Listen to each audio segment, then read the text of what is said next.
full speed, go on the Drip house, ain't hit in a 15 push-ups. position to I run swear to God, nowhere. I'm trying to tell y'all how to do it easy, right? You don't want to look dumb? Get your little mans out there. Let's race real quick. We gonna race up and down the block real quick. From stop sign to stop sign. I'm trying to, man, listen, don't get me started, you feel what I'm saying? Coach Trey is in the building, you feel me? Yes, sir.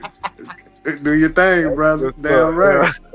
Talk your shit. I love For it. real. Cause niggas in the hood, niggas don't be wanting to look like, yeah, niggas jogging and shit. Niggas, Right. I'm all right, bet. Right. Call your mans up. Man, you's a bitch ass nigga. You slow ass, dumb ass nigga. Fuck you talking about, nigga. You ain't racing, no. You ain't racing, no. You feel what I'm saying? You get the nigga hype We and shit. do You that feel what I'm right saying? now. Cool, We cool. be outside talking shit, smoking, talking Trying shit, to tell you, bro. race tell right you, man, now. listen. Damn right. Trying to tell you, bro. I like, yo, let me listen. get back. Take my shoes off. Race that nigga again. Niggas, they got the new competition, no, the burpee competition. Niggas got workout competitions that you can do outside. Me and my niggas be You out there niggas just boxing. lazy. We got the gloves. We They be scared out of there. competition. They scared of the gloves. Don't bring up the gloves. Ain't nobody throwing on the gloves. They scared of the Boy, we gloves, dog. glove Texas We around love this it. bitch. I ain't gonna even hold you. That's Shit. all we did was Where gloves. I I'm ain't at, gonna hold you. bro. That's what we be on, bro. We be on that shit. Everybody got their gloves and keep them in the trunk. Just be bullshitting. You know what I mean? Okay, he's still fighting in the ICU. All right. Damn, man. Yeah. Trying to tell y'all, man. Listen, 200 push-ups a day ain't nothing. That's cake work. You ain't bullshitting. I mean, shit.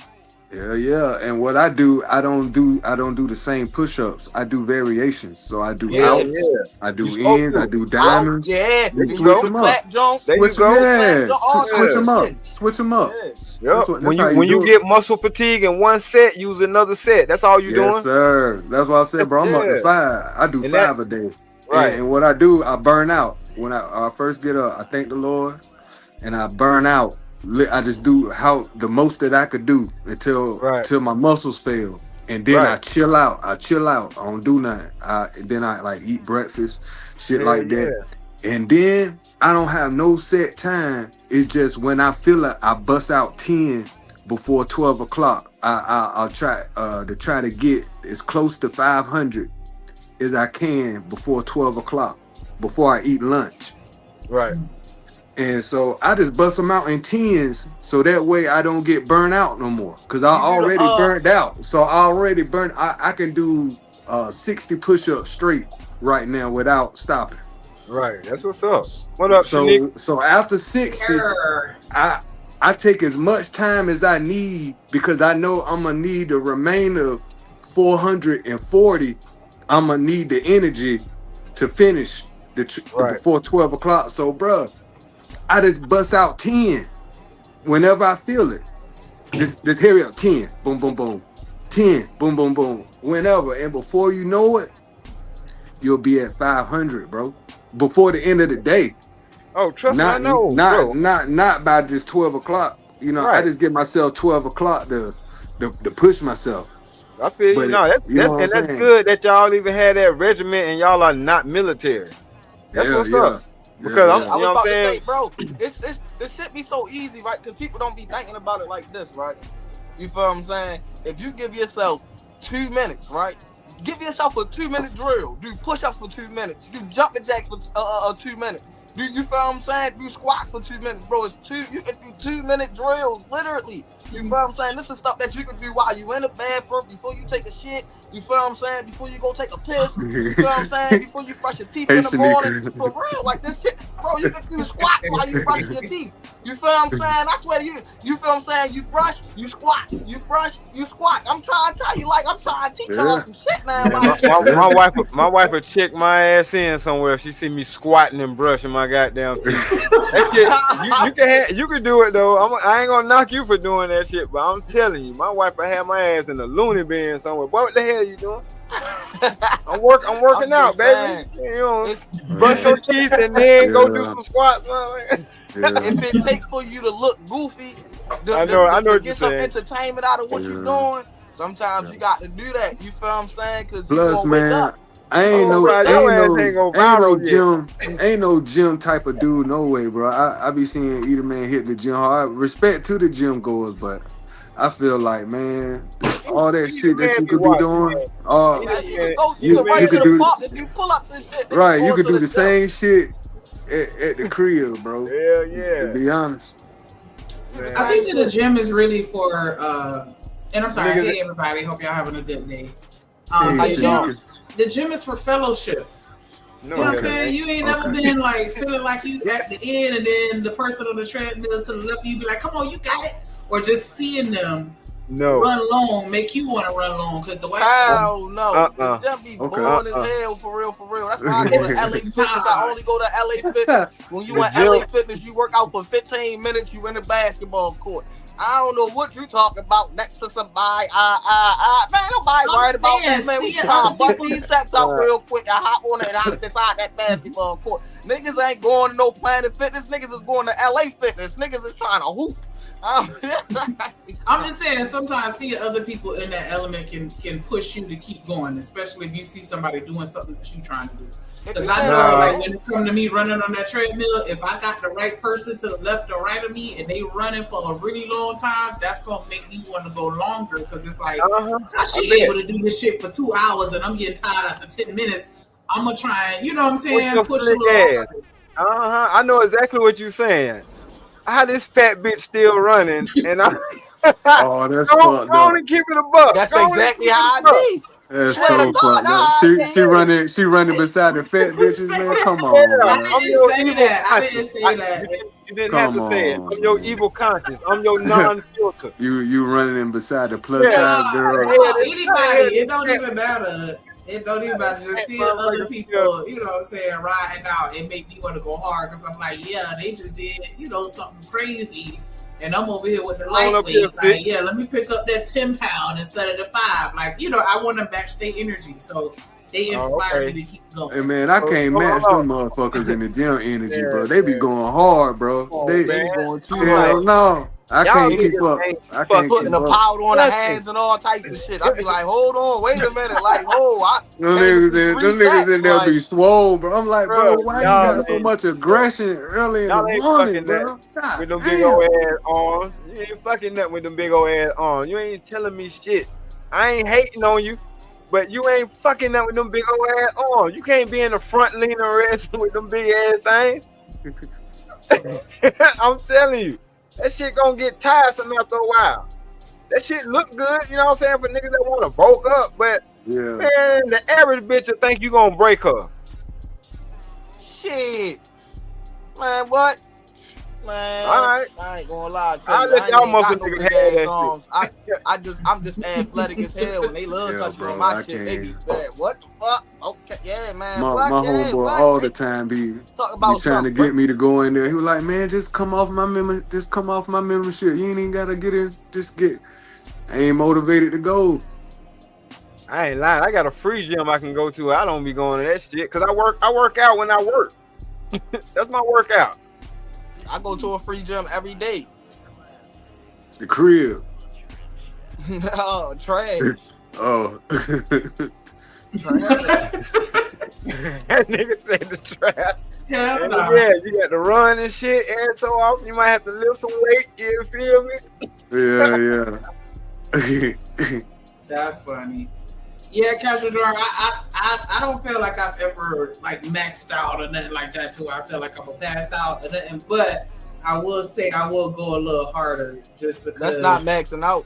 Maxing out that makes you feel like you passing out. Maxing out is just you put in the highest amount of weight that you can and you doing it one rep. That's not a pass out. That's just saying how much you can do at once. That's what that is. Okay, I thought a max out was like if you just keep going till you. Nah, that's a burnout. That's called a burnout. Yeah. That's Okay. that's a repetition burnout. burnout. But see, the thing is, right? That's the best way to work out. Lightweight. You feel what I'm saying? Keep going, Yes, sir. keep going, burn out, and Burn out. keep going. You feel Yup. what I'm saying? Burn out again and catch that third win. I'm trying to tell y'all, but Oh yeah. I'm all about that Right. life, once you bro. catch that third win, it's like you got unlimited Work stamina. the muscle failure. Like you Yep. feel like you can't do nothing else. And then Right. it spend as much energy in your recovery as you do burning out. Yep. That way you could do more. And that way you're not actually tearing muscles. Right. What you mean? Like if I run for an hour and then I burn out, you said I just gotta rest for an hour, and that's enough to recover? Yeah, then you could do another hour and rest. And do another hour. You And build doing it it, and in you your body. keep building. Yeah. And then maybe the next time you go for an hour 15 minutes, and then you rest an hour 15 minutes. Then you go see if you can run for an hour and 20 minutes. Then you rest an hour and 20. You keep building. And what he mean by resting is you don't run or you don't do any legs. Yeah. You do arms You for that hour and a half. Oh, that's you why rest. y'all be splitting it up. And like, yeah, it's leg day. Yeah. And then tomorrow. You cannot skip. You cannot skip leg day. No. You cannot skip leg day. Leg day the most important day, right? And the thing Absolutely. is, right, a lot of y'all just be jogging and y'all just be running forward. No, your dumb ass. All right, look, I'm gonna tell you something.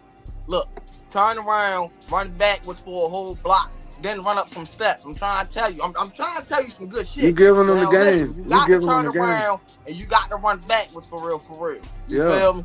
And don't Yeah. fall on your ass because it's going to hurt. Especially because y'all don't know how to run backwards the proper way. So you got to bend down a little Oh, bit. yeah. You feel what I'm saying? Tuck your butt. You feel what I'm saying? Yeah, it's Put your called toes duck walk. forward.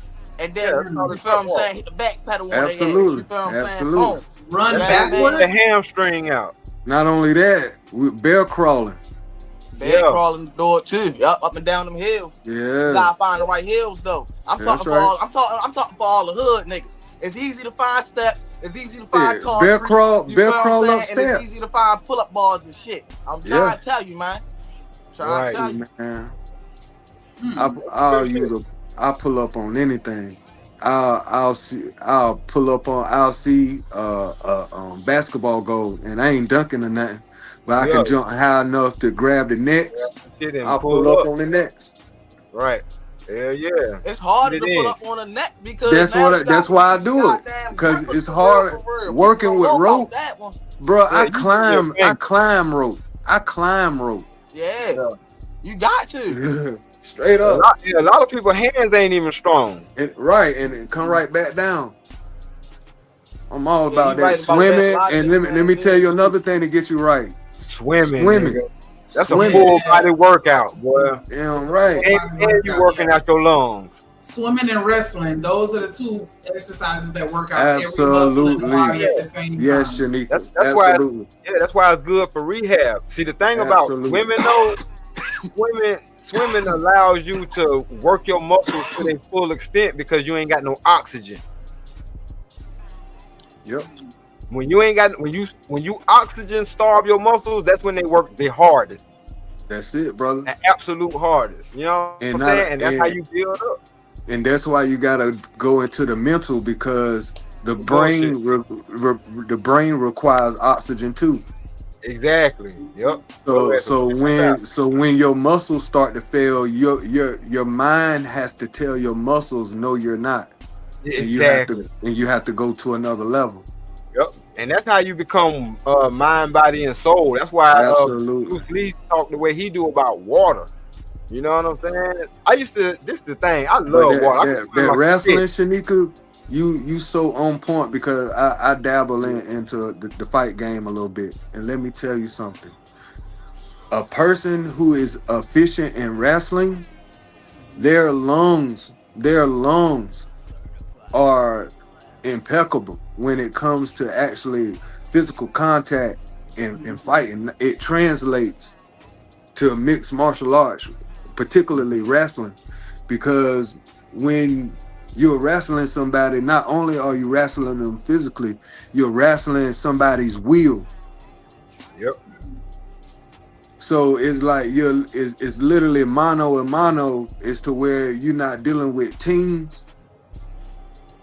And so not only, To each is your own. Uh-oh, Right. y'all done called him out. Hold on one hey second. man, Talk about working out. Shout out my guy hustling muscle, let's go drippin' Shanika. Shout out hustling muscle, always hustling for that muscle, aight? Hey. Shit on hustling muscle, aight? Low like that. Hey,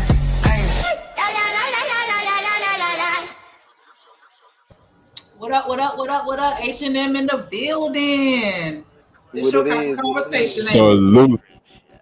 Yeah, but Salute. What the hell? to each is your own. right? To each Go of ahead. your own, right? Because of the fact that, you know, I know y'all preaching the wrestling shit for real. But me, I was never big on wrestling. I feel like boxing, you got the I best training was. for real. Boxing is the best type of training ever. They get your shit all the way right. Trying to Yeah, tell What you. I about used to box. What I about had a MMA, UFC, MMA? What about that? You say UFC, I mean, I like the cage too. But I mean, Yeah. you know, that's Oh not, yeah, that's I don't normal. pick one discipline over the other. I was saying as far as I was talking about the lungs is concerned.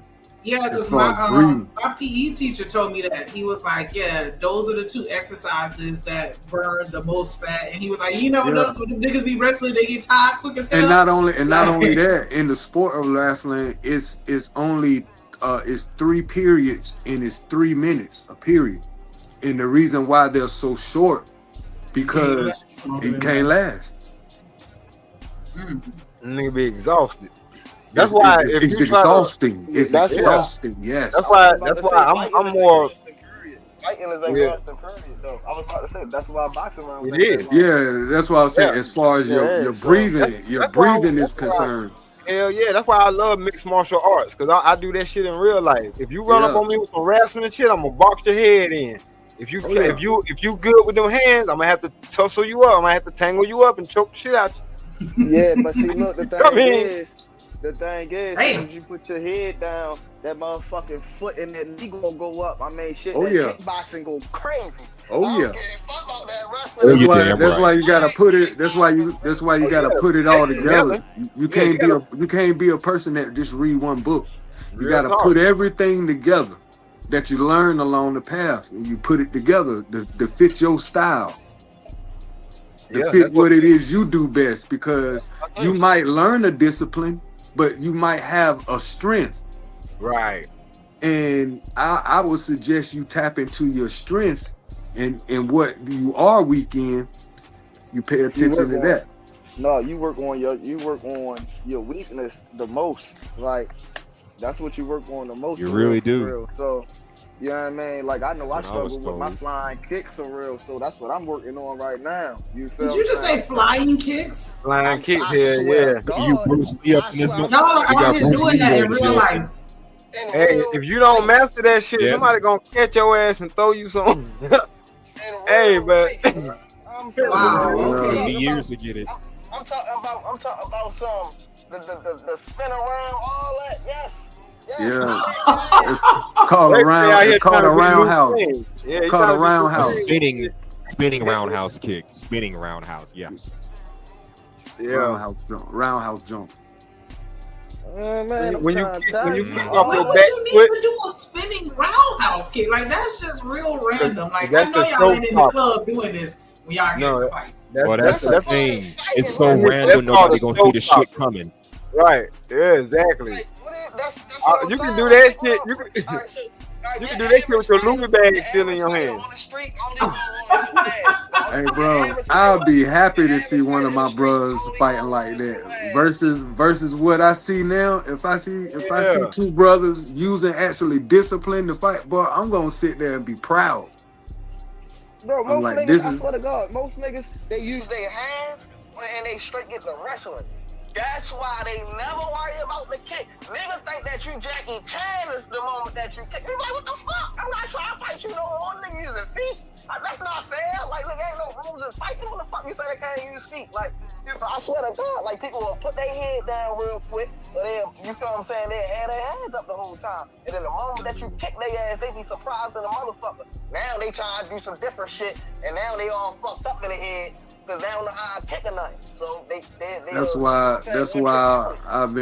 why I'm so glad I've been able to fight so many people, tall niggas, short niggas, fat niggas, skinny niggas, big, strong niggas, whoever niggas, because I'm able to figure motherfuckers out, and motherfuckers motherfuckers, especially as men, motherfuckers tend to size you up. You know what I mean? And I'm the type of nigga, I want you to sleep on me. Cause I done had experience fighting every type of nigga. A nigga with an 80-inch. I done fought a nigga who was 6'11" one time. Damn. Just a basketball player, bro. On some shit. I don't know. It was a situation with me, him and his girl. I ain't know she was playing both of us. She was playing both of us, and so I guess he felt embarrassed because he was the big high school jock or whatever. Man, All American center, man, doing stole off on me, right in the lunchroom, hit me. So we tussling, and I had to figure this tall nigga out. Because I'm over 6 foot, but this nigga like 7 foot tall, man. It's not even fair. So it's like he kept stiffing me with his jab, and I couldn't get in close to get a clean shot. Oh, because his arm or his So I had to figure him out. And what I noticed is, as he swung, he left an opening for himself. So as he swung, he left himself open to get hit. So what I was able to do was get in close enough where I can uppercut him. Every time he tried to jab, I can get under his long ass jab and hit that jaw with an uppercut. And so it got to the point where I beat him up so bad, I got charges pressed on me because I end up hitting the assistant principal too because he tried to break it up.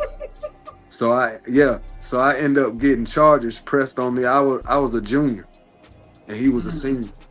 And so the judge issued me, said I had to have straight A's for my whole senior year in order for my assistant principal not to press assault charges on me as an adult. Hey, why do I love that? When is I graduated, like a normal part of people getting in trouble? Nah, that's some South bullshit. Damn, they need to do that for everybody. Like, yeah, straight A's or you going to jail.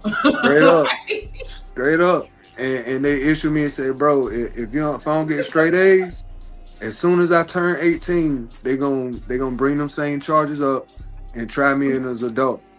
What up, Artifacts? Casual German shit talking about the assistant principal probably had it coming. Probably did. I don't know. That was his karma. But here's the crazy thing. My sister, she's a teacher, and the same assistant principal is her principal, and she knows my sister, and she told that story to my little sister. I'm just glad that they didn't prevent her from getting a job working there. Yeah. I mean, can they do that? Like, how you know. gonna not hire me because somebody else did? Like, that's so bullshit. But no, I get it though, because if I would have been the assistant principal and then your people walked up in there and beat me up, he ain't getting this job, bro. Yeah. Even though it was like 30 years ago. You can't work here because I might run into her and then I have to be reminded. Like, nah. Yeah. Crazy. Hell no. I ain't mean to be so long-winded with that story, but I never even, I don't know, like, I ain't really had too many problems, but I was always the extra tall person. I was always super tall, green giant, all that bullshit. And so I didn't really have too many people run up. I've had a handful of like little midget-sized, fun-sized girls, and I just be like, "This ain't what you want," and then they still be with the shits. But I learned to be a victim. It's me. I have to be the first one to be the victim to whoever I talk to because they automatically assume that I'm the aggressor or like I'm supposed to walk away because I'm bigger. You got me fucked up. I told her to stay out my face. Like. I had to learn that lesson though. Like I gotta start crying. I could cry on cue because did they discipline you? Did they discipline you according to that dynamic? They just automatically assume you was an aggressor because that's why I cry every time I play with victim. Yep. And that psychologically could do something too, like it make you feel like you can't defend yourself. Yeah, I hated being big. It wasn't until I got a little It wasn't until I got a little older and people started asking me like, "Do you model?" And I was like, "Oh yeah, tall girls are models." And so that was the only time I liked it. But other than that, I hated being tall. I hate it. It's the worst. As a woman, it's the absolute worst. I'm sorry.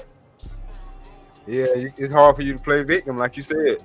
Hey, bro, But, I mean, let a just tall lot of girl. reasons why that shit suck. I got another story. Now shut up. Mhm. I let a tall girl beat me up, and only because I was raised not to hit a girl, and my mama fussed my ass out to the But getting point. beat up. Yeah, for letting that girl beat on me, and I ain't do nothing. Yep. Because- I was because- raised not to hit.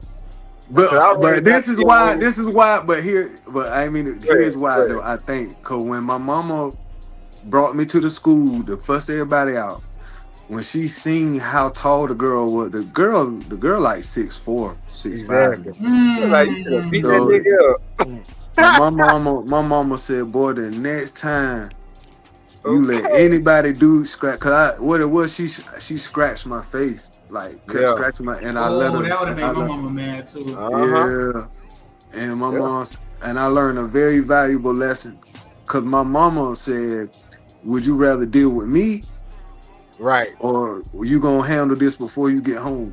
She Right. sound like she sound like we related because that's how my people are. Yeah. You fight and Yeah, you mama- lose, you gonna get yeah, your ass yeah. whooped at home. Yeah, Like, my mama a criminal. Yeah, my mom a criminal for real. Like she That's what just I'm got saved. My mom just got saved yesterday. No lie. That's what's up. Yeah. But I so- got a similar story to that too, because I was raised not to hit women. But this Yeah. old ass chick was trying me. So yeah. I uppercut her ass. Look. I'm I'm like, you sorry, but picked the wrong day and the wrong nigga. I just Yeah. freshly got off a 3-hour binge of Street Fighter. You couldn't Oh, tell yeah. me. You couldn't I just tell me I ran- wasn't yeah. Ryu. You Yeah. know what I'm saying, man? Yeah, same here. Yeah, I ran into a girl. I ran into a girl that I beat up in the 5th grade. Cause this is post 5th grade. right. After my mama told me that the girl I beat up is friends with the girl that scratched my face. Okay. So mind you, this was over the summer. So over the summer, the girl scratched my face. We go back into 5th grade, and I guess she felt like she could do it. Oh shit. Man, this was a big girl, but I was a big boy back then. Mhm. Man, she went in to try to scratch my face. I picked her ass up like the Undertaker or somebody. You And tombstone? yeah, bro. Oh. I power bombed the shit out of her on the concrete, bro. Is it? That's what's up. Like I did a real wrestling move, and her big brother. And A real wrestling move is crazy work. Yeah, bro. Yeah. That nigga say a real wrestling move. A real wrestling move, like some WWF shit. So her brother come out there, and he's a gay dude, but he the biggest gay dude you ever seen in your life, bro. Hey, them punks could fight. Don't get it twisted. Yeah, they can fight. oh yeah, and he was older. Like his shadow and shit was already starting to come in, and all that. So we already knew he was older. And man, listen, bro, I had to fight that nigga, man. Yeah, that was a work, ain't it? That's why I said I got experience fighting every type of shape dude. I done been in a squabble with, so it's like I already know how to deal. I already know that there only takes 5 pounds of pressure to break a kneecap. Like I'm different. I'm an equalizer type nigga. And less than that to break a grill. You feel me? That nigga's like he an equalizer. I'll be there. Straight up, bro. I'm already in my mind. I'm already knowing the exits, and I'm already knowing what could potentially be a weapon to me and what could harm you. Ain't no rules in fighting, so I can't do nothing but respect to it. Yeah, man. Because let me tell you something. We talking about fighting, and we talking about getting a nigga off you. Right. It's 2 totally different mindsets. Yeah. I'm making it home. Meaning, if you grab me, a nigga gonna try to fight you to get you off. Versus if you grab a nigga that's trying to get you, I'm gonna bite your ass. Nigga say gonna bite you. You see the difference? You see the different mindset? Hold on. Do I gotta pull up this clip? Nigga, Bruce Lee said that shit on a clip I watched yesterday, nigga. Get out of here, bro. Bruce Lee had this nigga in this chokehold, and he was like, "So what you gonna do?" He Pull was it like, up, "I can't dog. get it." Hold on. Let's see if I can find it. I'm gonna put it in the back chat when I find it. We But talking about guess a what? Chinese. We talking about a Chinese kung fu dude telling you this shit. Legend nigga said this exact same shit. So Hey, the dude, bruh. so the dude was I'm like, hold telling you, on. bro. That shit real. He was like, well, so what was I supposed to do? I'm poking eyes, nigga. I'm hitting niggas in nuts. I feel you. I throw dirt in your eyes. Also, Girl. whatever I gotta do. To Girl. Mess with Whatever, Shanika. boss man. Mess with Shanika and she cooking. She throw that salt in your goddamn that meat. Yeah. Boy. My mama told me that ain't no such thing as a fair fight. Whatever Man, you gotta listen, do to win man. is what you gotta do to That win. hot grease and skillet can tell stories. You hear me? I wish a bitch would. I seen my grandma throw a meat cleaver at my granddad because she thought he was cheating one night. Not that she thought. Yeah. Damn. Yeah, I don't know whether you did or not. I don't know. Nah, back in the day, that's normal, nigga. I knew this little chick I dated, nigga, her grandma killed her grandpa with an axe. Nigga hit that boy in the head because she thought he was cheating. Yeah, they was on that back then, Drill. Yeah. I ain't even They gonna was hold on you. that My shit. grandma shot my granddaddy with a double barrel shotgun. Like when I tell you she cold with that shit, Same thing. like Yeah. that used to be Same one of my life goals to be as good with that rifle as she was. Cause baby, she know what to do with that stick. What was up to that generation, y'all? They were, God. I mean, my people hunters too, so Okay, you know, okay. and they not wired all the way right either. So that was a Damn. bad combination. They hunters. What they hunt? Everything. My people, they Sound like man. Yeah, my daddy, they up in Atlanta and What, they hunt other parts of niggas? Georgia, Oh so yeah. they was hunting rabbits, squirrels, deer, They got whatever they everything could out shoot. there. Anything they could shoot, they were hunting. Damn right. I Atlanta. thought they bro. hunt niggas. I'm like, damn. Nah, they hunting dinner. That wild game, boy. Mm-hmm. Yeah, crazy work. Yeah, Yeah, that's wild. Yeah, So I nigga, didn't bring know up one of the videos in the back. Hey, I got since you ain't seen nothing. Shit, was Drip, just- I'm surprised on you ain't smoking on that good job, boy. Look, Like he look. had a filter in his mouth. He had two filters in his mouth. Oh. Red glass. Anytime that nigga, I ain't gonna do him like that. But, Double XL fucking roller. Like who need a blunt that long? Like why would they make that? right, Yeah, I expect that anytime he off cam, but I ain't trying to put my boy out there like that. Oh, okay. Bro, D-Rock, it was worse before I had to pay like $3,000 for these ducks in my AC because they were just corroded with smoke.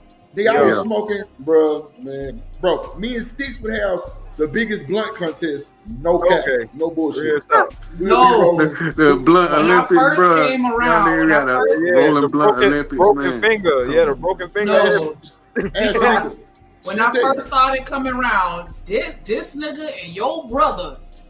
Oh my God. Oh used to my sit- God. We used to sit and count like, bruh, like y'all just smoked 11 blunts in the show. Damn, like what is bruh. going Bro, on bro. here?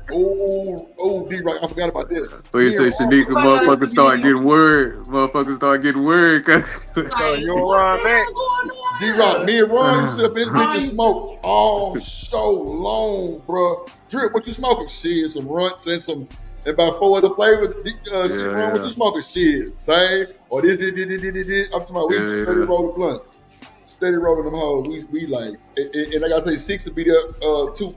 For the most part, he rolling up big extendos and shit. Yeah. I said, fuck it. Degenerate. Let's do it. Motherfuckers start becoming artists with their shit. You know what I mean? Man? Look, You know what I this my mean? roller. Taking pride. Come back. Motherfuckers take pride in it. Smitty in my building. This my roller, so you got to know. Yeah. Yeah. That shit crazy.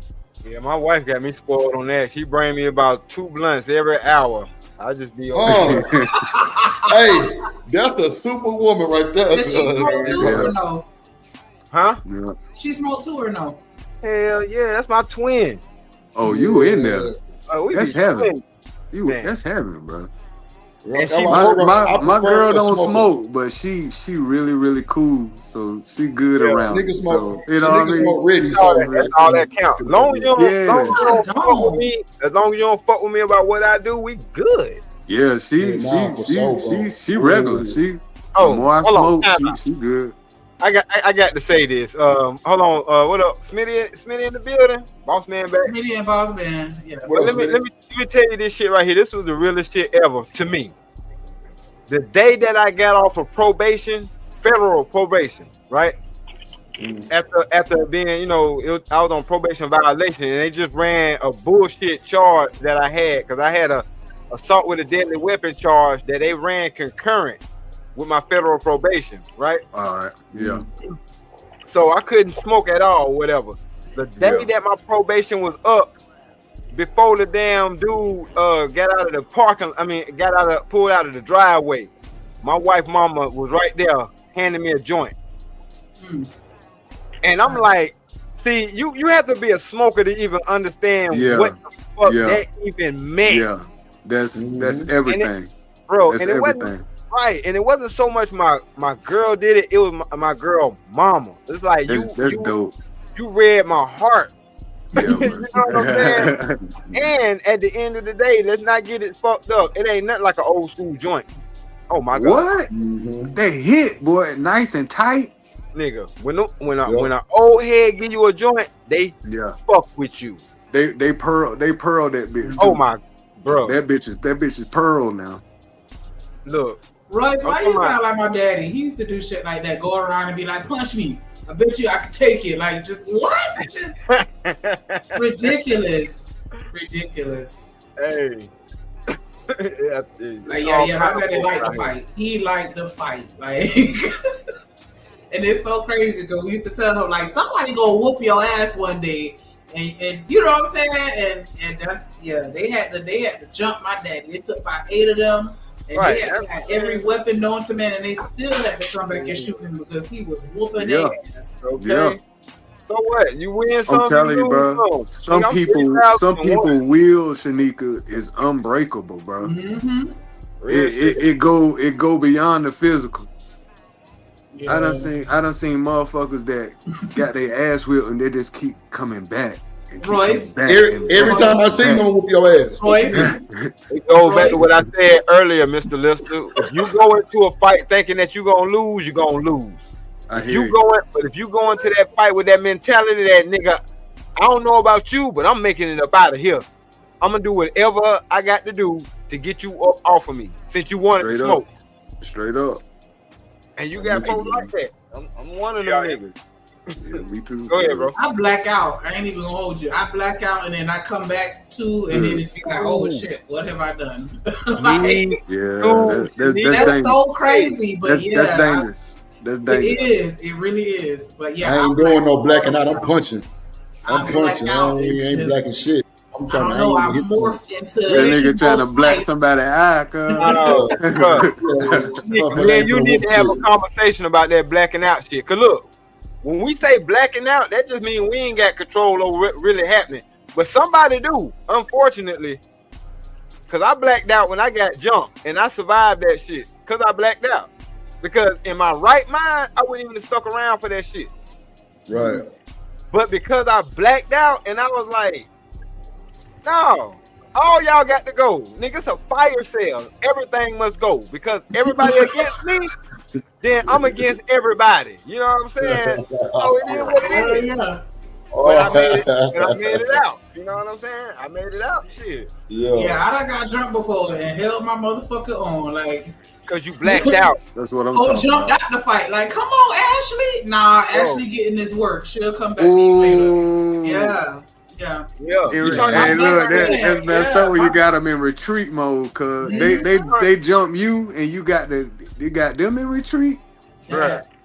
That's what my mama always taught me though. My mama always taught me if you knock the biggest one out, you ain't really got to worry about the rest of them. Yeah, matter of fact, and not only that, add on to that. Go ahead. That shit was crazy. It's not even about knocking the biggest one out. As soon as you knock one of them out, as soon as you show that you got that knockout problem, niggas is going back the fuck up every time. Right. Everybody ain't willing to take big, none of that. Niggas ain't stupid. Oh, Drip was a stupid one then, because I can call my people right now. They'll tell you I'm gonna jump off first. Them niggas be want to talk. I'll be like, fuck that. I ain't got time. Let's go. Let's go. I ain't got time for the talking, nigga. We done done that already. That's Yeah, how my nah. mama raised me. Like, nah, we ain't here to talk. You here to fight. Let's get it. And I'm not waiting on you to hit me first. Nah, either. Like, I don't nah, understand I why ain't people do doing that I dumbass ain't shit. doing none of that neither. I'm No. coming. Yeah, we coming with a plan. If I think you thinking about jumping in, yeah, I'm gonna go ahead and tag that ass. I ain't doing no talking. I ain't doing no. Well, damn, bro, goddamn, my nigga, you gonna say no, nigga? Come here, come your ass here. No, nigga, you want to be tough? And nigga, I ain't said I'm the toughest nigga, but bro, like I've been trained to fight by a few people, and bro, I've used them skills for a long time, and I ain't gonna say I didn't won every fight, but nigga, I've definitely won the big majority of them. Right. For sure. But them It little ain't two little times I done got caught jump. Like shit, I damn near I kind of held my own. At least one of them, the other one, it was just like nah, nigga. I was just like, Too I many. ended Too up many. really just trying to get out the way. Really cool. Yeah, too many.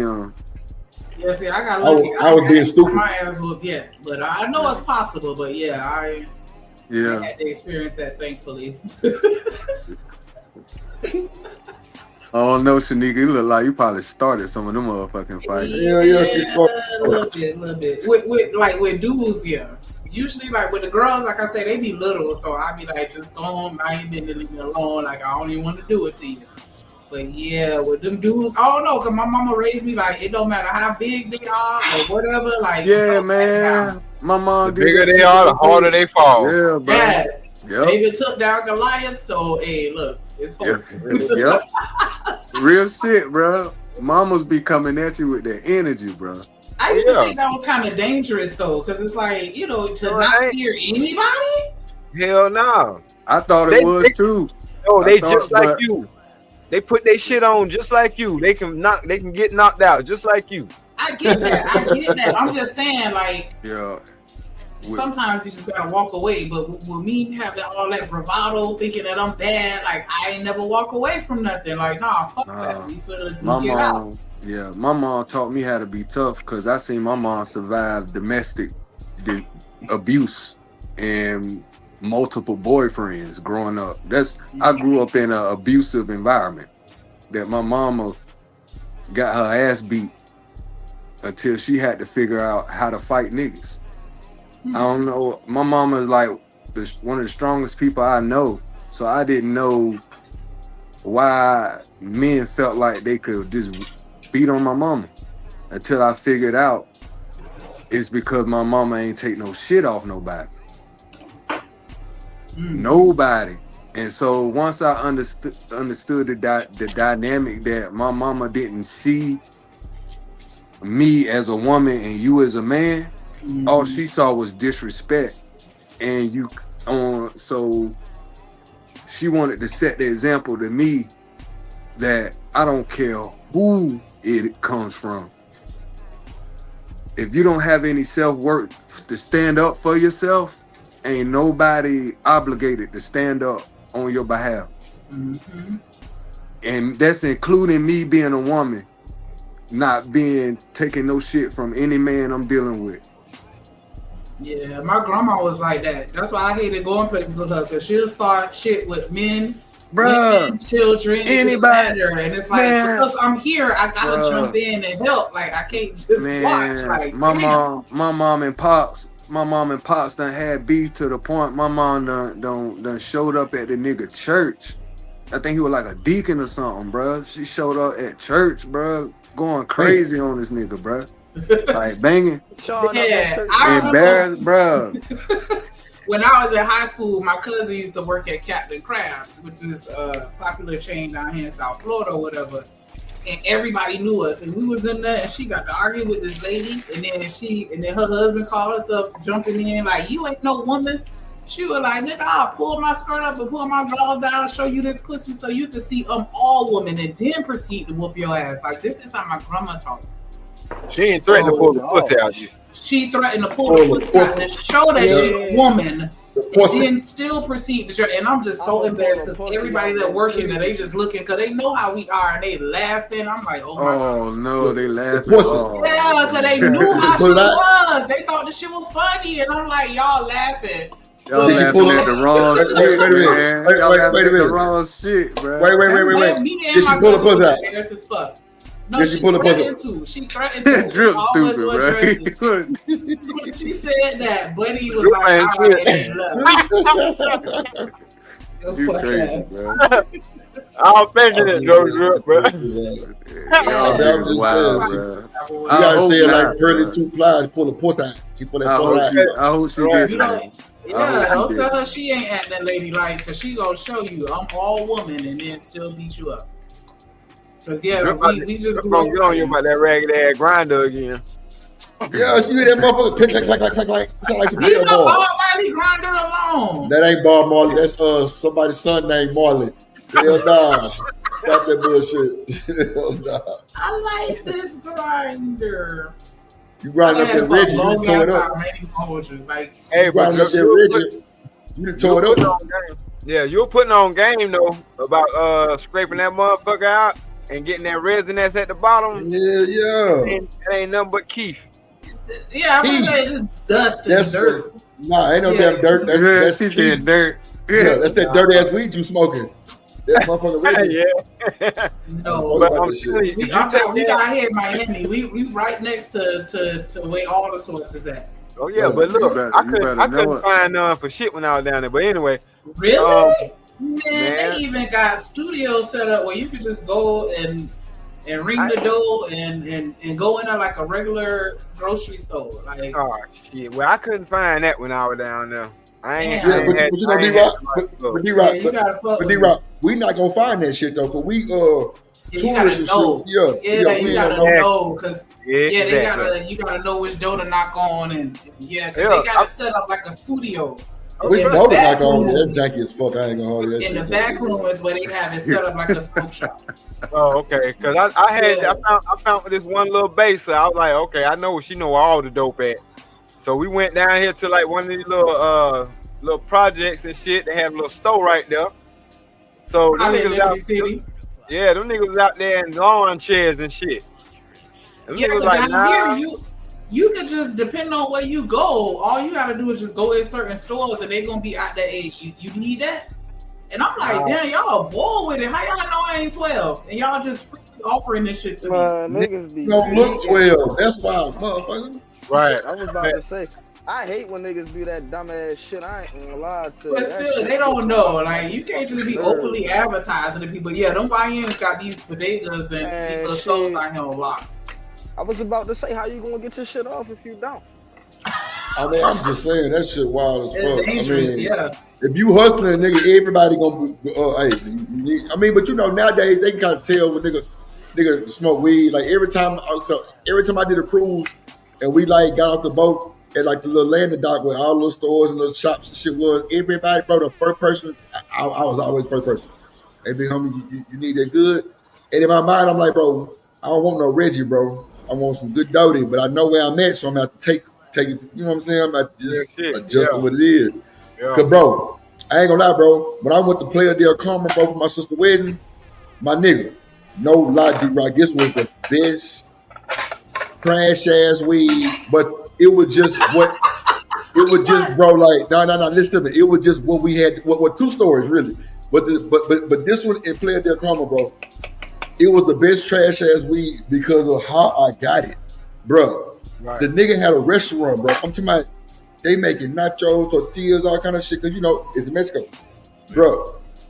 We go up the stairs to the second level, bro. Then we go through the basement. D-Rock. Then we on the roof of this bitch. I'm like, man, what the fuck, bro? Where we going? And the nigga jumped over like the AC thing and pulled up a little can, and the dope was right there. I'm like, this Right. the best shit ever. I'm like, yeah, I need that, my boy. And it looked all colorful and shit. Yeah. Man, that shit was so trash, bro. And see, like at the hotel we stayed in, I think it was like a Marriott or something, but bro, they was growing agave, like because I had like a room that was like I could walk out that bitch and you know what I'm saying, and be like ocean view, bro. I don't know if y'all know what agave is, but bro, that's the tequila plant. Yeah. Big old ass blue, bro. It's big old blue plants outside my door. And I'm like, bro, that's Sugar. crazy. Yep. Huh? It's It's sugar. a form of sugar. Yep. Oh, okay. We got that, bro. Yeah, well, you don't They want serious that about that processed shit. sugar. Yeah, but I know that Patron used to boast about having the blue agave shit. You know, what I mean? Blue agave, that's what it is, D-Rock. Yeah. Yeah, bro. It had to make 13 plants outside my room.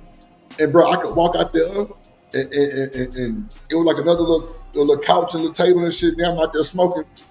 Nigga, I'm like, bro, the fact that I had to go on the rooftop to get this shit like on some movie shit was platinum. But this some trash ass dope. So I was just like, fuck it. It was to the point where I didn't want to smoke no more because I'm like, man, I can't keep smoking this shit. So luckily, the day that I wanted to stop smoking was the day to go. Because the first day I got there, I ain't find shit. I was just high from before we got on the plane and got there. I smelled like 4 blunts, nigga, and my cousin. Nigga, we were fucked up. I'm talking about big Zot. Like, nigga, rapper weeds out. We were out of there. Boy, I'm talking about leaning. And when we got off the plane, it was still high as hell. So I was like, okay, I can deal with it. They got a smoke shop down here with this small hat that run it. And like if you go in there and buy some like blunts or something like that, he gonna pull out the big ass tub of that shit. Like, nigga, you white ass over here. What you mean? Yeah. Guess who got the gas though? What you mean? Right. Yes. That's who got the gas. Them niggas. Damn sure ain't us. It's them motherfuckers. No, He set up like in the middle of the hood, and I'm like, bro, like you ain't scared in there? And Man, like, hell trust no. me, he got cameras everywhere, and he had folks in the back or whatever. Like, you know what I'm saying? Yeah. So he had some of us behind him too, and I was like, oh, because he looks like, you know what I'm saying? Like, Yeah, I'm what are telling you you. doing here? They got the gas, man. Them the one without, bro. Back in the day, white people had the best dope, the best hydro. High Times magazine, all the fucked up going that shit, bro. All the more crazy ass flavors had niggas passing out shit. Really? Right. They had the gas. Yeah. Ain't Matter of bullshit. fact, I had a cousin. Well, he's still my cousin, but like my uncle not married to the woman no more. I'm talking about Pure Wine. Nigga, daddy owned a grain company. Pure Wine, bro. He 14. He 14. Drove, bro. I'm talking about. Oh my god, the funk on this motherfucking smoke. He 14. I wasn't even smoking then, but nigga, my little cousin was smoking, bro. That shit was, bro. I was like, bro, what the fuck is that? This nigga had Northern Lights, D-Rock, way back then, White Widow. Okay. Original. Right. Ooh. Smoke The some funk of Northern that Lights. shit was insane, though. Smoke some Northern Lights while you listen to Northern Lights. You'll never Come on, regret it. man.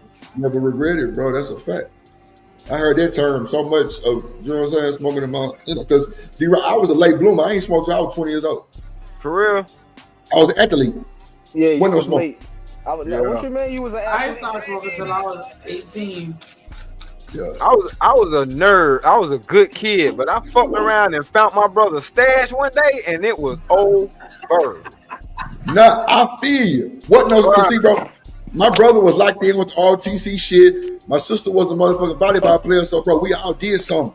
So in the summertime, wasn't no going to my cousin or how like that, cause bro, we was in practice. We was going to schools to see how the football team was. Nigga, we was in goddamn vacation Bible school, and then nigga, we'll have practice sometimes. So shit, and then you know, when I got to high school, nigga, it was like for real time. So nigga, we practiced in the summer. Nigga, before school, after school, everything. So wasn't no smoking for me. Yeah, bro, I was 13, my nigga, and my brother was like a year and a half above me, but he was already in the streets. Right. Already, you know what I'm saying? But he fucked around and goddamn left the shit in the speaker of the radio, but forgot to hook the radio back up. I was like, what the fuck wrong with the radio?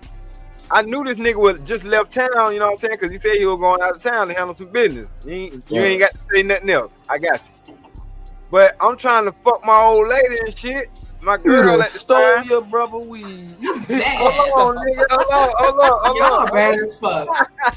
So I'm trying to get my groove on and shit, and I'm trying to play the music and shit. The damn speaker don't work. So I go in there. I'm like, damn. This nigga be going in and out the shit because I'm letting them use the shit as a stash. I already know what it is. So I fucked around and like, oh, he left something. Nigga. I ain't even want to fuck no more. Y'all goddamn. I ain't even know how to stash. Bruh, I ain't even know how to roll. I ain't even know how to roll, but my girl knew how to roll. It was a 50 box of Phillies on the goddamn TV. Come on. They sold them like that. They sold them like that back then. They They sold them like that back then. The 50 box of Phillies. Yep. Nigga, you know I. That now, but it's just hard to find the stores that's willing to give it to you. Yeah. They be because they want to wholesale it. it. They don't want to wholesale it. You sure right. Yeah. You sure right. I used to have problems with that shit. Yeah, order that shit off the internet. Oh yeah, Amazon. All the way, bro. Look at this box, bro. Look at this box. Look at this box, D-Rock. This is the paper box, bro. Look how, bro. This is what you see in the smoke shop. The motherfucking. You see this motherfucking box? Yeah. This is the shit that you pick your shit from at the smoke shop. Exactly. Yeah. The big box. You got the big rolls. The big rolls. Yeah, big bro. roll I got Ain't that many in that motherfucker though. Yeah, I got convenience stores that'll sell me the bulk shit. Look, Yeah, you gotta look at find this, the D-Rock. right Look, ones. Okay. What are the 500. 500. Yeah. Right. The It's motherfucker gone. gone. You got about 4 left. This nigga roll up to roll up. Like, damn, nigga, he smoke for everything. I'm about to jump in the shower. Let me roll up. Yup. And we 500 don't well. reuse the tips either, Grip. Let them know, Grip. Hey, Grip, we don't reuse the tips at all. No, bro. At At all. all. It's a different one for everyone. We bougie It's smokers. not. We ain't. It's we about ain't 75 in regular, that hole. we bougie About smokers. 100. It's about 100 in that bitch. That don't look like 100. Bro, look. Right. That ain't no damn That money. about 50. Yeah. Thank you. That's about I 45. really feel like it's generous. Yeah, okay. Now, don't turn this shit to the 45. side. He's trying to turn it to the side and let him lay out. But bro, But but hold on, D-Rock. It's time to re-up. D-Rock, I've been having this for 3 months though. Yeah, okay. All right. That's the only reason they spend those. But I Nah, know what the That's the hell only is reason going why on. you using as many, because the blunts as long as your damn foot. Shanika. He Well, said, nah. he said in the last 3 months, like that shit don't mean nothing to us. You wasn't in the position to smoke like that in the last 3 months, nigga. Oh, shit. Well, Well, okay, so I That give was it a box about, of 500 too. He had it like that was a 50 pack. It took Right. him 3 months to get through. Like, nigga. well, now actually, bro, because it's actually been longer than 3 months because I got my subscription from Amazon for 3 months and I already got the new box. No bullshit, I already got the new thing, so it's definitely been longer than 3 months then. But Right, nah, that's what's you up. know, because at least 3 weeks of that shit I wasn't smoking. I know. That's what I'm telling you. Yeah, so it probably about 4 or 5 months then really cool because I'll say 4. I ain't gonna throw 5. what the fuck you mean you gonna say 4? I ain't gonna say 5. That's Bro, 3 you weeks a worth fucker. of tip. Yeah, that's all that is. So in other Look, words, that extra box that you got, that shit came right on time. Cause what you got left in there is the 3 weeks of you not smoking. Yep, exactly. Ain't that a bitch? That's why that Y'all thing ain't all the way going. And that's like, how long is one roll? Like a whole fucking 3 feet. Yeah, Yup, that. Right. but I got little different 3 packages all feet. over the house though. I got some upstairs too. It's like six packs upstairs. Bro, fuck y'all. What the fuck is Oh, pothead ass. Shit. Nigga, you smoke Reggie. Leave me alone. But You shit, smoke I Reggie. ain't even mad. Man, I run through these motherfuckers, bro. That shit is crazy. D-Rock, let me tell you something. Hold on, D-Rock. I'm gonna cut you off. I done got smart, nigga. I buy the lighters that refill. Oh yeah. Oh yeah. Oh I yeah. bought nigga, I got 2 big pipes. They over here, the 2 big cans of butane gas. Nigga, what? Exactly, nigga. You do. See, what I call that is you do this, like it. nigga. You do this shit. You know what I'm saying? Don't fuck around and have a lighter with the replaceable flint. Now see, I'm gonna put y'all on real game. This raw roller was not for me to roll the blunt this long, right? I can roll 2 blunts in this motherfucker. That's really, and then it was like $9, bro. Like they would have like a little sale thing at the smoke shop. So I just bought the bitch. You know what I'm saying? I'm like, bet, let me see if I can do it. Yeah, I need Nah, another for one real. because this one's starting to like lock up on me. Yeah, this motherfucker 12 inches long, and I can roll 2 6-inch blunts. You know what I'm saying? I can put a filter right here. I Yeah. can put a filter right here. And the whole, you know what I'm saying? And just roll them bitches. You know what I'm saying? So, but when I did it, they kind of interlocked, so I ain't really like that shit. So I just was like, fuck, I'm gonna roll just a semi-long. But see, when you roll it that long, they don't pull good. You're right. You know what I'm saying? So it's like a, you know, Are you you kind of, packing it? nah, I'm just putting it inside the I raw be trying roller. to pack it to where it's a tight, you know what I'm saying? A Yeah, tight for fit. real. You But you ain't have got to pack this though. This ain't no packing type situation. This is like you put the filter in there, you tuck it with the weed in a roller and roll it up. I'm That's it. saying on my roller, I like overfill it to where it's packed, where I can't close Yeah. it almost. Yeah, but Shanique, if I'm rolling like a 5-inch blunt, how can I pack it? I just over roll it to the tip, yeah, because I just take it off and roll, and weed will come out. You know what I'm saying? But it be full. You gotta know how long to roll the paper out for. That's all. For it to be packed. That's it.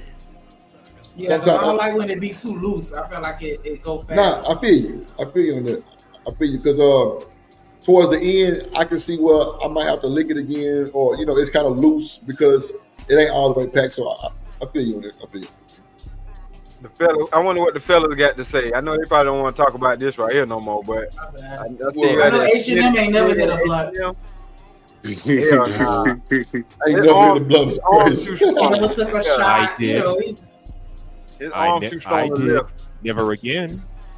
D-Rock gonna have to fuck with me on my H&M one of them my that weed probably channel. hit the blunt and then something stopped working Hell on his yeah, body. I'm with I had that. a homie like that. Yeah. Every time we smoked, I'll pop something that bitch stopped out. working. His arm wasn't working no more, or he couldn't breathe right. Like, nigga, just go somewhere and sit down. This ain't for you. This ain't. That's for too you. much. See, that's why I don't like smoking with new It niggas. is. Because they be doing the most, and then I don't like passing my blunt. So a nigga get looking at me sideways, I'm be ready to fight.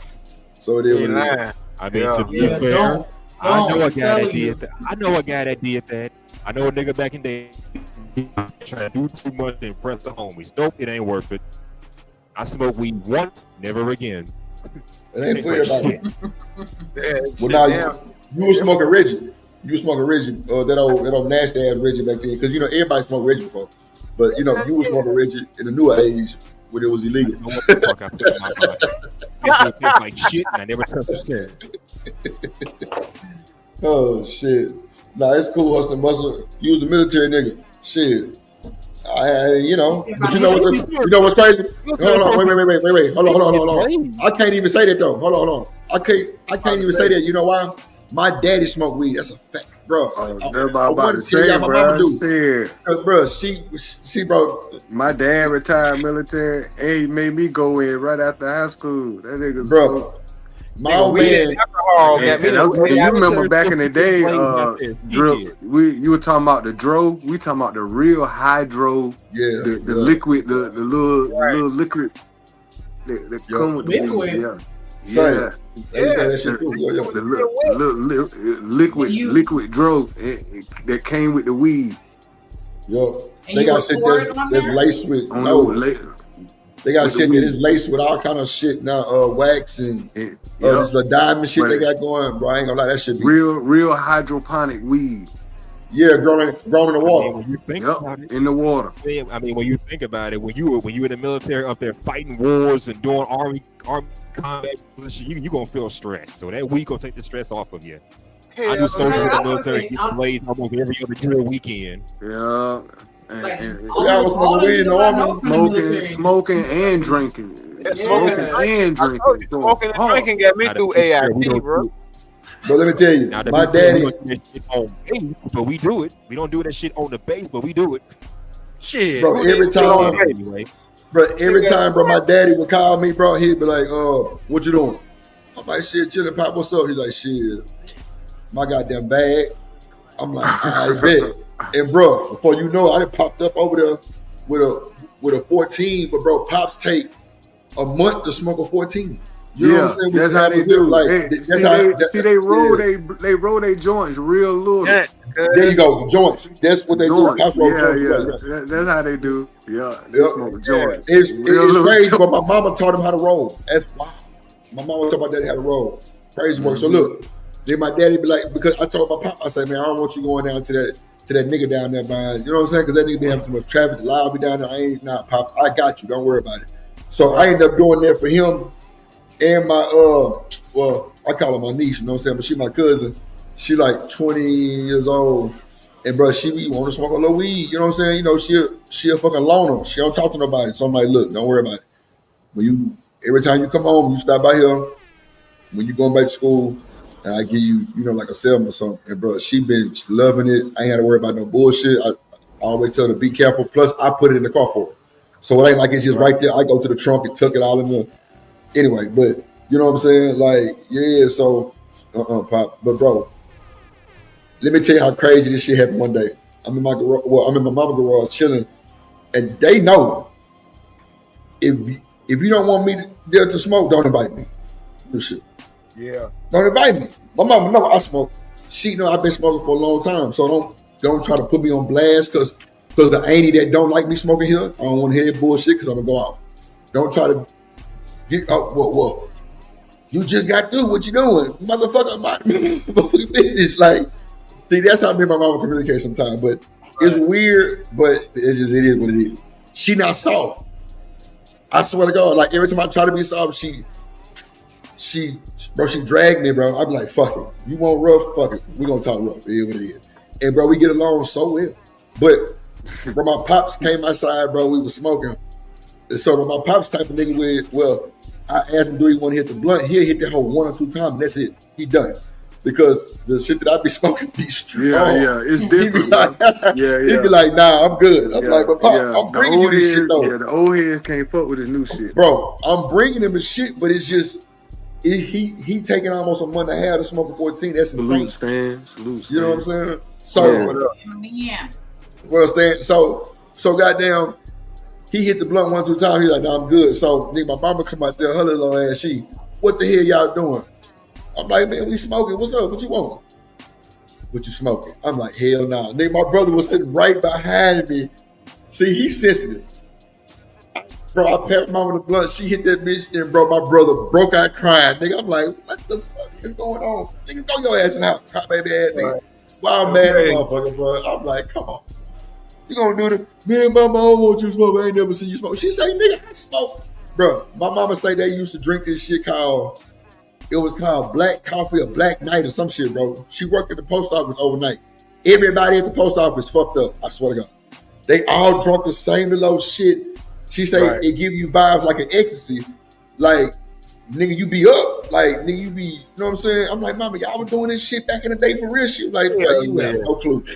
Wow. Yeah, you have no clue. Like, y'all don't realize how many motherfuckers got alcohol in their coffee or their tea. Yeah. Bro, let me tell you something, bro. I know a nigga drink motherfucking Hennessy and water. Right. God damn. No bullshit. Wow. Hennessy and water, bro. I swear to God. Yeah, I used to drink Hennessy like water, but I ain't never drunk Hennessy. Bro. Hennessy and water, bro. That's not a good combination. Bro, I seen my auntie drink Hennessy and Diet Coke. I'm like, wow, really? Diet Coke? You a crazy woman, man. Let me say this real quick. Go ahead. Go ahead, hustle. Yeah. Now let me say this. Now back when I first joined the military or whatever, I had my recruiter tell me that he had a young buck that was trying to get enlisted in the military. He did everything, you know, passed the ASVAB test. He took the background check. Tell me why this motherfucker decided to go out and get blazed before the actual drug testing, and just like that, he failed. You better watch out for that shit. That's stupid. That's crazy. That's stupid though. Like, come on, bro. You can't be a stupid smoker though. Right. No. Hold on, but Drew, let me tell you how they catch you up with that shit. They don't test you until you go away for like Thanksgiving and Christmas. Mm-hmm. Like you guaranteed to be tested. Yeah, no, you guaranteed to be tested when you come back from that shit. And I'm like, are you stupid, nigga? If I'm gonna smoke any time, it's gonna be during them times. No, for real, you right. I'm with you. But you know, you gotta know that fucking with that military. Come around. I wouldn't even play with them hoes like they're mean. Yeah, they don't really do shit but fuck with your pockets a little bit. They just find you. Okay. Yeah. Okay. Trust me, I know. Y'all said Standing Man was up here? He was in the chat hollering at everybody. Oh, okay. What up, Stan? My bad. Nah, I'm telling you. What happened to him? What? I know. Well, my mom and daddy was a fool. Yeah, my mom and daddy was a fool. Yeah, got blazed before the truck got caught up. Nah, for real. Stop the bullshit, bro. Like, I'm telling you, bro, let me tell you something. I'm gonna be so transparent with y'all, bro. My nigga, I was on all my weed cases except my first one. Nigga, I was not stopping smoking on my mama. Nigga, it's some shit, and nigga, you can pull it up. It's called a wizard. It's called a wizard. On my mama. Nigga, it's a black penis that you strap around your waist, nigga, and it come with like a little sack of piss. And you warm the piss up and you keep it down there by your nuts so it stay warm. Nigga, I pull out the motherfucking thing and piss, nigga. How the color of me. No bullshit, cause see, nigga, with my case, nigga, them hoes was in the bathroom style with me. No bullshit. Yeah. No bullshit. Are you talking about the Wizinator? The Wizinator, yeah. I said the wizard. Oh my gosh, this is like an actual dick. Show your screen. Yeah.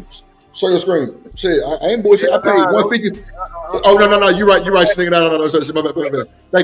Thank you, D-Rock. Thank you.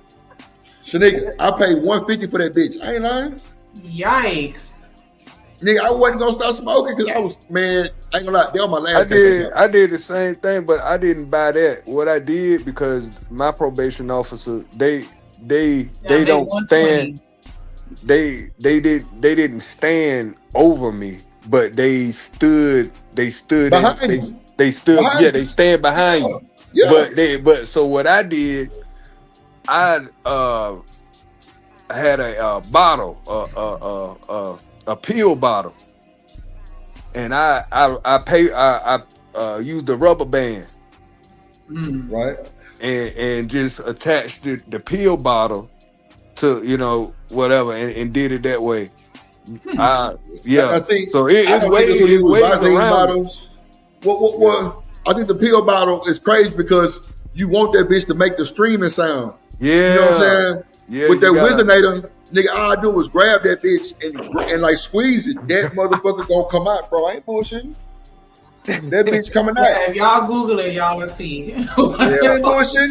Now squeeze that bitch. That bitch coming out, bro. Prosthetic penis. That's what it's the same color as me. That's crazy work, bro. That's crazy work. It's $120. I paid $150 for my probation violation was for smoking. You know what I'm saying? I failed 66 piss tests. That's crazy, bro. I couldn't use no Wizinator type shit. Hell yeah, they counted the shit. But I couldn't use no shit like that because that nigga you was must have been on felony colors. You must have been on felony colors to where everything got your number. Test, in other words. I couldn't piss with a nigga looking at my shit. Bruh, they don't. Okay, so look. Yeah, because they stand in there with you though. They stand right behind you, bro. They stand right behind you. Like it's real. They can't directly look. They can't directly look because how I was standing, I was still able to act like I was. I even did a little shaking. Yo, come on, bro. You know what I'm saying? They're not allowed. They're not allowed to look directly at your penis. Somebody didn't tell my PO this shit, bro. Cause I'm telling you, the way the bathroom was set up, the urinal, it wasn't even no blocking or nothing, nigga. Wait. D-Rock, it was a mirror of mine. It was a mirror man. It was a mirror of mine, D-Rock. Mirror. Man, all right. Let me tell you this real quick. That motherfucker was not bushed. Niggas who when I was in the military, they jail immediately. Nigga, they had a jail downstairs. Yeah. What you mean? Let me say this real quick. Do you know when you're in the military, you got little physical assessments or physical tests or whatever, testing your hearing, your seeing, and blood testing? I swear to God, one thing I hate about that is I got to piss in a cup while the goddamn ECO is standing right there in the bathroom with me. I'm like, can I go in the stall and do this shit? Thankfully, he was kind of let me do that. I can't see nobody looking at me. That's just nerve-wracking. I hate it. Nigga, that shit every probation of mine. I said, nigga, I'll never get used to pissing with another man looking at me. What type of shit is this? Man, look, that motherfucker was every time I had probation, that motherfucker did me like that. Every time, and like twice I had the same lady. She was cool because she was that went to school with me, so that was kind of good because she was liking the nigga and shit, telling me how much she liked me and shit. But nigga, me and her got so comfortable, nigga, we emailed each other, but I'm emailing her on a job email.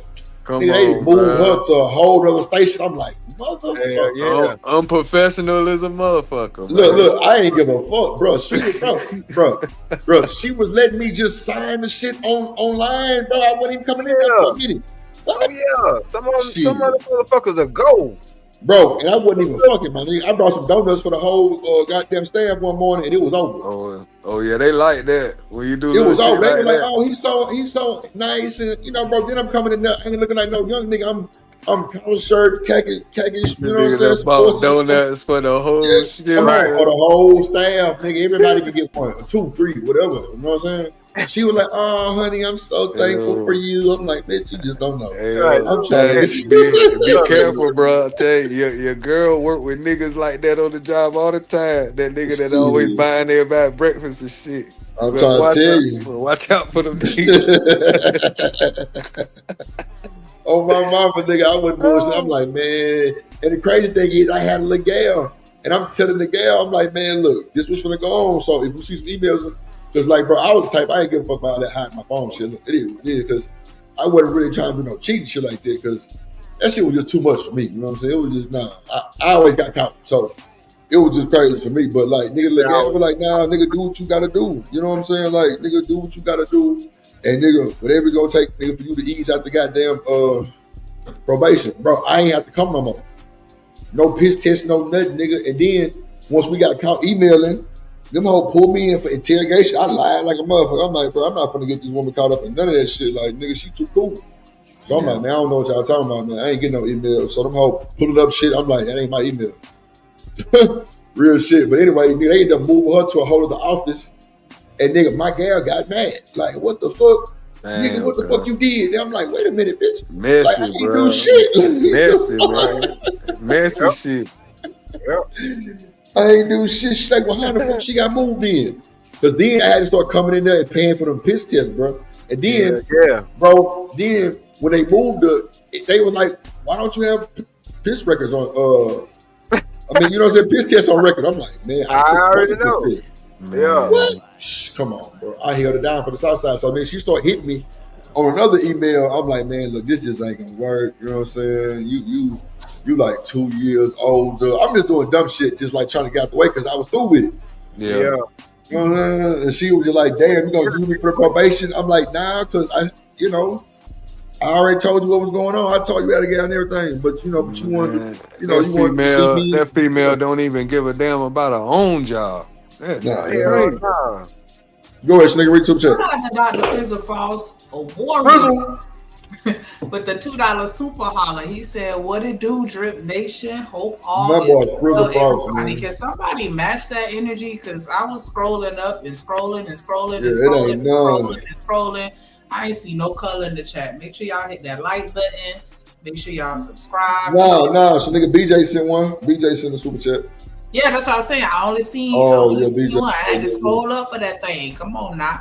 You know what? Don't you nigga like? You know it'd be crazy. I'm gonna start reminding myself to do that shit because I think that should be my fault because I don't never say nothing about that shit. I know you do sometimes. You know what I'm saying? When you can remember to do it, and I ain't got no problem with that neither because I know that ain't. You know what I'm saying? Like I don't really say it a lot for me to just be just saying it type shit. But at the end of the day, I'm definitely gonna start maximizing that shit. Like we got a goal. Let's reach it. Like, we gonna go. I know I go to everybody showing support. You know what I'm saying? But not that I'm trying to look for nothing back or none of that, nigga. Let's just reciprocate the love. You know what I'm saying? It only gets spread wider.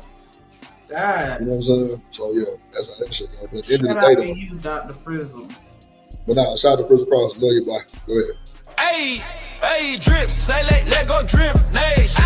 Money, let get it, don't be surprised if she asks where the cash at. Drip under be cash out. Hit the super chat. I say let go Drip Nation. Hey, money, Drip. Money, Drip.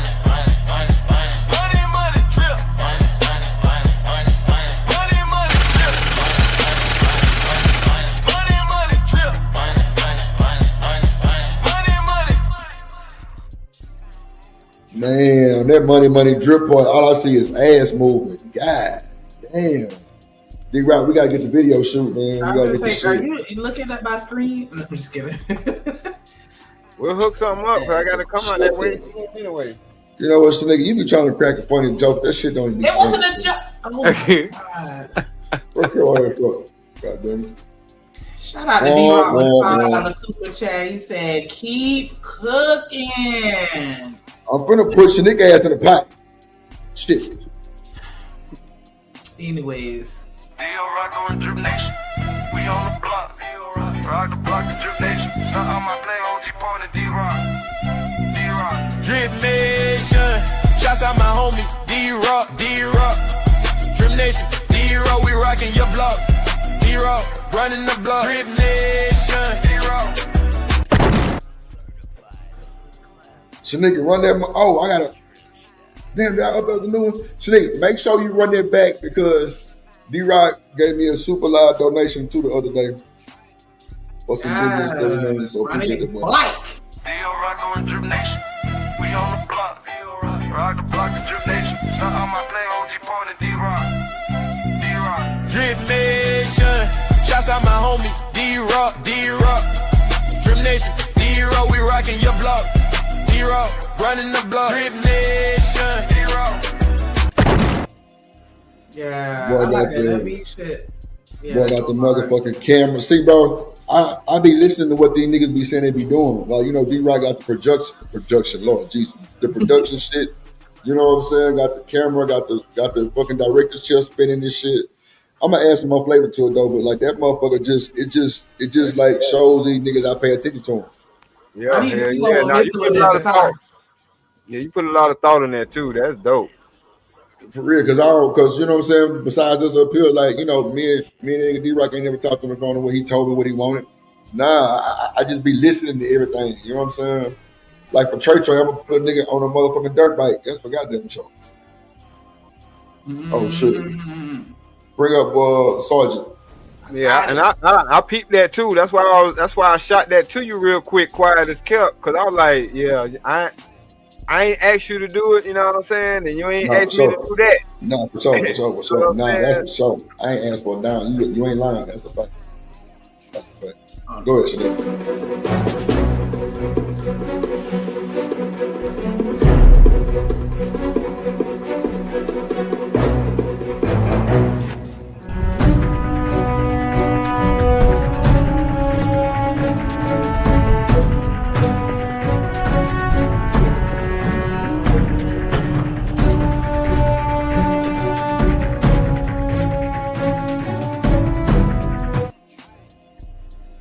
Stand in the building. What up, Stand the Stan man. the man? Hey, salute Drip. G.I. Joe, what it is? And Mr. Lester D-Rock the block. Hey, old Trey. Hey, man. Hustle and muscle. Boy, you got a live set tonight, Drip. What a wonderful time when brother and sister dwell together. Hey, man, but I'm going to tell y'all something, man. I've been in the military long enough, man.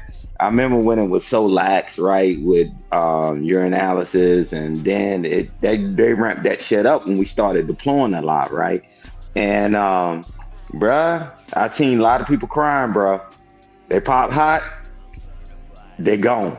They were What you mean by pop hot, Stan? That's when you dirty? Yes. Oh, okay. Yeah, when you pop hot, bruh. I mean, I've seen a lot of careers ended behind that, man.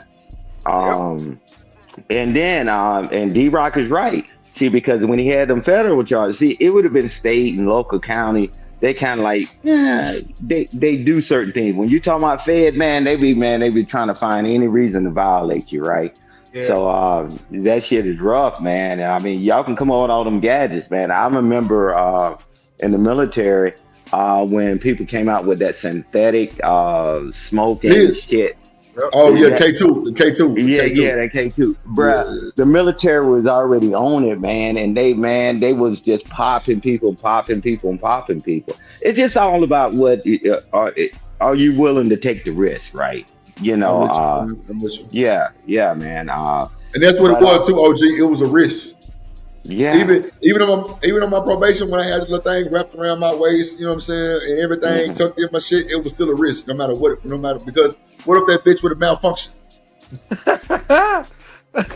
Money wasted. Hey, just tell him. You talking about you were born with two of these?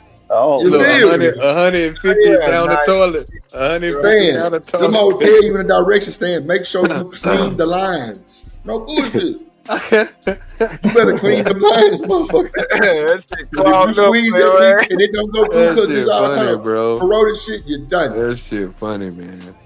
Yeah. Hey, bro, Nice. I used to have to pay my little brother, OG, $20 every time from the piss for me because that nigga ain't do no drugs. Oh yeah. He ain't do shit. That nigga Hey. so charging my bitch ass like, nigga, didn't I tell you stop smoking? I'm like, nigga, what the Damn fuck right. you gonna tell me? Fucking $20 a piss. I'm like, wow. And he stood on it Hey. Damn Hey. right. And your ass gonna pay it every time. every Hey, time. Drip. Hey, You know how many Drip. niggas found out their With the daughter was quickness. pregnant from that shit? Hey, I Drip. remember the first time I learned that it didn't matter the gender, like, and I Yo. used a man's pee to pass the test. Hey, Yo, hey, my Drip. people try to crazy. scare me because they try to, make me get on the good straight and narrow. Hey man, they could tell if it's a girl or dude, right? I was like, for real. I was like, for real, like, yeah, bro. Hey, Yeah, nah, but the I'm only gonna way tell you to tell this. if they pregnant. That's the only Hey, way. Drip. Hey, Hold on. Drip. You fired one nigga because they said he came up pregnant, bro. Bro, come on. You wild. Hey, Drip. Hold Hey, on. Drip. Go ahead, Stan. Go ahead, Stan. Go This ahead. was like some of the funniest times in the military. So when you pop hot, right? You go in, you go in with your senior leadership on the enlisted side and get with the commander, right? Right. And we tell the joker, congratulations, you're pregnant. And the guy talking about, huh? Yeah, you pregnant, buddy.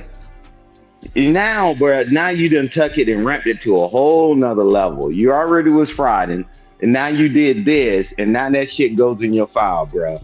The best thing for you to say, I throw myself on the mercy of the court, and we're gonna mercy your ass out. We're gonna give you some treatment before you go, though. Yeah, man, but man, people ain't wise, bro. Great. He tried to use some other females' urine to pass a drug test. A lot of times they would use their wives. Girl, yeah. Yeah, and then he didn't even know his girl was pregnant. She didn't know she was pregnant either. He said, congratulations, you're pregnant. And This is my yeah. And you got a baby on the way. So, Yeah, like, damn.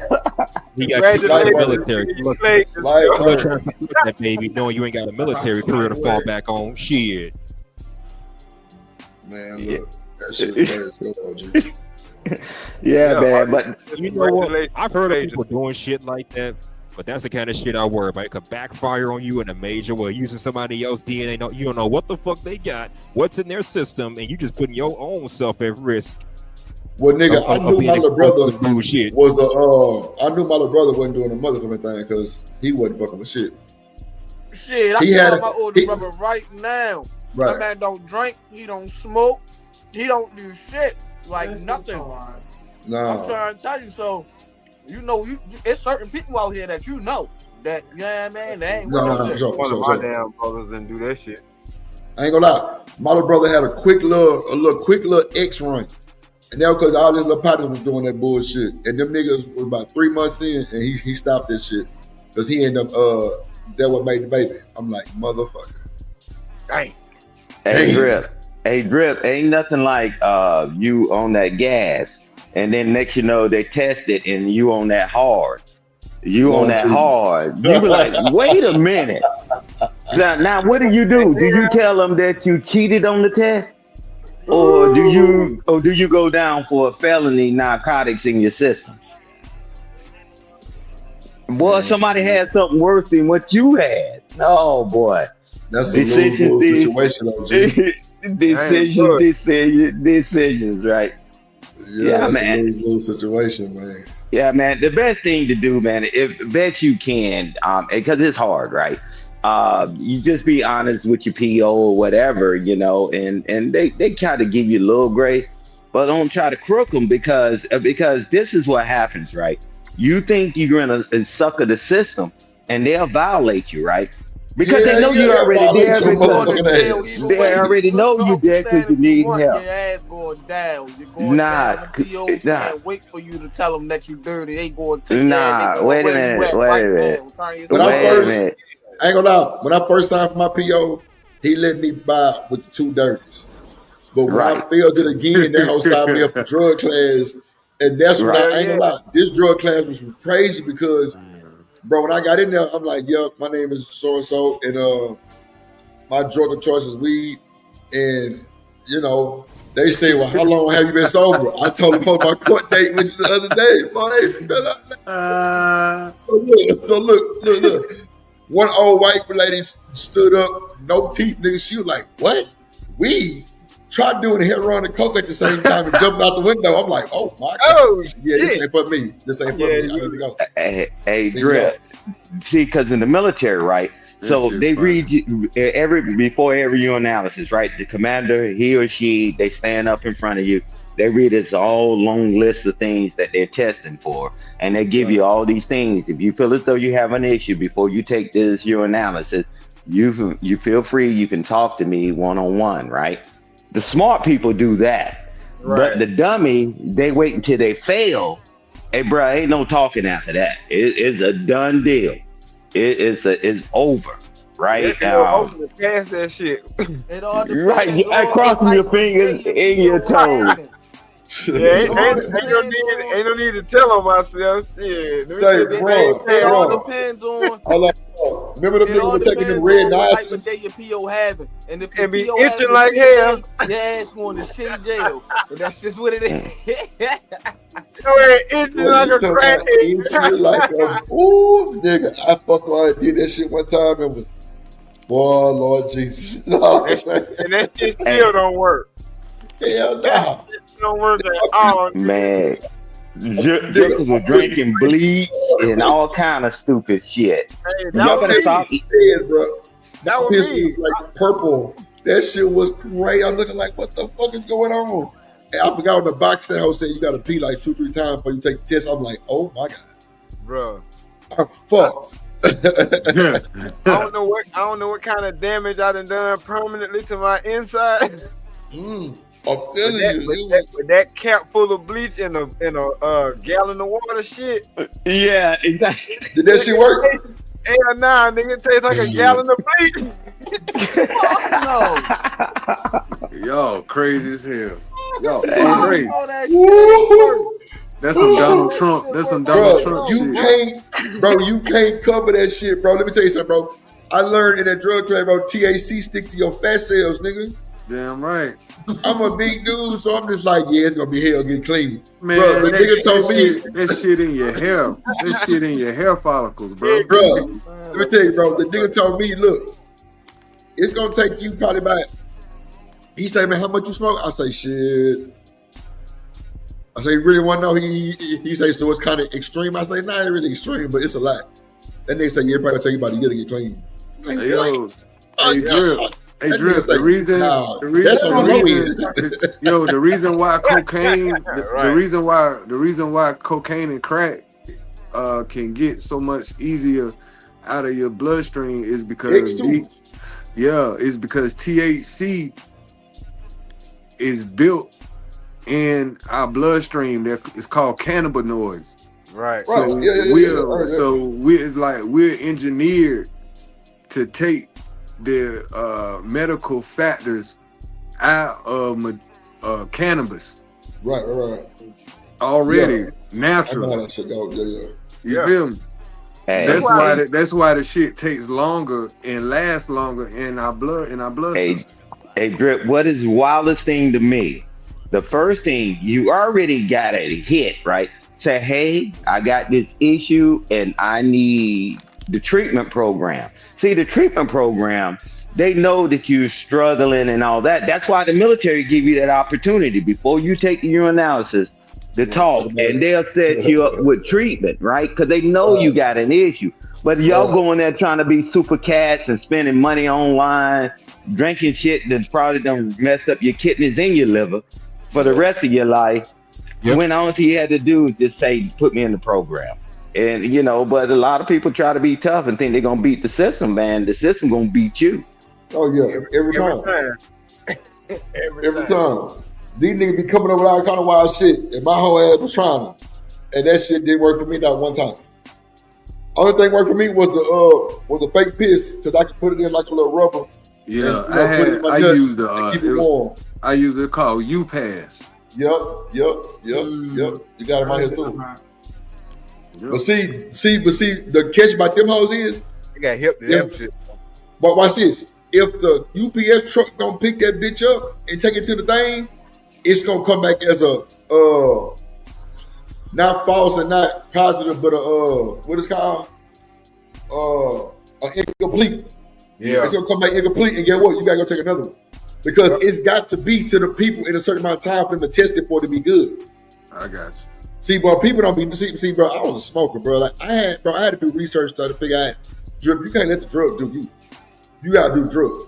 So it was like I know how to keep myself hydrated, all kind of shit while I'm smoking, bro. Like how great ass shit. Plus I used to grow, like major, bro.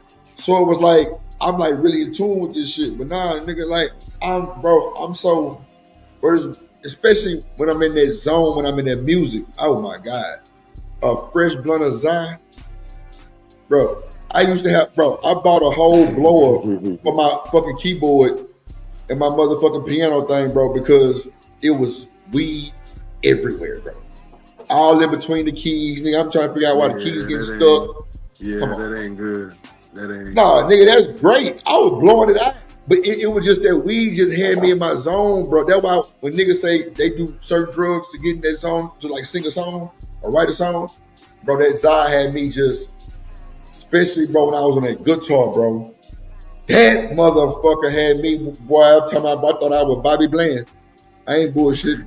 Blunt in my mind. What? Blunt in my mind. I'm talking about chip. Oh, I'm talking about, boy. Hey, Drip, that sounds like the guys, the people that say, I drive better when I'm drunk. Yeah. Salute. Yeah.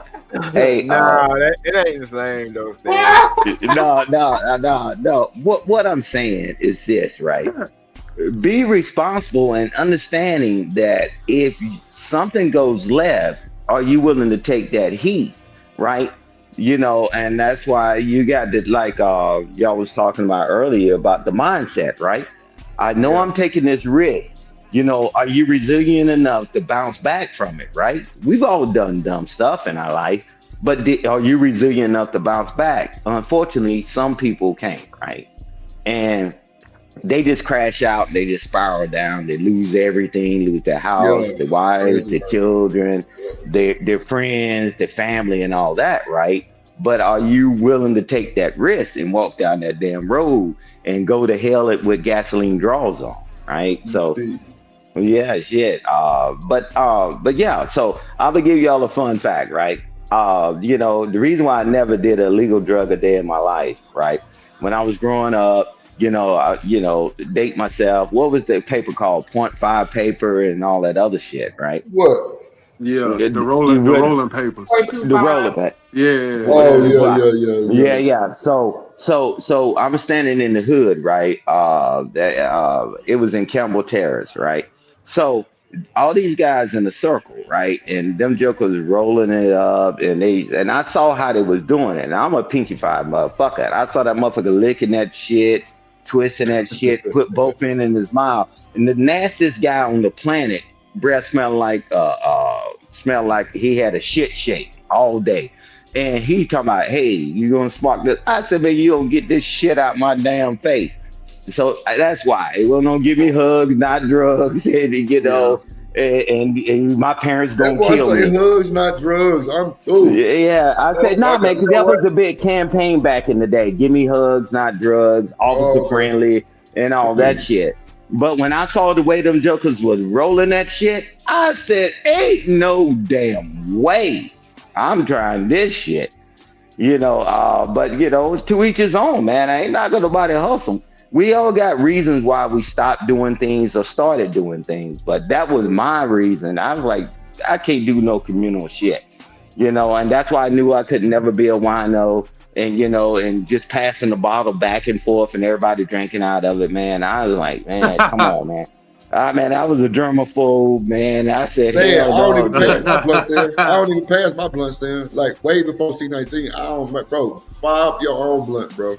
Like, bro, my cousin used to always tell me, stop passing blunts to these niggas, bro, because niggas nasty and niggas don't know how to take care of their hygiene bad. Nigga pass you the blunt back, the blunt soaking wet. I'm like, Yeah. I just stopped right now. You don't know where their mouth is been.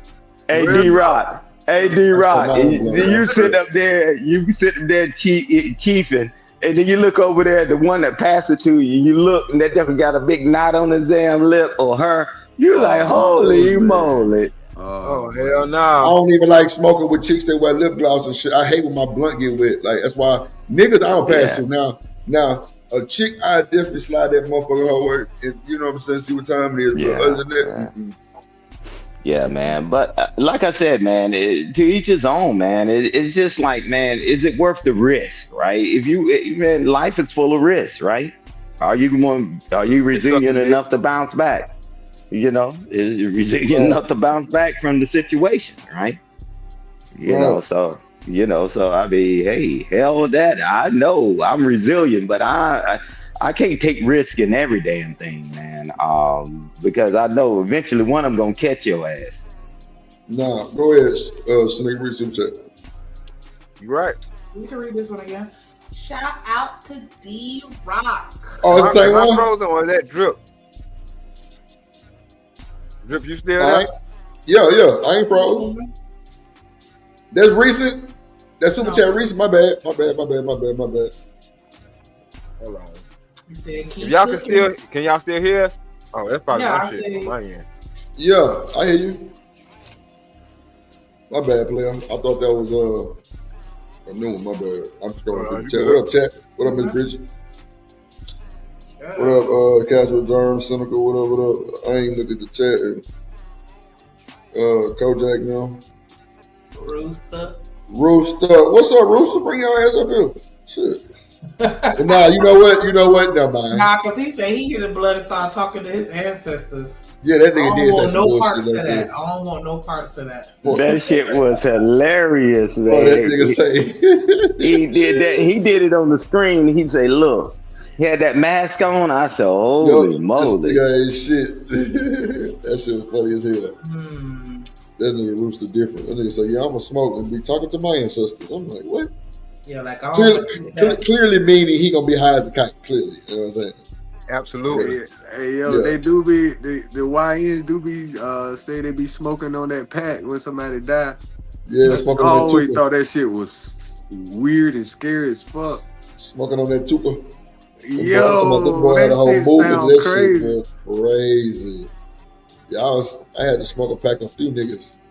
I'm talking about roll them up. Man. Come on, man. Roll them up and stuff that shit. Fuck them. You know, it wasn't no real deal. Like, you know, it's just internet bullshit. You know, pussy. You know, nigga hate me shit because I'm just tripping. You know what I'm saying? So I roll that whole ass. That shit sound like the coldest shit you could say though, bro. God you know, but it is what it is. You know what I'm saying? So some niggas don't even know what that shit mean. They just go along with it because that's what it was. Yeah. But you know, at the same time, you know, it just bounces. You know, I ain't finna do a motherfucker thing. To one of these niggas like that stupid as fuck to put my life in jeopardy or to even play like that. You know what I'm saying? Yeah. Hey, Drip, y'all took it next level. The words we used to say, you know, we're gonna piss on your grave, right? Right. That's the words y'all took it to a next level. Y'all say y'all smoking. Stan, they actually dug up that nigga King Von grave. Well, straight up, bro. They dug that nigga grave up. Stan ain't got caught. No bullshit. Yep. What the? Yes, they dug that nigga grave up. Now, what? What they was finna doing that shit? Up and embarrassed. Come on, man. They finna piss on nigga, all kind of shit. Smoke that Von pack. That Von pack. Look, it got so bad, OG. They had to put a cement barrier under the motherfucking ground so the casket can be under the barrier because they tried to do it again. That's crazy, bro. That's wild. Hey, Drip, you know you got to be on. That's called a cult following. Yeah. Matter of fact, Shanika, pull up King Von grave dug up on YouTube and share your screen. Watch. I ain't bullshit. These niggas got on masks and everything with shovels out there in the, I want to say the daylight. Come on, man, broad day, I ain't man. bullshitting. Watch. Why would she put this shit up? I ain't bullshitting. I can't make this shit up. You can't even die in peace. Come on, man. Bro, King Von was a fucked up nigga though. When you put it out there, yeah. Ain't nobody gonna let you die in peace. Yeah, I guess that's true. Man, yeah, you're right, Church. I hear you, bro. I hear you. You get what you give. Oh yeah. And if you the face of it, yeah, that's why I asked to be cremated. Ain't nobody coming to dig me up. You gonna be wasting your fucking time. Man, that nigga THL Bates who just got killed. That nigga with Dirk Homie. Yeah. All them niggas getting popped, bro. Over some bullshit. Over, I think like a watch or some shit. Somebody stole somebody watch and they were with that person, so nigga, they caught it too. So, yep. That shit all over in there right now. THL Basil getting fucking deleted over some bullshit. But you know, bro, these niggas nowadays, bro, them niggas shoot so hard and so fast. Yeah. Bro, it ain't even a doubt in the mind you're gonna use your hands today, sir. Yes, sir. You might as well retire them some bitches. Ain't no more Golden Glove boxing awards. You ain't heard that shit in a long time. Yeah, man. Them they damn switches changed the game, cuz. Oh yeah, they doing the trial of Julio right now, ain't it? Yeah, Yeah, and bro, it's looking they crazy. on day 6. Bro, it's looking crazy, bro, cause the little bitch. Excuse me, the little bitch, bro. She said she didn't want to kill light that skin nigga. jump. I'm talking about little light skin jump. Yeah. What? She say I've been wanting to kill this nigga for years. Yeah. Wow. Yeah. You gonna say that? Oh yeah, you stupid. No, her feelings coming out. You could tell. Oh yeah, she emotional. She emotional. Yeah, for sure. Like nigga, she mad. And niggas was talking about smoking that Julio pack. Yup. But you know what? The Julio knew he was gonna go. I think real shit. Because they say, bro, acting so Julio was different. the biggest troller in the world. The biggest that man troll was so fucking funny. I swear to God, you'll have me rolling damn near every day, bro. This nigga was disrespectful on a whole different level. I'm not gonna lie. Until you talk about taking disrespect on times 10, that was Julio every day. Yeah, man. He was a terrorist, man. Day, that nigga was hilarious, bro. I'm not gonna lie. Yeah, I ain't really check out Julio till I seen him on that Say Cheese interview, but he got shot in the foot. He had a hole in his stick. Yeah. That's the first time I ever really seen it. Well, really caught wind. Bro, of that every nigga. time that nigga got hurt, he went live and told niggas that they ain't do shit. That shit was funny as Wow. every time he was like, y'all niggas shot at me. Y'all ain't hit me. Y'all ain't even do y'all job right. Fuck wrong with that. I swear to God, that nigga was different. He was crazy as hell. But I get it though. Like I ain't gonna lie. I was a fan of Julio because everybody hated him. Everybody hated him. I'm talking about everybody in Florida. I'm talking about allegedly, man. He did a lot of that's what made fucked me a up shit, fan. bro. He the underdog, so I'm like, He did a lot of diss songs too. Like I'm not from a lot of disrespectful ass diss songs too. A lot of niggas, he caused a lot of fear and a lot of havoc in the streets, man. Yup, that too. Nigga was was responsible, allegedly for a lot of people lives, you know what I'm saying? Being fucked up. That nigga was funny as hell. Nah, Julio was a fool. I ain't gonna lie. Like fool, yeah, he was his name. He was a fool. He was a fool, bro. That was in his name, right? Yeah, he was a fool. Like you know what I'm saying? I ain't really listen with rap. It was just his little clips that I was seeing. It was crazy. Like, bro, was it wasn't little bitty ass nigga. Yeah, he had a personality, man. It was. Yeah, that's so wild. Then that nigga just looked weird with that long ass hair. I'm just like, looking crazy. Yeah. That shit wild as fuck. But He reminded me of that character from The Simpsons, the dude with the dreads. Y'all know what I'm talking about? Yeah.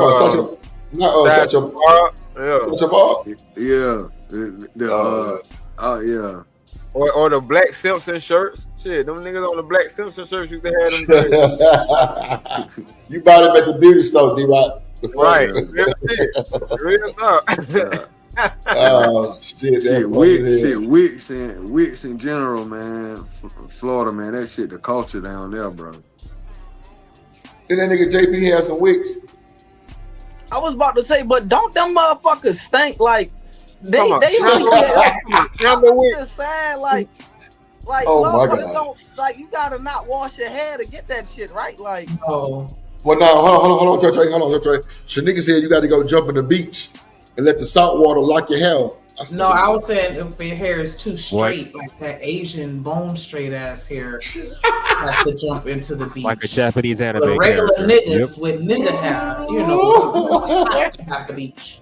Hey, you know what? Get that shit all natted up and natty like that. I ain't even gonna lie. When I went down into Miami and I was in that damn water, bro, that water, first of all, that water is 10 times clearer than the water in Myrtle Beach. I'm just gonna say that. And the salt density of it, Oh man, that Which shit beach was did you go to? Which one did you go Bro, that's how it was in Mexico, bro. Ooh, D-Rock. Oh my yeah, on the God. South Beach. to?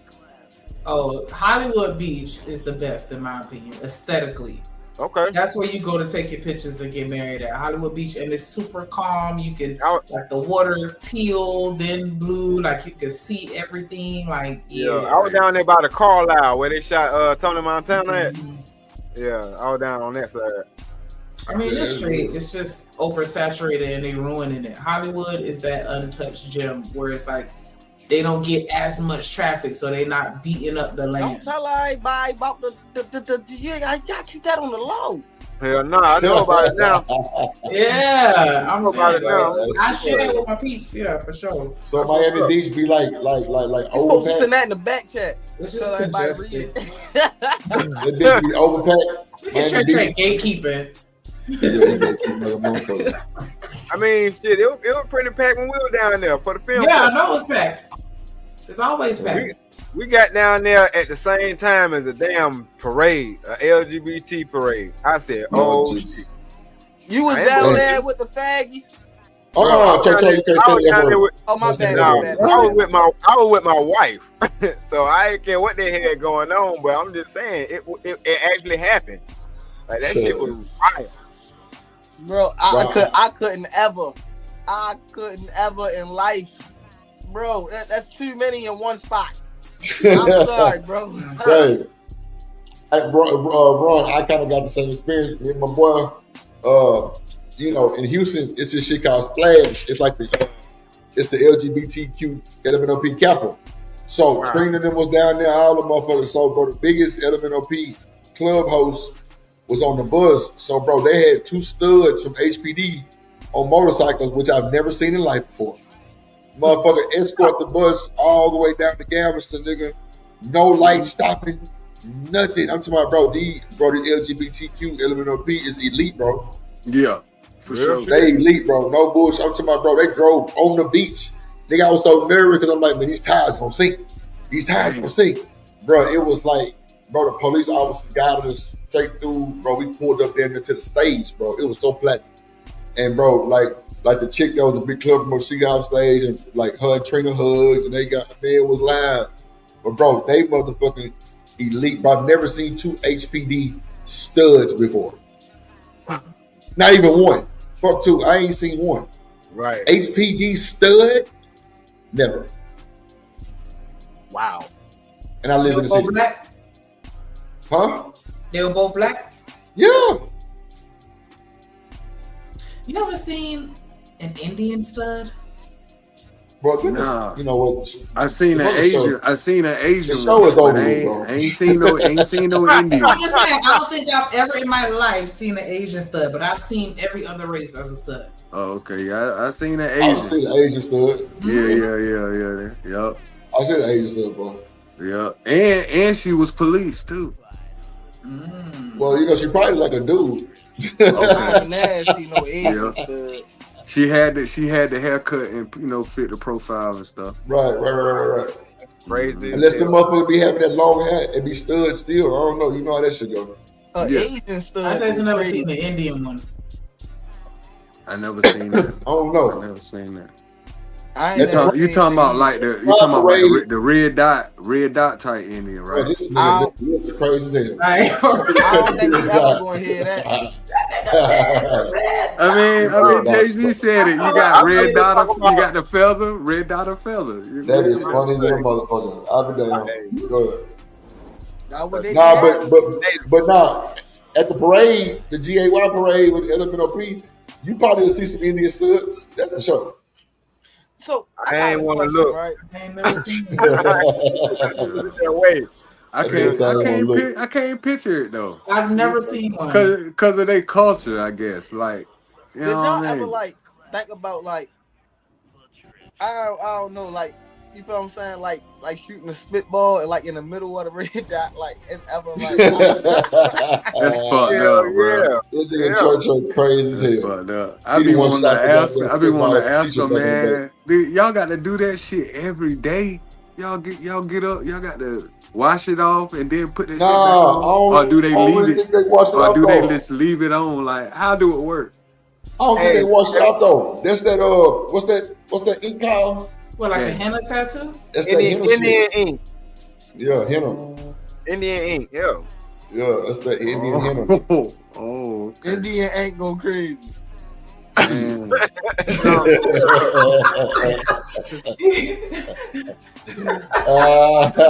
I sound real weird as hell.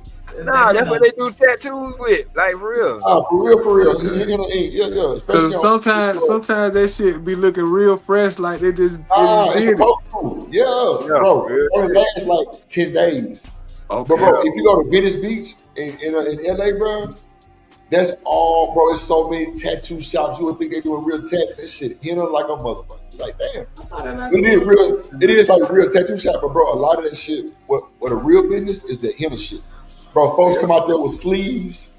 I be seeing the females behind that little shit on their hand. Right. That shit big down there in Miami too. Where it's getting bigger.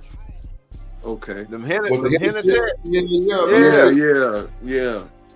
A lot of like strippers get that shit too. A lot of strippers, all the Indian folks. Yeah, all that shit. Yeah, I get that shit. Just a temporary tattoo that lasts a couple of days. By the time they go back to their regular life, that should have been faded away. Okay. I ain't gonna lie though, D-Rock. Whoever doing them all, they cold. They must be real tattoo artists. Yeah. Because they cold as fuck. Yeah, a lot of them are though, bro. Yeah, they cold as fuck. I'm talking about they cold. The fucking designs they be having on that bitch take consistency. Boy, I'm talking about good eye and a slow hand. Yeah. That's dope. Nah, for real, bro. Them hoes be so tight and colorful and 3D looking, bro. It'd be crazy. I'm like, well, I bet you charge your lowest tattoo probably $500. Damn. Nah, for some shit that's gonna fade away. Nah. I ain't saying for the henna. I'm saying for the real tattoo. Oh, the real jump. $500 probably. Yeah. I'm just spitting out a number, but for the henna, shit, that shit kind of hot too. Cause I think my first time going to California, bro, I had went to Knott's Berry Farm or whatever that shit called. I was like 13, I think. And nigga, we went to Venice Beach and I got a henna tattoo of some crazy shit. But you know, mine was on some hood shit. I think I had my neighborhood and some shit. Oh, and my name. So all niggas get their names first. So I think that was like $35. You know what I'm saying? But like I think the folks that get that real deal shit, where they go all the way down their fingers and shit. Yeah. Mm-hmm. I think it'd be like in the hundreds, probably more than that. Yeah. Probably more than that. Cause bro, that shit be detailed as fuck, bro. It'd be colorful. Yeah. That shit take time like a motherfucker. Yeah. I'm telling you. Shit. The cost of beauty, man. Shit. Mm-hmm. Yep. I just knew that was one religion I would never probably be able to get into. Whatever religion that is, where you gotta have that red dot. Yeah, that shit interesting as hell. Where you gotta have that red dot on your head. Yeah, I be seeing that style a lot. Right. What's that? Yeah. Pull up Vaughn shit too. Yeah, see, bro, that shit detailed as fuck. Look at that shit. That shit crazy, man. That shit detailed as fuck, bro. Damn. That shit costs real money in like a real tattoo style type of situation. Right. Yeah.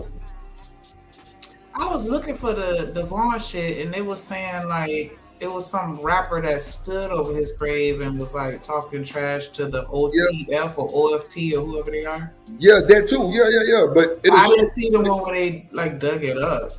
Well, put in King Von Grave. What's the word I'm thinking of? Not abandoned, but what? That shit right there. That shit right there got to be a henna tat and not an actual tat. That's what I'm saying, bro. That shit like grave diggers. Yeah, not grave, but not slander, but it's another word I was looking for. But anyway, like put in King Von Graves King Von Graves slandered or some shit or tampered or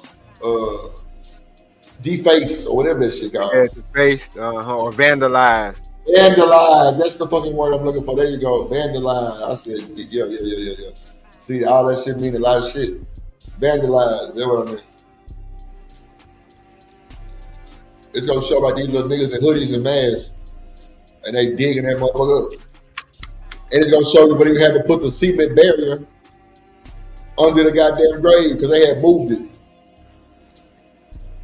I'm like, damn, because bro, somebody trying to do it again. They gonna tell you too much. They gonna tell you the whole story.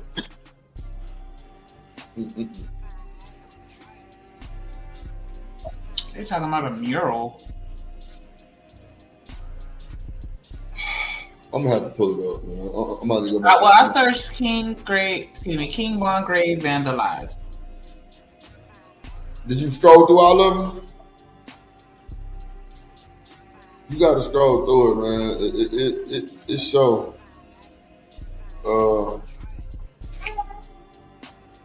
I gotta see.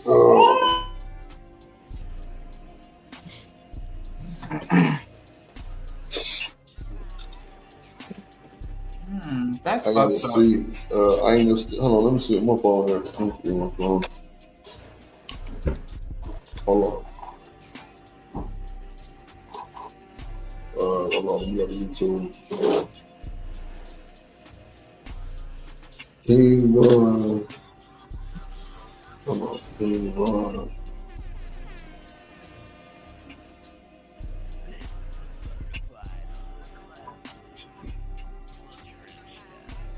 See, they're saying he peed on his grave. Let me see. Man, how come I can pull this shit right up? I swear this motherfucker here. I typed what you told me to search for. Damn. Man, you can put it.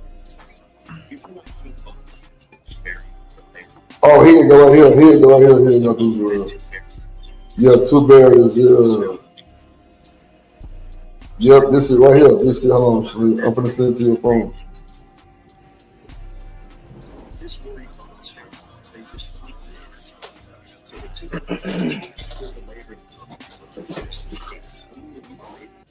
Yeah, crazy work. Hold on. Yeah. Oh shit. Hold on, nigga. I'm finna send it to your phone, so nigga, you hear me? Yeah, so he got 2 grave sites? 3. Yeah. So nigga, you can hear me? Mm-hmm. Yep. What's going on? Yeah, can you hear me, man? Yeah, you kind of low, Shanika.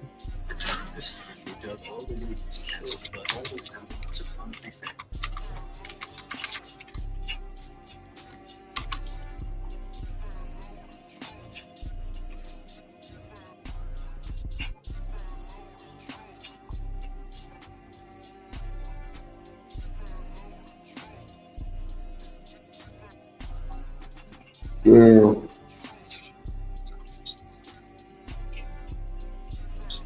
Yeah, this is short. Oh, here. Nigga, Mm-hmm. can you hear me?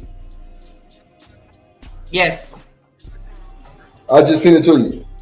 Why you wasn't saying nothing? I was. Oh. My shit was fucking up, my bad. Who the fuck you think you hiding that little old nigga? You got it? Yeah. See how easy that was? And I found you. I found that Yeah, video you too. But I think who that was that said they were talking about bite. They were talking about biting the nigga. What was that? Edelman and Cam? I don't know. I don't know. It was somebody said that shit. I can't remember. Yeah, I thought it was either Mr. Lister or Trey Trey. I don't know. Shit, look, I could be dead ass wrong. I ain't gonna hold you. But yeah, Sneaker grabbed that bitch and played it in the back. It's probably one with Bruce Lee. Yeah, it was Lister who said the biting jump, but I agree. Yeah. Live, you can't I was like, getting a nigga off you versus fighting a nigga. Oh I was like, yeah. That was bite that motherfucker. That's the shit I'm on. I need to put it in the private chat. My bad. Do you know why King Von's casket was buried under a layer of concrete? You see, it's not well known, but Von had 2 burials. After his first burial, his ops found the location of his grave and tried to disrespect it by digging it up. However, that failed as the graveyard security found them before they got to the casket. But this worried Von's family as they just wanted him to rest in peace. So they took out the casket and poured a layer of concrete over it just in case. Only a week later, Von's ops returned this time. They dug all the way to his casket, but all they found was a concrete barrier that they couldn't break. Do you know why King Von's casket was buried under a layer of concrete? Come on, bro. You see, it's not well known, but... See what I'm saying? Well, I ain't bullshitting. I ain't bullshitting, bro. I did it twice, bro, in the daylight, bro. Well, shit. Let I me mean, tell what you, the let me fuck tell was you buried something, with right? him? When you make a song, we dig them up and tell them die again. And you feel what I'm saying? Yeah, you're right, Trey. He did have a song like that. When your song say, when you go, I'm talking about something, when your lyrics say that verbatim, and you talking about somebody brother, somebody cousin. True that. Shit come back Bro, on you. you get what you put out. The same energy that you put out is the same energy that you want to receive. You put out a whole bunch of energy that disrespected people after they died. So what you think that people was going to do to you after you died? Disrespect. Bro, that's wild. They came by. Oh, wow, that's crazy. What goes around comes around. Wow, I learned that as a youngin'. Yeah, bullshit. Talk your shit, man. That's one of them laws of Mayat. Yeah. Ah. About that yesterday. So nigga, man, you missed Piece of My Mind ass up here earlier. You missed a lot of shit. Miller ass was talking. Boy, Miller was talking cash shit yesterday, but that shit was hilarious. But now, Piece of My Mind popped up, man. I ain't seen that motherfucker in a long time. I ain't gonna hold you. But it would have looked good if both of y'all was up here, though. Would have been a good aesthetic. Real talk. But, nah, for real. This motherfucker get to work on time. Should be alright, but nah, shout out to that shit, though. This nigga, pull up, this nigga one of the videos since you ain't showed me, since you ain't seen nothing. Unless you got something. Oh, nah, pull up D-Rock shit. It's up on the screen, sir. Oh, my Put bad. the blunt down. I ain't smoking the blunt, bastard. Flush the toilet then. Nah, I ain't smoking. I'm right here looking at you, motherfucker. See, and I'm just yeah. I'm gonna take my meds real quick. Go ahead, you got it. Okay. Exactly. I'm on the What? The hostess with the mostest. Don't forget to do your push-ups before you take the meds, bro. All right, yeah, with a fucked up cast on his leg and everything. Gotcha. Shit like that. Shit like that. Shit like that. Looking like Forrest Gump, and you talking about doing some. You know what I'm saying? Wow, Forrest Gump, man, that's fucked up. Yeah, this right here for you. This right here for you, Mr. Lister. Chennai. Yes, sir. What is your instinct? To pray. In this position, your arms are useless. Yeah. Can you kick or stomp me? No. Then, if you wish to survive, what will you do? Bite his ass. I don't know. Bite. Exactly. Bite. Are we not animals?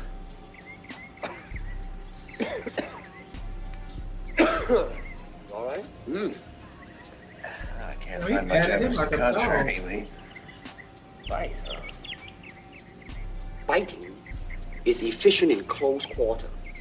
Listen to what he's about to say, though. A plan of biting.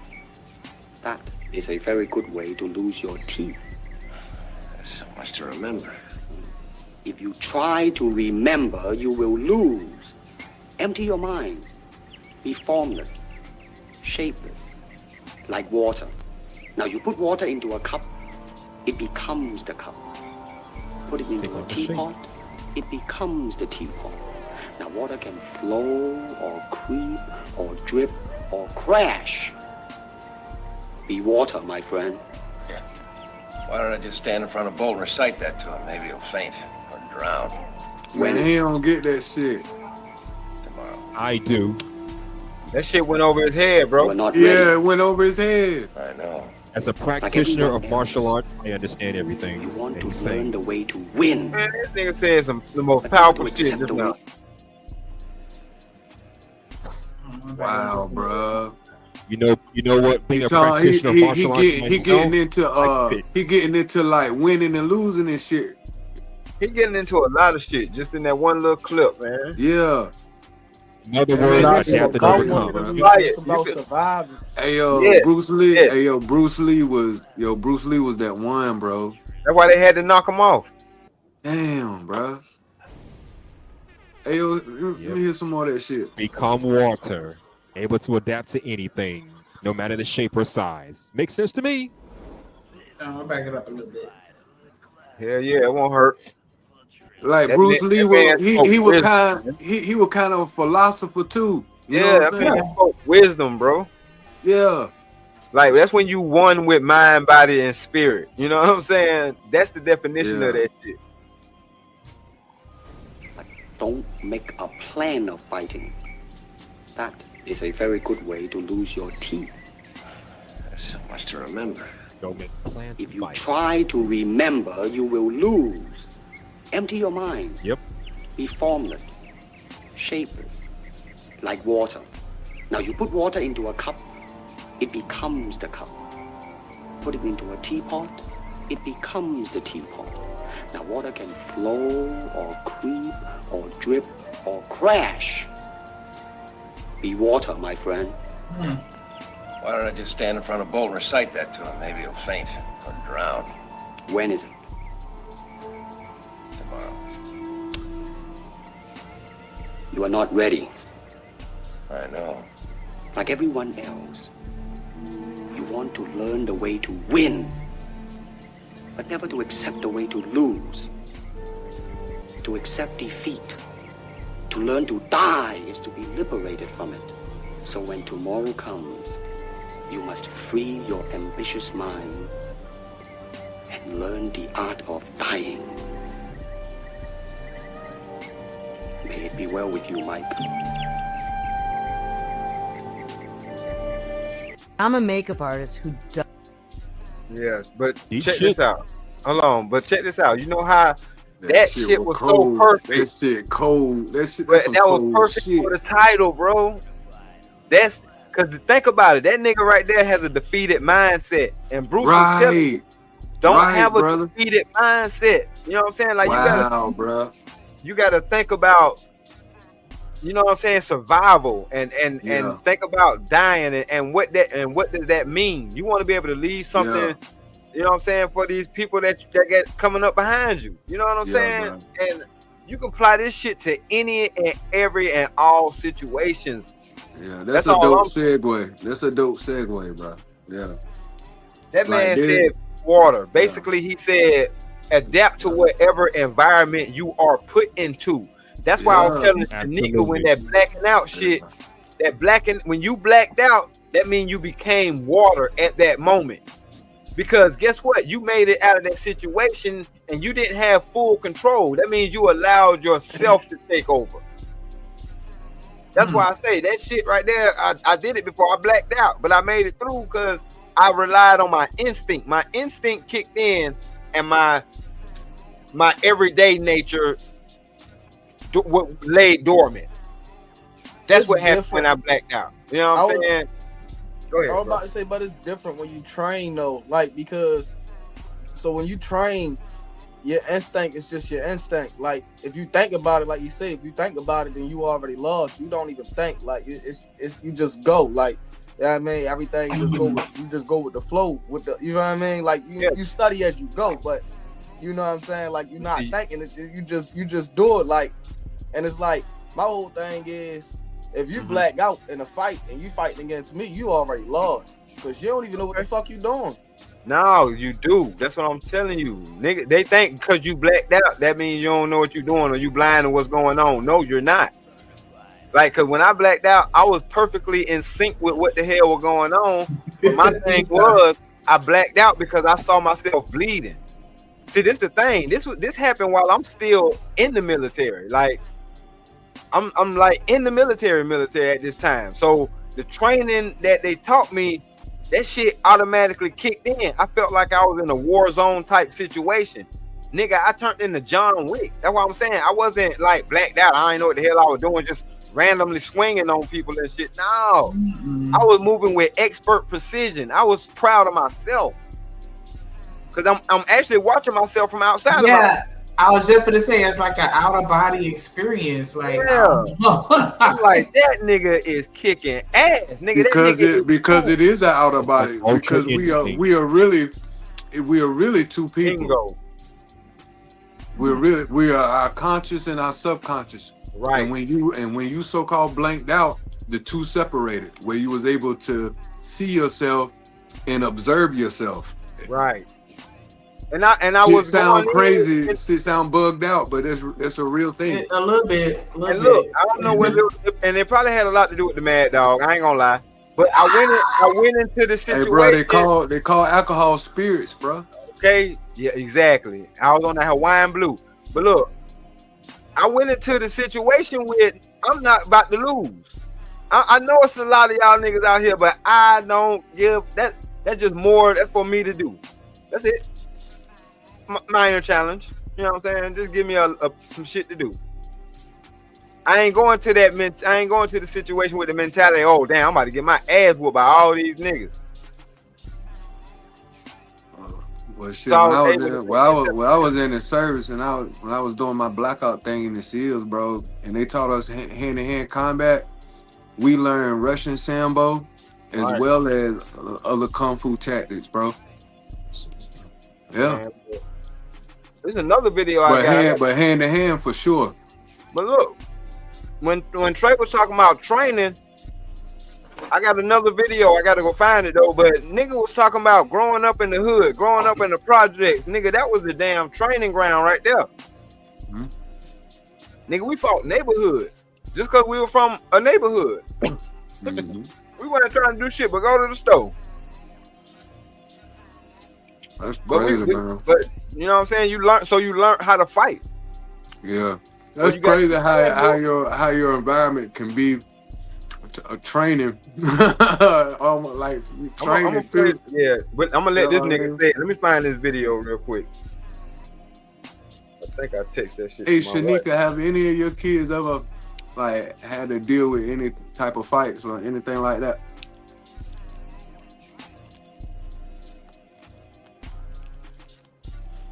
No, she heard me.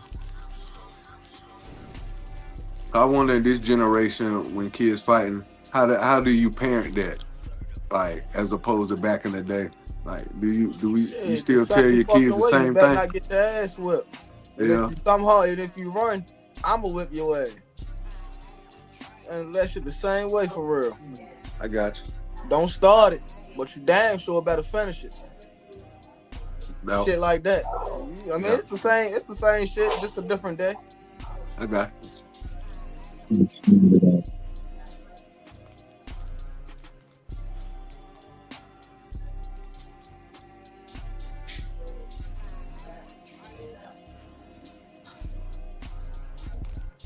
Anybody else got anything on it? Yeah, quickly, a good run beats a bad stance any day. I'm gonna tell you this. If you're in a situation you can't get out of, you got to do what you need to do. You know, so you think you crazy as hell. I see these bunch of no-neck jokers, man. I'm well trained, but at the end of the day, I see a bunch of no-neck. My job is to get out of there, but if I can't get out of there, then you got to go for broke, right? You know, who does that? Yeah, everybody. See, Stanley, man, see, you got that's it. a depraved. I hear you. I ain't gonna lie to niggas, man. They caught me outside one Halloween night. It was about 10 of them niggas. Man, what? Caught wheels? Fuck that. You ain't catching me in this back alley. Y'all got me fucked up. There you go. Yeah, because if you can get away, get away. But if you can't get away, you got to go for broke. Don't just cower it down. Just got to go for broke, right? You know. So I got what you were saying, Trey. You know, you got to go for broke. But if you can get away, get the hell out of that situation. Yes, sir.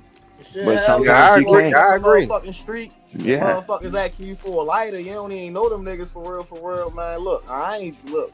Man, You know what all time that. it is. You You know keep what trying, time it is. you keep it moving for real. What? Nigga say something Yeah. crazy. Try to get up on you, man. Too many. I'm not about to sit there and try to fight all y'all. I don't even know y'all niggas. Yeah, but Yeah, people will fuck call. that. Hey, well, you live to talk about it, right? But It was the a people, Halloween night too. I wasn't playing. Yeah. Fuck that. yeah. But at the end of the day, people will say you been a coward. You supposed to tuck it and got lumped up and Man, got a pumpkin head, and now you in a vegetated state. No, man. Sometimes you get I don't caught. advise that. I don't advise getting the pumpkin No, head. I don't advise that for anybody. You can ask any of the toughest gangsters. If they can get out of a situation, they getting the hell out of there, bro. Right. You know, come on, man. That's the smart way to do it. Yeah. Better. Yeah, that's how you stay alive. That's longevity. Yeah, it's going to end up. Yeah, that's what I'm saying. Yeah, it's going to end up getting ran over. Yep. But you know, situations happen. That fight or flight kicked in. It's just that flight don't be the first thing I normally go to. It might be different. It might be different now that I got kids and shit. But That ain't the first thing that niggas normally go through either. But shit, on a Halloween, shit, it's motherfucking about 11 o'clock. Man, I'm not messing with niggas, man. Walk down this motherfucking alley, niggas asking for a lighter, man. Man, fuck that. Niggas on some shit. I'm not fucking with you niggas at all. Man, I'm curious that was going to be totally abandoned for the reason why officers men. The number one thing, let me just ask this question if anybody understands. What's the number that man takes for me to talking about? Like, what's that? Man, I don't know if it's just me, but I can't hear. I can't hear you. Whoever either. that I is thought it was talking. just me. Can't hear me. I'm on that Zar, but I don't think it's that. That's how a lot of shit sound when I'm on that shit, but I'm like, nah. Yeah, I ain't gonna lie. Our voice not coming through clear. Nobody know. Yeah, it ain't coming through clear. He can say it. Is that Smitty? Yeah, I'm getting it up out of here, man. Y'all be. All right, well, hey, bro, come back up and come back Yeah, up I'm and set that change, but or change your setting and come back up. Shit, we love to hear from you, bro.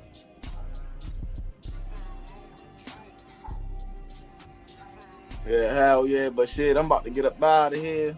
My dumb ass gotta wake up early and shit. Fuck that. All right, Trey. Shit, appreciate you sliding through.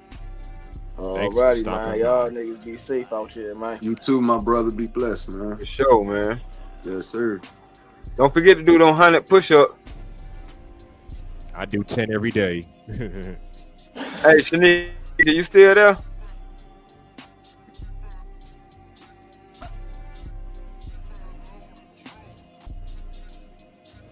Hold on, let me see. I might can play it. Let me try to pull it up. All right. Okay, you got you can do it, H&M. Is it this one that you just put in here? It's a short, or is it something else? Yeah, that's the one. All right. This it? Damn, my brother calling me. Hold on. This it? I can't see it. Oh, wait, hold on. Oh, damn, Shanika got to bring it up, or Drip, or one of them got to bring it up. It's in the back. Hold on. Where is that? I can't see it. You can't defend. Oh, never mind. I see it right here. I got you. I can add it to the stage. Oh. Hold on. Where is it? I guess you're streaming from your side too. Okay. Well, I'm trying to add it to the stage. I can't do it on mine. Oh, hold on. I gotta bring the other one down. My bad. I'm tripping. You can't share no 2 videos. I tried that before. It doesn't work. Okay. Yeah, see, that's that Zah kicking in. That's what that is. Exactly what that is. Me a play. Yeah, for sure. Oh, we got you. But yeah, play that real quick. How you put this in full screen? Oh well. Hover into it. It should be in the corner of the video. You gotta hover over the video though with your mouse, and it should pop up somewhere. But you might not can put it in full screen. I don't know. I'm tripping. But just make sure it's up loud. Just make sure it's up loud enough. All right. Fair use.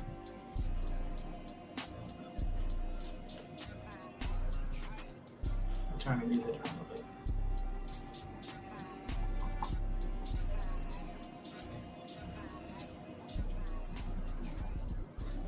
Can anybody hear it?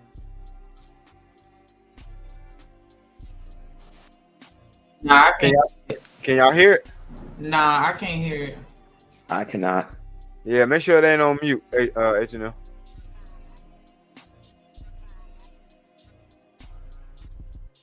It's turned up. It's all the way up. I'm all the way up. Oh, okay. All right, Let's try this again. Let me know if you can hear it. All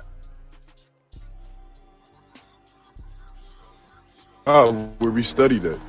We learn patience and pain. We learn balance and chaos. We learn loyalty through loss. If you from the hood, you got a degree in real life. They call it the hood. I call it the hardship. They call it struggle. I call it the university of survival. We ain't get no syllabus. We got tests with no warnings. We ain't had no teachers. We had examples. We ain't get grades. We got consequences. That shit was real. But every failure that you ever had taught you something you couldn't learn in school. You learn how to turn nothing into something, how to keep hope when the lights got cut off, how to stand tall when your name got dragged, how to smile when your heart broke. That's curriculum they on print. They let society make you think your story ain't education. The world study people like you when you finally make it. They write books about the same lessons you learned the hard way.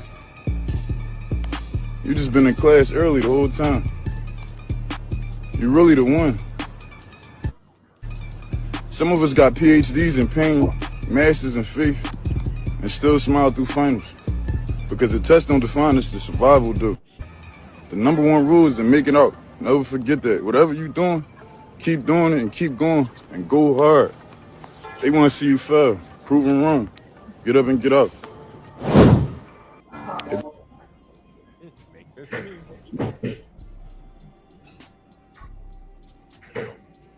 Well, thoughts on that? Yes, indeed. I'll go last. I know my thoughts on that. How y'all feel about what he just said? I mean, there may be some truth to that. A lot of truth to that shit. Cause this is what I'm not to cut you out, H&M, but this is what I was gonna tell Trey earlier, because he was right. And this is why I was saying, like, I have a certain level of respect for certain young people versus other young people, because I know it's two different types of people. Pressure is either gonna bust pipes or it's gonna create a diamond. So you got the two different groups of people that either gonna let the pressure break them, or that pressure is gonna create a diamond. And when you grow up in the hood, when you grow up in that toxic ass atmosphere, first of all, you a child, so you ain't asked to be there in that. That's what you had. That's the environment that you had. But like Bruce Lee said, you got to be like water. So when they get on us about being hard, that's why I had so much pushback about that. Oh, we thought being hard was something cool to do. Hell no, nigga. We had to be hard or we were gonna get terrorized. How about that? Absolutely. And the adaptability like, is, no, nigga, I'm not finna be nobody's victim. My bad, H&M, what you about to say though? Now I was gonna say it's just like being locked up in prison. You gotta adapt to that harsh environment and become a tough motherfucker. Otherwise, you're gonna get stomped out. Maybe even pimped out for all you know. Right. I was about to say stumped out. Stumped out. You'll be lucky to be stumped out. Shit, they might pass you around in jail like a pack of cigarettes. Or 4-pack of people cigarettes. that grew up in the hood people who grew up in the hood, some of them can survive better than the motherfuckers who have been to the hood a day in their life. They know how to move in the streets. They know how to talk to certain people. They know what to do, what not to do, how to deal with the police and all this kind of shit for the most part anyway. Right. You got some folks that act a fool around the goddamn police, but people that grew up around that environment, they know what to do, what not to say, and shit like that. Compared to motherfuckers who've never been in the hood a day in their life, like myself, for example. I don't know what the fuck to do. But now the granted, I know what to do because I had cousins who grew up in the projects and they kind of told me a little something. Plus, I watch a lot of TV, so. Ooh. Yeah, I know folks who are about that life at one point. Learn from them. So that feeling that we get when we get pulled over, that ain't no unreal shit. That's real. When you grew up, when you grew up watching the police pull up and just start shooting at y'all, and y'all got to scatter like roaches when the light turn on, and you got homies that been shot in the back for nothing. Like that shit does something to you. So yeah, when you get pulled up, you got PTSD. But I'm saying, like, we don't even acknowledge that shit, that what we go through growing up, it shapes us and adapts us to what types of situations or what type of beings that we're going to end up being. And people like to say, oh, he came from the hood, so I'm going to just dismiss him as a bad guy. No, that nigga came from the hood, so he had to adapt to that shit. That don't make him a bad guy. But when it comes down to this relationship shit, you got to find somebody who can see all that shit or see through all of that. Yep. Now, to be fair, I used to have that same mindset. Like, this man grew up in the hood. I can't trust him. But I got people who grew up in the hood. They weren't such bad people. They just learned how to survive. Real talk. You know? You got people in the suburbs that are still the stink off of shit. Straight up. Like, it ain't even about that. Because I had a partner who didn't even grow up. He grew up in our neighborhood, but he didn't grow up hood. It was a big difference. Like he was white. You know what I'm saying? His mom and dad was moving stuff. I'm just gonna put it like that. Had whole rooms full of it, dedicated to it. That's all. Ain't no furniture, no bed in this room. It ain't number packs. And this was the most thievingest motherfucker I know. And even was stealing from them, which I ain't mind, because, you know, I took pleasure in some of the cut. But it wasn't the niggas who was around me that was stealing. And if they did steal, they stole to eat that day. So it's like, nah, people get dismissed because of the shit that the training that we go through by surviving what we call the damn hood. Because that shit is a war zone. I hate when they talk about us and they be like, yeah, y'all neighborhoods are terrible. We know, motherfucker, we live there. The fuck? Y'all act like we want to live around these niggas who walking up and down the street with choppers. Unless you just, I don't know, unless you whacked out, that ain't the way you want to live, especially if you got children and shit.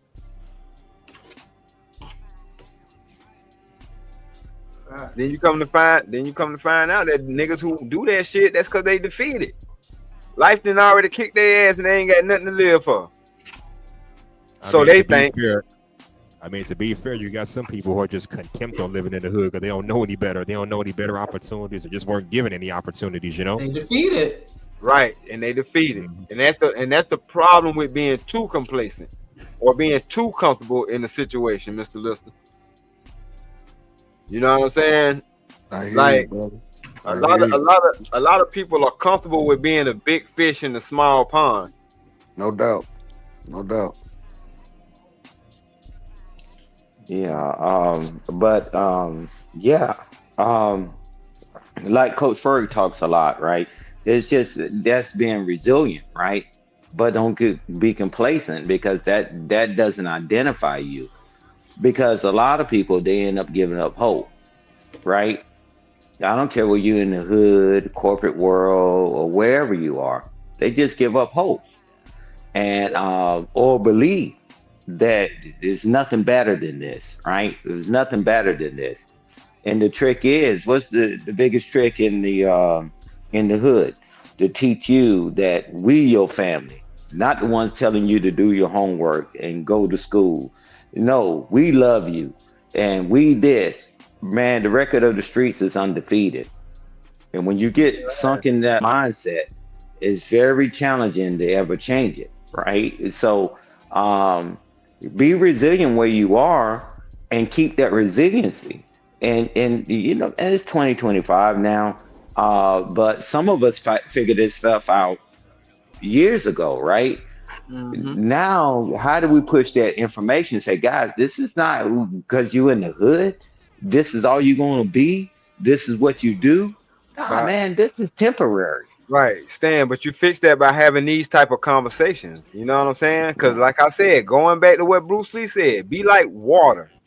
If that's the environment if that's the environment of the hood and you live in the hood, then have that outfit on when you in the hood. But once you leave the hood, you got to know how to adapt to the next situation. And that's one thing I had to learn.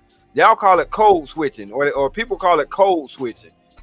But if I'm at corporate, even though corporate environment is actually worse than the hood, they just don't cuss as much sometimes. But corporate and the hood is the same shit. If anybody ever tapped into both worlds, tell me I'm lying. That shit is the hood, nigga. Real talk. The hood with a tie. You just fight a different way. You just fight a different way. Yep. I know back in the day. I know back in the day they had this old saying. Absolutely. They had this old saying: you can take a man out the hood, but you can't take the hood out the man. Out the nigga, real shit. So, but what I'm saying though is we have to be able to leave that shit. Like it's cool to know it. Boom, put that in your safe though. You know what I'm saying? Keep that knowledge, but then go learn some other shit. Cause now you know that. Cause it's other shit to do. This world is so big. It's so much for us to do that we don't even live long enough to do it all. Hey, we did it when we was in the hood, right? And growing up, right? You know, certain people you knew that you could deal with a certain way. Well, I don't need to bring out the big hammer. The rock hammer would do. And that's the same thing as you transition through life. It's just like you can't keep bringing out the big guns when it's not a big gun situation. But some people mindset is stuck that I just got to just level everything, right? And I'm telling you that lets you know. I've been on the panel, and shout out to Drip Nation, is that people said, man, I got something to live for, right? Right. My family, my parents, they getting elderly, whatever it is. But some people mind get locked and they say they don't give a damn. You know, so we got to figure out a way. And like you said, these conversations are healthy, is that before we get them down that road so far where they brain locks that this is all it is, we got to start it earlier, right? Having conversations and saying, hey, how in the hell? Because I'm no better than anybody else. And I'm saying, if I can overcome, right? Now, let me tell you what I had to do to overcome. People always say, if I can do it, you can do it. Bullshit. I had things along the way. Conflict resolutions and all these things and mentors and all that, right? Mm-hmm. That's how I made it through. My late father, my hero, my late mother, the matriarch of the family, and God, right? And mentors along the way. But we don't never get that far. We just get to, I did it. Anybody can do it. No, man. Let's tell them how they got to do it, right? At least tell them, give them a way, not the way. Stop listening to people have no way. Right. I'm telling you, this how I overcame. And just like D-Rock, when you were speaking, this how I overcame, right? Through all these situations and challenges and all that. But if you're going to be so rigid that you think you got all the answers and you think you got it together, bruh, you might as well be standing on sand on a beach. And eventually that tide will take you into the river, man, or into the ocean, rather. But yeah, man, let's stop with I did it, you can do it, anybody can do it. No, hell no. We had some help along the way. People say I did it all by myself. Bro, you a liar. I'll never tell that lie. And the truth ain't in you. And they tell you, I got it out the mud. I don't know what the hell that dumb, ignorant ass shit is. Somebody had to take care of you, and you had to listen for you to get to who you are. You notice that the successful people, they never say, I got it out the mud, I did it by myself. No, it's always these slack jaw people after they make it there. And why do they end up having to return to the hood? Because they forgot about it, right? Let's build the next generation. I mean, I'm tired of every generation has to start from zero. I went through it, now you got to go through it. Man, if we don't get out of that mindset, man, we're going to keep hustling backwards. And I land the plane there.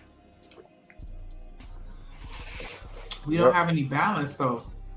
That's the problem. We get in one extreme or the other. Either they're being too soft with the children or being too hard to a point where it's possibly abusive or negligent or, it's not conducive to producing a successful human. And we just have to learn how to, again, I think, find balance to where we can, give just enough to create that stable foundation without toppling it over with our emotions and irrational actions. It's an individual thing, right? So whenever with my children, just let me use me growing up and let me take it back, right? It's that my oldest brother and my youngest brother, right? It was a different dynamic, right? So certain things I didn't need and motivation I didn't need, it's not a one size fit all. I know they came out with that head one size fit all. That was the biggest scam on the planet, one of them, right? But it's about the individual, right? We don't want to take the time because it's easy for me to say, this is the answer for everybody and walk away instead of deal with individuals, right? And that's why it's the specialty, it's the skill set. Man, all them years in the military, you think every soldier was the same? You think all that? No, you have to roll up your sleeves and do the work. Well, I could have just chapped them all out that I felt as though they didn't meet that measure stick. The only thing I had to do is care a little, and they thrived. But we just want to put a blanket over something and say, this is what it is. And people don't, let's be honest, most people don't want to put in the work. And that's your choice as being an American. You don't have to do anything. But eventually, you're going to meet these people in society that people forgot about. And your children going to run into the people that we forgot about. So what are we going to do? Wash, rinse, repeat? So my thing. Called it out though, Stan. As long as people don't want to do the work, that's exactly what's going to happen. We're going to perpetuate the cycle. It's going to be wash, rinse, repeat. That's what happens when you don't do no extra work, or you know what I'm saying. You don't add no extra steps in between. Like Coach Ferg, he doing all these things, right? And then he went back to coaching. Because me and him, we talk and stuff. And he said, man, I'm going to do this coaching thing. I'm going to go back in this thing again. Well, how many times can we continue to go back being older when it's not catching on, right? So we need help from all the generation. That's why I don't dog out any generation, right? Yeah. Man, I roll up my sleeves again. I was like, okay, guys, and that's been the biggest things that mentoring people, and when that light bulb comes on, in their head, man. That was very important because they took it and started grabbing other people and started teaching them, right? You know, so if we were just gonna sit back and let it all burn, don't be surprised when your shit get burned down. Right. We just all this selfishness, man. And it's crazy. I mean, you know, I don't mind doing what I'm doing, you know, helping people. I don't mind. But I listen to a lot of people, man, that complain on these panels. My dad wasn't there. My mama wasn't there and all that. And then they have children. They neglect their damn children worse than anything on the planet. So what are we teaching? Are you gravitating to learning something new? Or you just stuck and you're rigid? And I'm going to tell you this and then you think. Go ahead. No, you got it, bro. I said if we stay with that ideology and we so rigid, and then we have children, we teach them the wrong stuff. Because now the beauty behind after you see something happen, right? That's why they say hindsight is 20/20, right? Right. That now that I saw it, now people typically say, I'm gonna do better. Well, my mom, my dad, my uncles, the school, and all that. Now you in pole position. Now you got a chance to see it. Some people didn't get a chance to see it. They were just going on with what they was taught. And now that you so smart, right, and you so intelligent, why is this shit burning? It looked like we pouring more fuel on the fire. You know that this building's gonna burn. That's why code enforcements and all this stuff started happening, sprinkler systems and all that, because they understood. Thank you for what y'all did, but that's not enough. But we still stuck on stupid. We not teaching them anything. Well, that's why we are good. That's why having channels like this is a good median. Because like Shanika was saying, there's extremes on one side or the other, but we need to find a middle ground. Because everybody ain't with the bullshit, and everybody don't want to play. Sometimes people want to sit down and have a real conversation and try to figure this shit out. Because we understand as a people that it's something going on and we don't like it. We don't like what we see. But instead of complaining about it, we're trying to figure this shit out so we can come to some solutions. Because you can't just throw solutions at an issue and don't break down what the problem is. Because if people don't know what the problem is, they're going to keep repeating the shit. I agree. So that's why I don't like it. If I did it, anybody can do it. No. Wait a minute. No. Tell them how you did it. Right. On deaf ears, right? Because then it destroys the narrative, right? That I got it out the mud. I pulled myself up by my own bootstraps. How you gonna pull yourself up by your own bootstraps when you don't even have shoes? When you came up, you didn't have no damn shoes. So how did you get the shoes? Tell them how you did that. Who mentored you? Who pulled you to the side? Did you listen or were you a knucklehead? And a lot of people, if they be honest, they was a knucklehead. They was refusing it at the beginning. And then when they finally listened, that's how they made it up the ladder. But they're just going to tell you, I got it out the mud. That's the biggest lie known to man. But that's the glory story. That's what my whole premise is, though, Stan, when I be talking. And I be telling people, no, this shit ain't no highlight reel. I'm not going to just tell you the high times without telling you the low times that I had to go through to even get to them high times. Because you got to go through some shit. You know what? It's funny you mentioned that, because that's the thing I don't like when people tell their little success stories. They don't tell you what the fuck they had to go through to get from the bottom to the top. They just want you to just get there, beat the adversity like he did. Okay, what the fuck did you have to go through? Right. That's what I'm saying, man. That's why I'm like, nah, a lot of y'all niggas be pissing me off because I hear the shit that y'all saying, and I'm like, bro, you ain't convincing me. Because anybody who know anything about talking, you ain't just preaching to the motherfuckers you talking to, you really talking to yourself too. So stop lying and stop trying to tell us that shit is all just, you know what I'm saying, fucking gold roads and shit that you traveled down. No, because then when people do face adversity, they don't know how to get through that shit because they ain't get that part. Yeah, I agree with you. It's just like, man, and when I talked to Shanika and Drip and even on the panel, I said, man, my military career, all those years, it was a blur. I'm like, wow. But it's just like I edify when I'm edifying others, I'm edifying myself, meaning that I'm paying attention. I take my own advice, right? Because it's easy to give advice if I'm not using it for myself. I'm like, what am I doing? Right. And it's hard. It's really challenging for a lot of people. But for me, it's like, okay, yeah, I'm this guy, right? But I know that I didn't get here by myself. I don't know where people keep saying, I did it myself and I did this myself. Are y'all kidding me?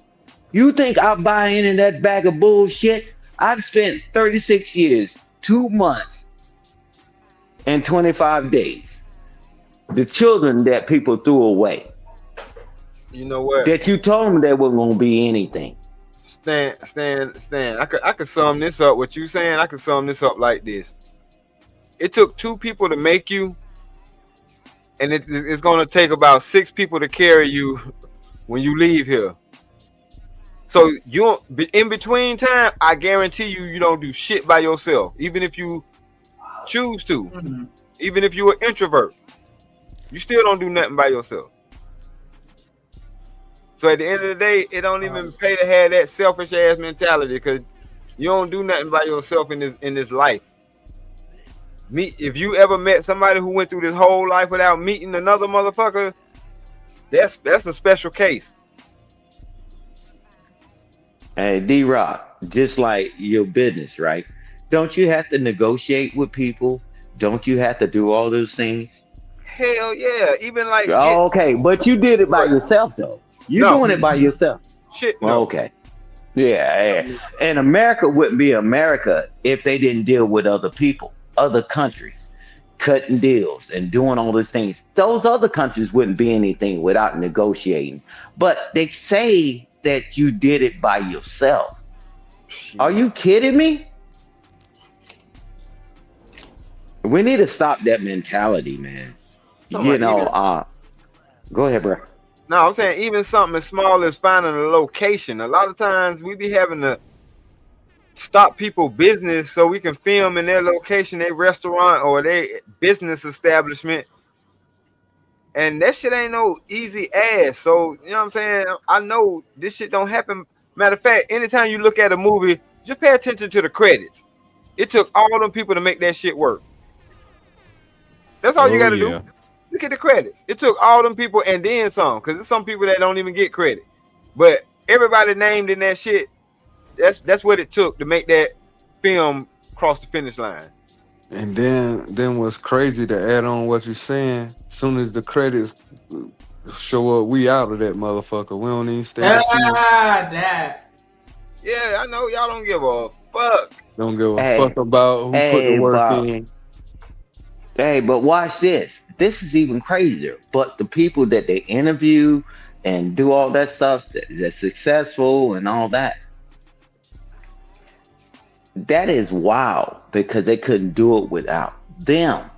And so stop the rapping and capping, right? Because without them, you can't get it done. And people say, well, I did this and I did that. And congratulations and this and that. I'm like, okay, cool. Now let's erase everybody that was in that situation. Would you still be able to accomplish those things? I couldn't accomplish what my things were in the military or whatever, in school and all that, without others.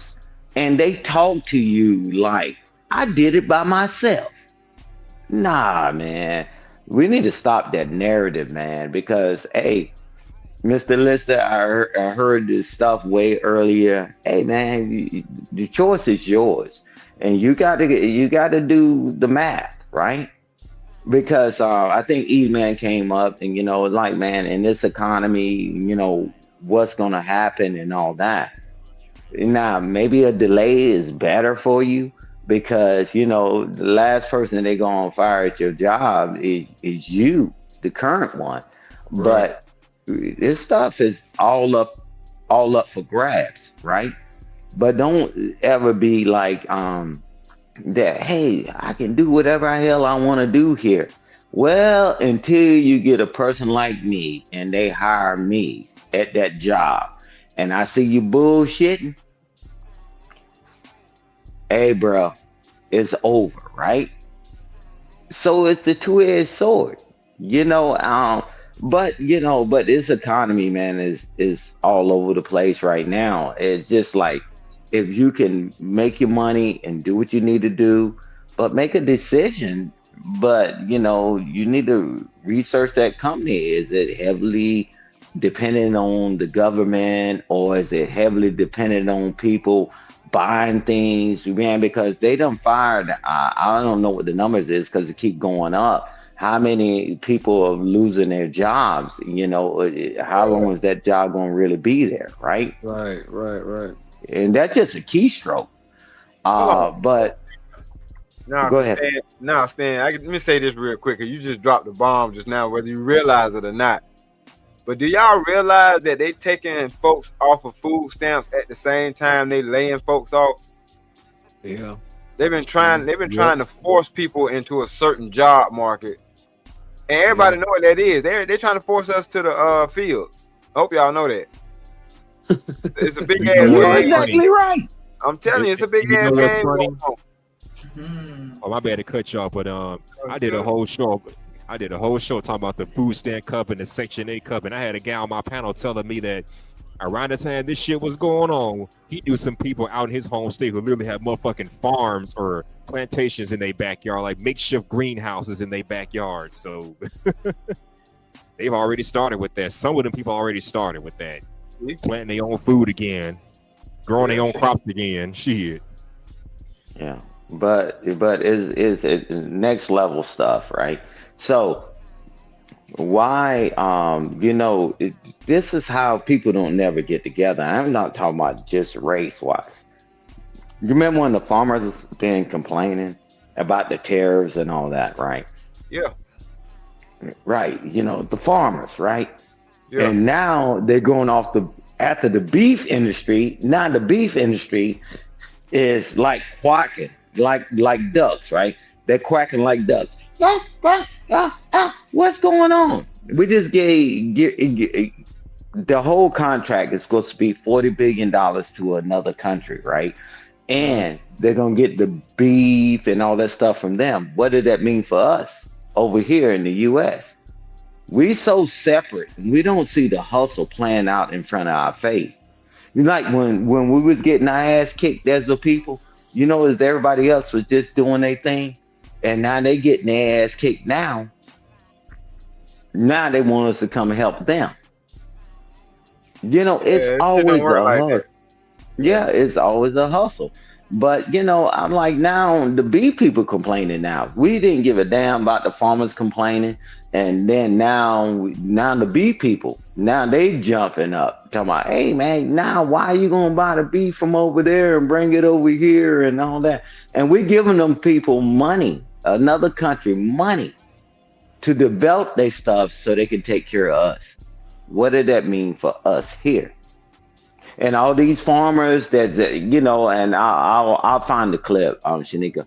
But the farmers was complaining about the farms they had for hundreds of years. They taking over their damn farms. Hell yeah, they are. And they putting houses on that shit. Now they want to talk. I think it's too little too late.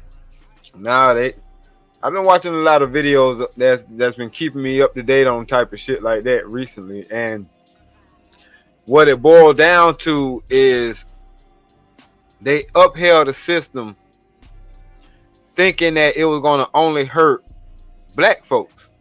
Yes, I'm making it a racial thing for anybody who got an issue with it. But being that it didn't just hurt black folks, it's starting to hurt them. You hear them starting to cry now. Because a lot of the black farmers are saying them same subsidies that y'all crying about y'all can't get because he just done took that stuff from y'all. We wasn't never able to get that shit in the first place. So just y'all are losing contracts left and right. Y'all can't afford to pay back the loans on y'all equipment. We was never able to qualify for loans. So we ended up having to buy our equipment. But in turn, guess what? We own our equipment. They can't take our shit. So it's basically they set up a trick bag. America has set up a trick bag, and them folks then fell for it because it was working for them. Now that shit ain't working for them. Mm-hmm. And we starting to see that, and that's why America is crumbling right before our very eyes. But go ahead, my bad, H&M. Yeah, it's all good. That's why I was saying all my stuff about that Section 8 and food stamp cuts. It's best to remember these are government-funded programs, so the government can cut that shit any fucking time they get ready to. So it's best to own your own shit anyway, right? Yeah, that's just like you living in an apartment building. Yeah, you're paying the rent, you're paying the utility, but guess what? The landlord can kick your ass out anytime they get ready to. Why? Because you don't own shit up in there. He or she or they own the fucking property, so they can boot your ass out anytime. Same thing with government assistance. They can cut that shit for whatever fucking reason, and then now your ass out of luck. Best to own your own property like I do. I own my own condo, my own unit, so I'm paying for this shit myself. So whatever happens, it's on me and my insurance people, of course. But you know how that go. But anyways, go ahead. I mean, to be honest, and I hate to be like a super cynic, but you don't really ever own anything. You can buy you a condo and you could lose it. You could buy a house. I felt like if the shit hit the fan, they could take that away from you too. You don't pay for the shit, maybe. Like nothing is ever truly yours here in America. In other countries, when you buy something, it's yours outright forever, and you'll never have to pay for it. Here, forget to pay your property taxes, or not forget, but just don't pay them and see if that house is still yours. And it was yours outright. Then they're gonna come and buy it for $200. Yeah, but you got to know that going in though. But I'm glad you do. But yeah, you definitely got to know that going in. You don't own shit. Mm-hmm. It's an illusion. You can own the house, but not the land that it sits on. Well, technically we don't, but if you purchase a house and you're making monthly mortgage payments, then I guess technically you own it. But once you start making all them payments, then you fall behind, and you don't own shit. That's why I be trying to tell people, man, getting a Lodial title.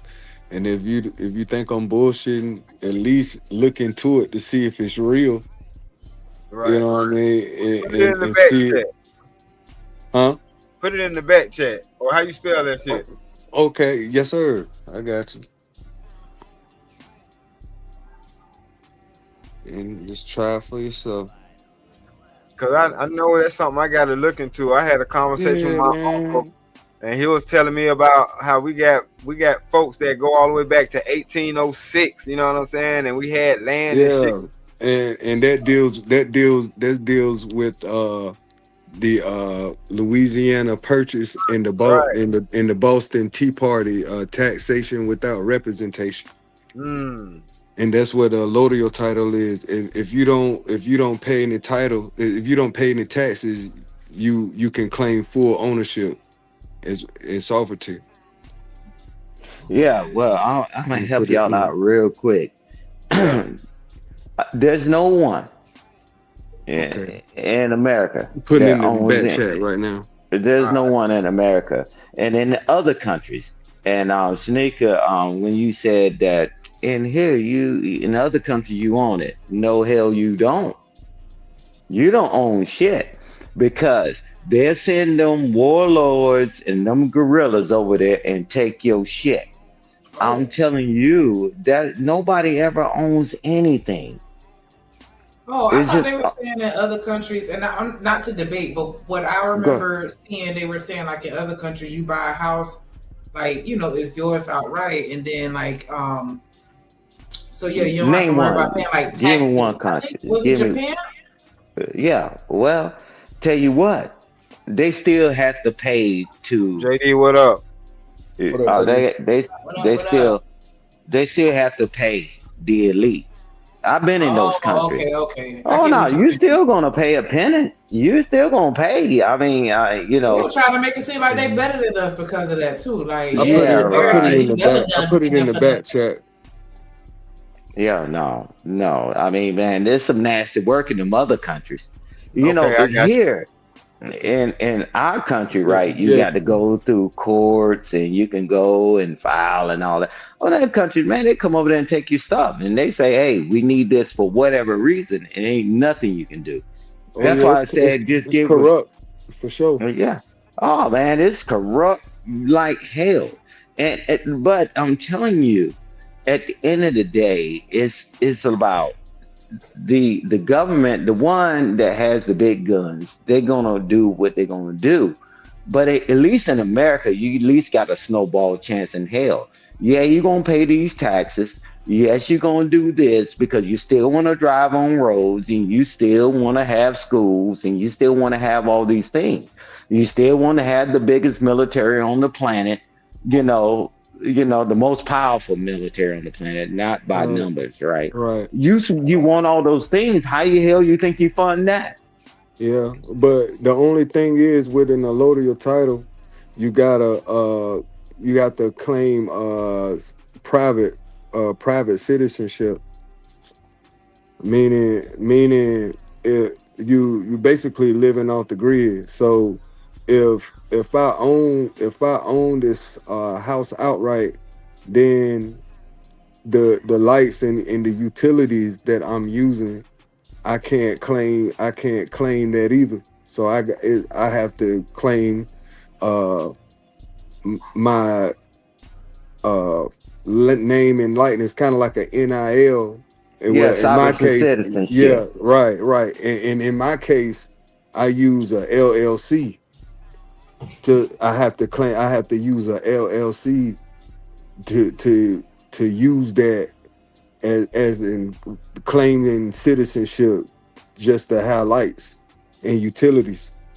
And or if I want to drive, I have to use that same nonprofit as a legal citizenship to drive. Like, I can't even use my name to citizens. Once you file everything and how you move, you have to outright own it, and you can't use the government.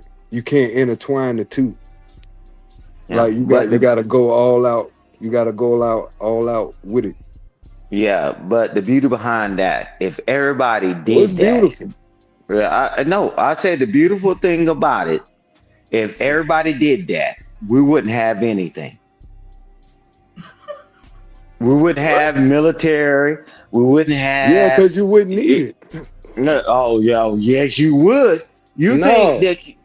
Hey, you think we would need the military? No, we wouldn't need it if everybody claimed sovereignty and outright lived off the grid. We wouldn't need. You can't live off the grid. Hold on, why not? No. There's plenty of people that live off the grid. Why you No. Listen what I'm saying. Man, I'm in NC, bro. We got people in the mountains and all that. I'm not talking that. But New York would cease to exist. Charlotte would cease to exist. The power companies and all these jobs and all these things would cease to exist if everybody created their own power. Well, let me help you out. Most people, the majority of people, I'll say, don't even know how to even wire anything. You just know that you flip on a light switch and flip it off, right? So if you think for 1 second you're gonna put this shit back in the box, get rid of your damn cars, get rid of your microwave, get rid of your stoves. Who in the hell? The majority, some do, right? They build their own stuff and they be out in the middle of nowhere. I'm telling you, you're not gonna get rid of your licky, chewy shit. I don't know why people talk like, hey, I'm just gonna find me some land out here and I'm gonna build it and I'm gonna take it and I'm gonna set up my own plumbing system and all that. Bruh, that is not the way modern society will ever work. Because you wouldn't even have a damn job. that person wouldn't have a job. Come on, man. Yeah, but I don't agree. Yeah, with what I was saying was, I let's do like the Native Americans. The Native Americans get stipends and get grants all the time just for claiming sovereignty by having just less than 1% drop of native blood. And with white people, especially in the Midwest, forgive me for saying white people, but it's the truth. They have manipulated so many laws during the Buffalo Soldiers during the Civil War, where they gained so much land from Native Americans by literally claiming sovereignty by changing their names, just changing their name from their name to legalize Native American name by marrying Native American women and having Native American babies. They were able to claim literally 75% of the West. From you see what I'm saying? And I'm just saying there are laws set in place that you can legally, if you can through ancestry, find any type of lineage to any type of Native American or Black Native American and claim sovereignty to your land, you won't have to pay taxes. And if you don't have to pay taxes and you own it, won't nobody be able to take it. But you will have to prove that your family just have a percentage of Native American blood, and you can claim sovereignty. Yeah, and I'm telling you this, if it was a great TV movie, I'd say, bro, you're right. But I'm telling you, you got the majority of people won't even get up and brush their damn teeth. I don't know. Like, I mean, I've seen people get through loopholes and all this stuff and use the laws and all that. We talking about people that don't even care enough about raising their own damn children. The guy was on the damn panel the other damn a few days ago. Let me teach y'all how to get around paying child support. I'm telling you, as long as we keep trying to hustle backwards when most people are not going to put in enough effort, you won't even carry your ass to work on time, and you won't even take your damn break. You come to work late, you take your break, and you stay on your break, and you come back to work late, and then you go to your lunch break, and do all this bullshit, bro. I'm telling you, that is not the makeup of the world, not just America. I'm talking about the Western society. You think for 1 second that people are going to sit up here, because it takes money to find out all that information you have. I mean, you're a fortunate person, right? No, not for public. All you got to do is go to your county court or your county clerk, your county clerk or your courts. Hey, bruh, we don't even want to vote. Yeah, I'm just saying it don't cost money for that. Oh, no, you can do that, but guess what? It takes something to do a petition to the court. You have to file a petition that costs money. Yeah, but it's not like it's inexpensive, especially once it's worth it. Once you can prove it, then you're able to file a petition, because then you feel like you have a legal proof. Bro. All right, bro. Hey, man. So once you get your lawyer, which everybody should have a lawyer, you get you a lawyer, and you go before the courts to prove it. And that costs money. People crying about paying $50 a month in child support. You think they get ready to do all this work? You think these jokers that sit up here complain? I'm just not trying to have a defeated mindset. You know, I'm just I'm just giving people an option. Like, you know, it does exist, and you can do it. You know what I mean? It does not. You can go down to your courts, and for our black people, a large percent of our black people have Native American ancestry. And we always been taught, hey, we got Indian in our family.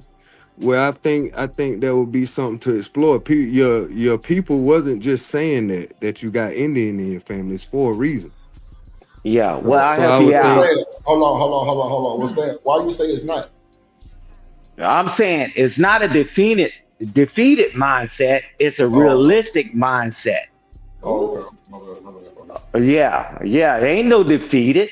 It's a realistic mindset. I'm telling you, I live in the real world, and I'm telling you, people that do stuff like you're saying, 99.9% of them fail. See, because one thing about it, hey Drip, if I say Drip, I went and did this. And you know how they fail? Because they don't try. That's what I was told. No. Earlier. I'm telling you, the people that You did failed try because that. you don't. I said the people that did try. Nah, I disagree. I said I think the people that try have a success rate, and I think what it is What preparation. I think the preparation of going through it, people fall by the wayside to see the end result. You see what I'm saying? I think people don't have the longevity to see it through to the end. Versus, and that's a realistic mindset. Yeah, versus getting to the end and failing. I think this showing up and persevering through the process will be well worth the benefits at the end. Okay, that's a realistic mindset. The people that tried, what is the percentage of success rates on that?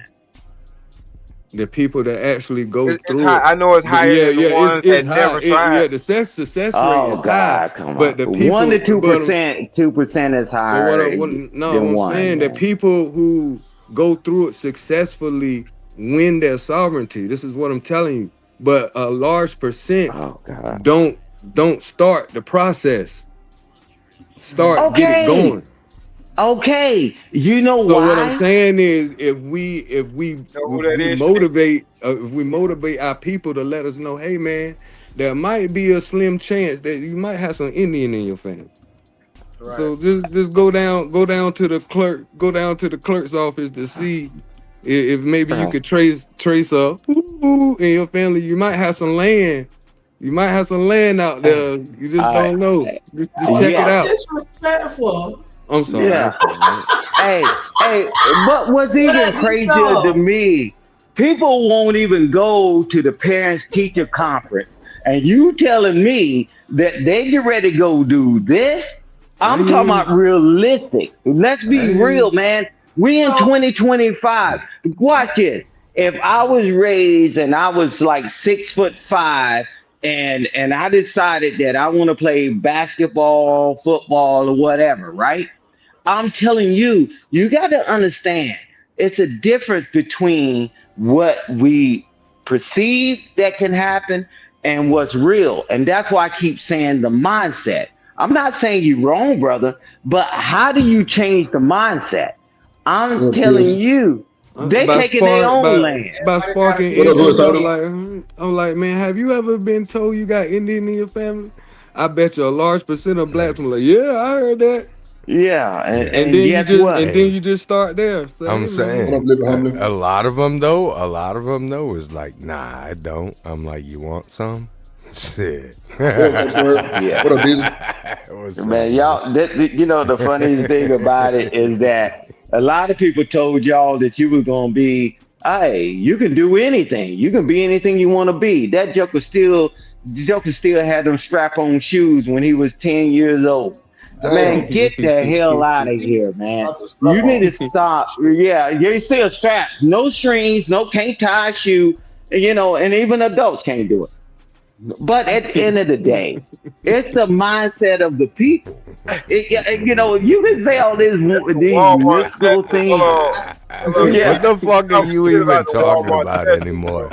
Like, what the fuck did I get into? You ain't get into shit, but I'm telling you. He got a defeated I don't give a fuck what you're telling me, bro. I'm done. Man, I don't know what numb nut motherfucker came up. You don't need to know. It's fine. Yeah, but what I'm saying to you, I'm talking about what's real, what's plausible, and what's practical, right? But you gave out some good information, Mr. Lister. You did. No, man. I hear you because I totally get where you're coming from, Standing Man. I definitely do, and it's definitely far fetched for people to actually see it through. But I just want to let people know it does exist, and you know, it might be worth it to at least check out to see if you do actually got Indian in your family. You know. So Lester, we got a question in the audience. What up, CH? She said, "Do you go to the clerk office where you were born, or can I request in the current city I live in?" Yes, where you're born, where your birth certificate is, where your birth records. And they'll be able to tell you if you have Indian in your family. Yes, but you gotta trace your the death certificates of your oldest ancestor that you could trace, and it should be in the courthouse. They got your birth certificate and they got your death certificates of your family members, and you're able to trace the oldest death certificate to your relative. And if your oldest relative is either Native American or was married to a Native American, you might have sovereignty to land in your county. So I gotta ask for my parents' birth certificates, or the oldest, parents' yes, birth certificates, and just keep going back. Keep going until you can trace the oldest death certificate of your ancestry.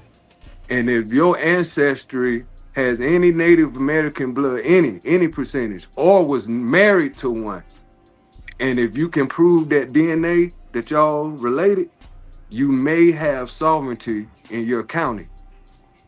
Well, see, I think that might be the problem right there. Because if you talking about the oldest birth certificate or death certificate or whoever, and trying to get their DNA to match up with my DNA, that's gonna be kind of. D-Rock.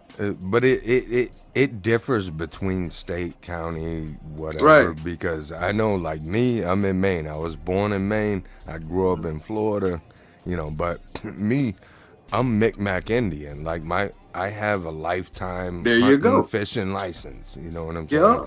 And I can go to Canada because my Micmac tribe is in Canada. Sir. Yes, Problem is like back in 2009, a lot of people started, you know, they're like, oh, we need to get on board with this. Oh yeah, so they start buying the shit up. They shut it down. So They was start like, buying the shit up. If you're 33.1% or more, you're good.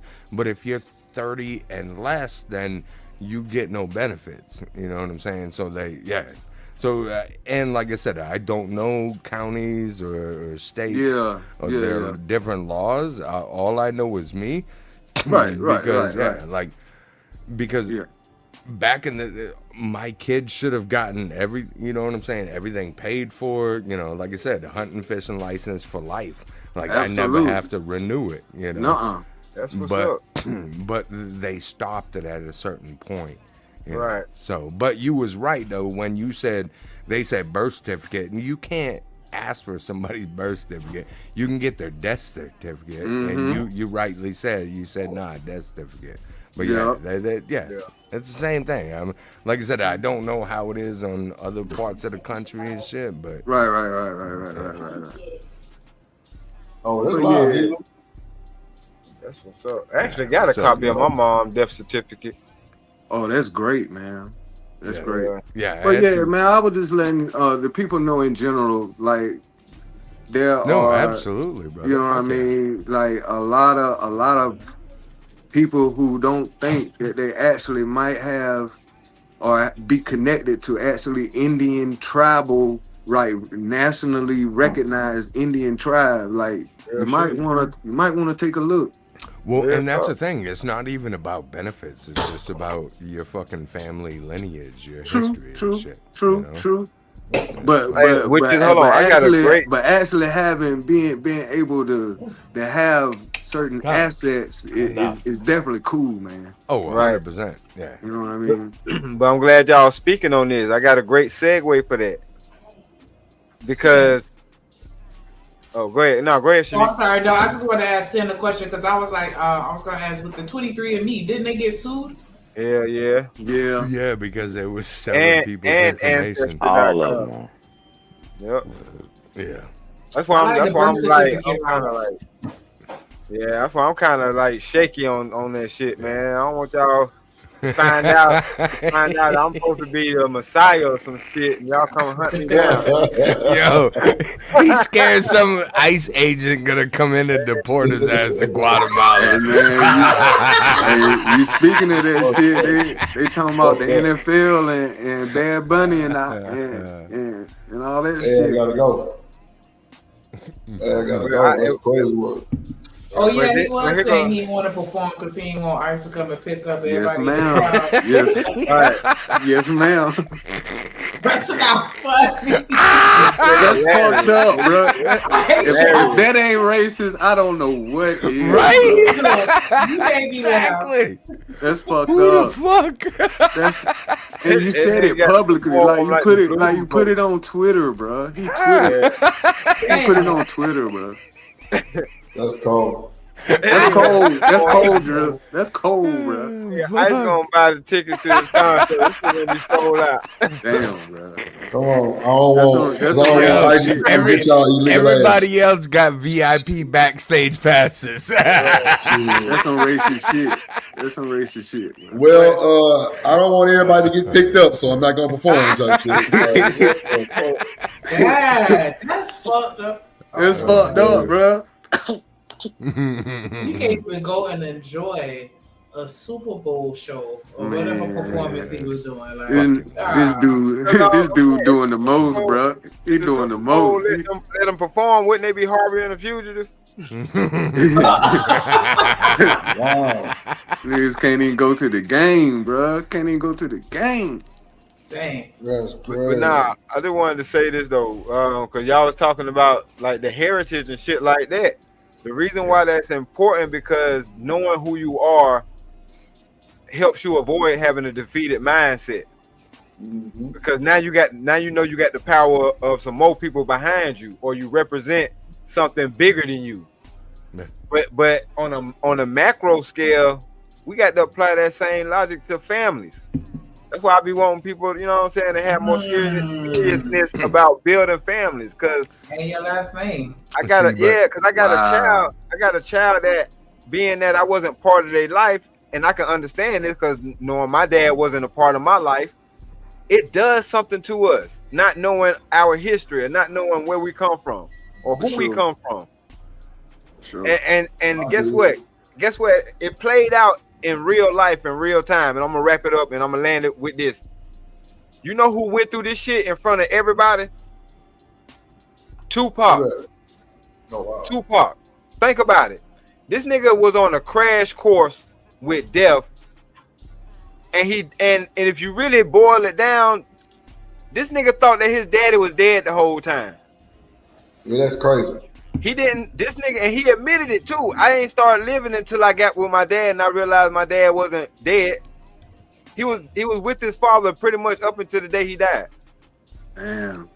Once he found out. You know what I'm saying? And this ain't no knock or no shot to Afeni. But you, as parents, we stunt the development of our children by not telling them the truth. Or, you know what I'm saying? Like, because I know my daughter got fed a lot of bullshit about me. And now that she's around me and get to see it for herself, it goes against what she was taught. But what that ended up doing is giving her, because now she don't even know what to do with the hatred and the anger that she pent up and had towards me. You know what I used to do with that shit, dude? Back But it's in the still day. there. You feel me? But she can't use it on me because she like, no, because what I'm seeing or what my father is showing me is completely opposite from what my mama told me he was.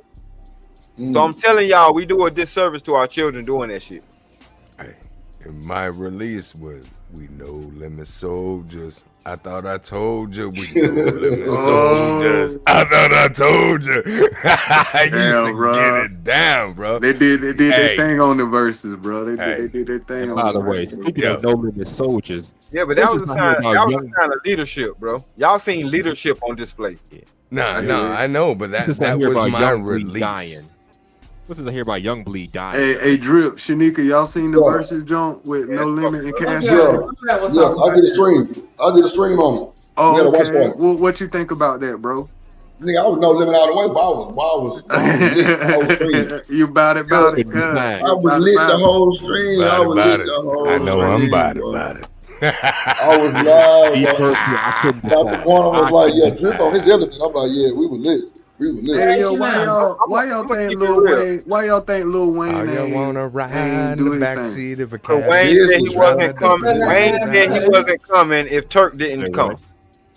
Damn. Wayne said he was not coming unless Turk came, which was smart as hell on Wayne's part, because if anybody really know the origins of Cash Money, nigga, that was goddamn Turk. Yeah. Yeah, the OG Cash Money was the shit. Yeah, Turk was in pretty much every song. That's why I say they had Juvie hold it down, but Mia X held it down too. Oh, Mia X was the fucking like she was like a ball of fire, bro. When you were screaming, I wanted to come up, but I was working. But I wanted to have this conversation. What people don't understand was, I don't know about everybody else, but for most people that I knew, you was either Cash Money or you was No Limit. Right. Yep, I remember. But when Juvie, but no matter what side you was on, when Juvie dropped 400, yeah, it was over. It was over. The South rides again. You know what I'm saying? It's like I don't understand what side you was on. You understand? You understand? It didn't matter what side you was on. Every day of the week, you understand? Get your understand? You understand? Shit, I ain't gonna lie. It would have been a better on TV. I bought that. Right. Yes. It would have been a better versus if like Wayne was there. Who else? Mystical. Yeah. Goddamn, come on, bro. It would have been way better if Mystical and Wayne was there, bro. Because it would have been way Mystical more. was my guy. Mystical was my guy back in the day. All they had to do was play that Steve Smoking. It was over. Mystical has some hits too. Mystical has some hits too. I smell smoke. I'm telling you,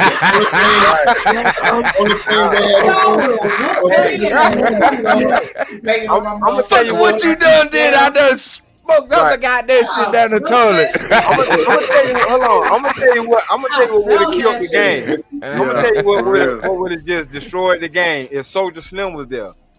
You would have been able to rap on both sides. Yeah, for 20 years. Yeah, because they do got a song. They do got a song on both sides. They do. See, but it was like a perfect harmony because then Texas motherfuckers got off the map. You know what I'm saying? Like Poe Pimpin', MJG, 8Ball. Yo, the Down South Hustlers. Yo, that shit was fire, bro. Tila. Yeah. Everything Tony Draper put out to the side was hard. All them niggas was hard. That's right. Hey, matter of fact, coming out hard. Yeah, coming out hard. Come on, bro. That's a legendary album. Come on, man. Like, you know what I'm saying? Like, bro, like, it's crazy because we need more verses like that. We need I ain't gonna lie. Well, you know what? They did do 8Ball, MJG, and UGK. They did do that one. And, bro, it was so crazy because they both were doing songs that they had together. It was the same. But at the end of the day, I think well, damn, Lil Jon and T-Pain did one too during the goddamn pandemic. So, yo, I don't know, bro. I don't know. I would do like Beatmaker, like a Zaytoven and like Metro Boomin. Yeah. Oh man. Yeah. That'd be number Future. It'd be number Future and goddamn me. I don't know. I want to see Mustard. Oh, Mustard. Mustard on the beat, my nigga. But versus who though? I ain't gonna lie. Fresh and KLC. Come on, I was about to say that.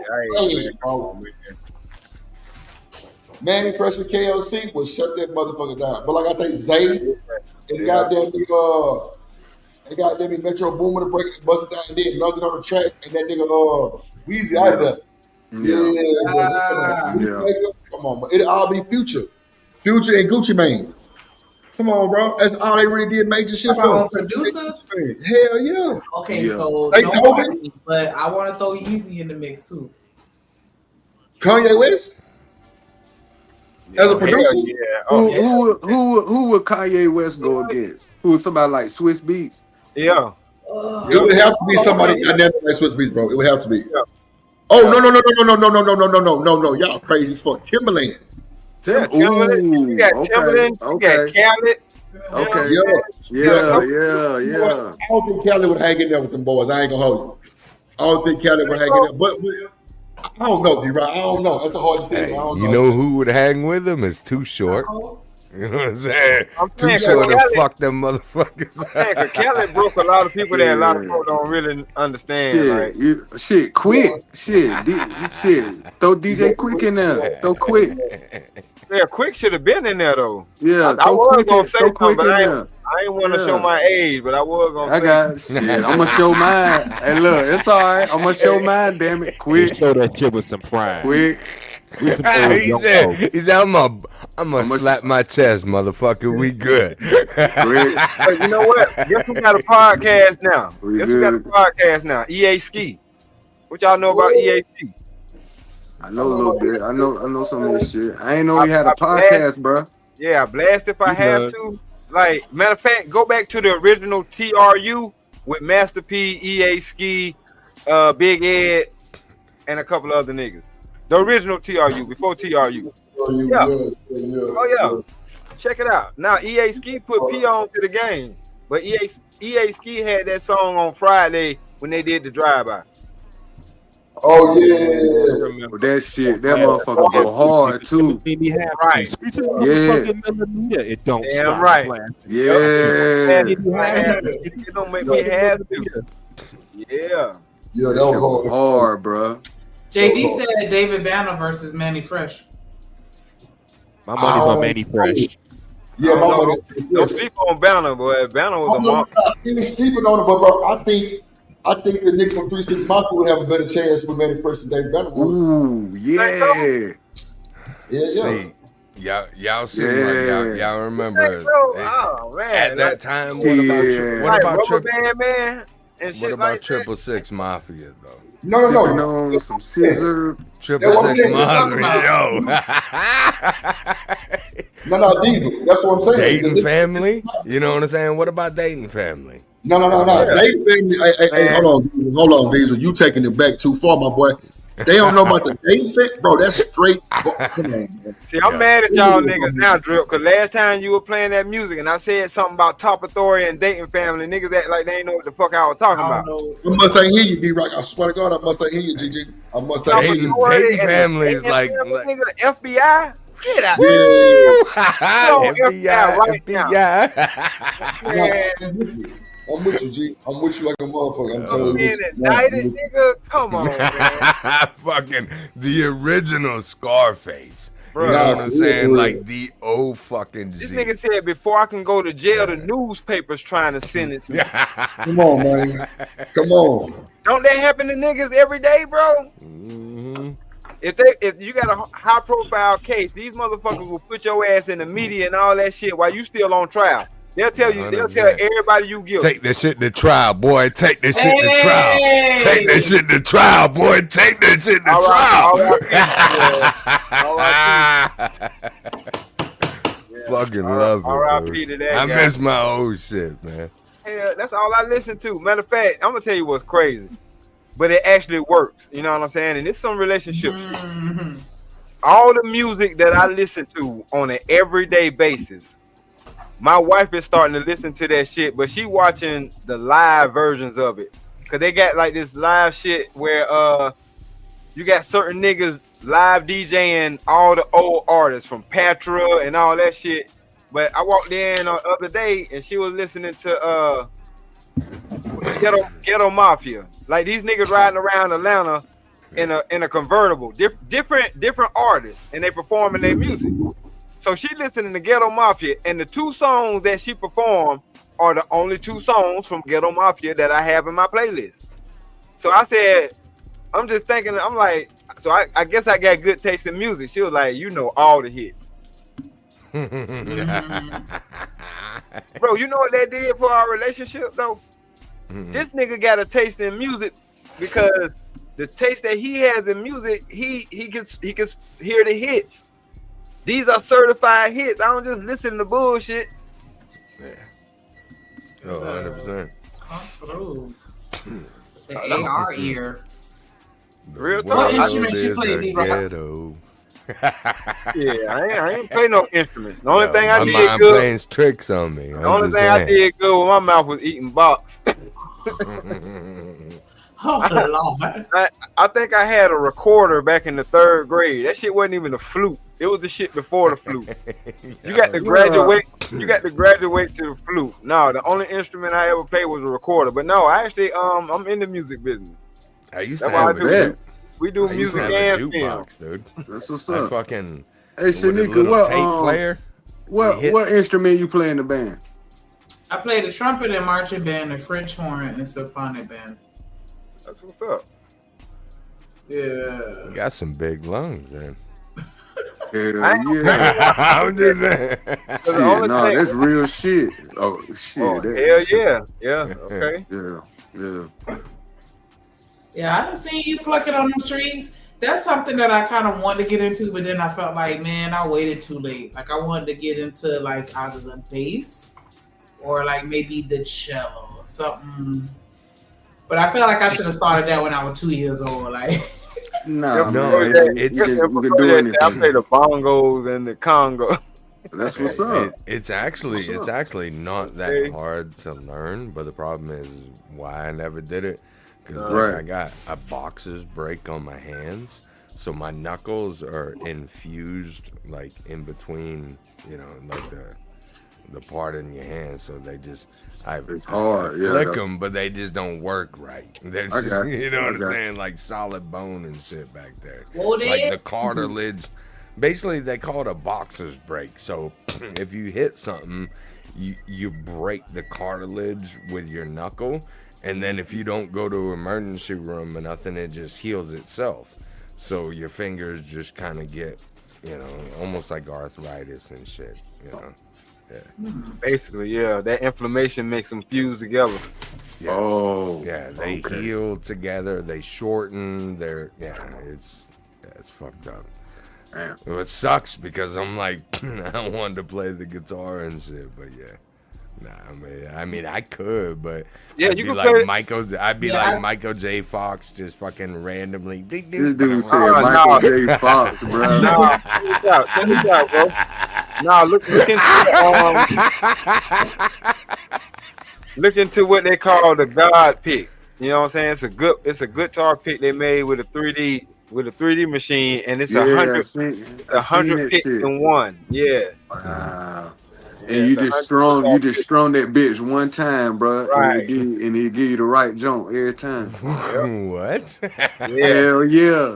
It's like a cheat. It's like a cheat code. Like a cheat code. It's a Nintendo boy or whatever the fuck. Hey, man.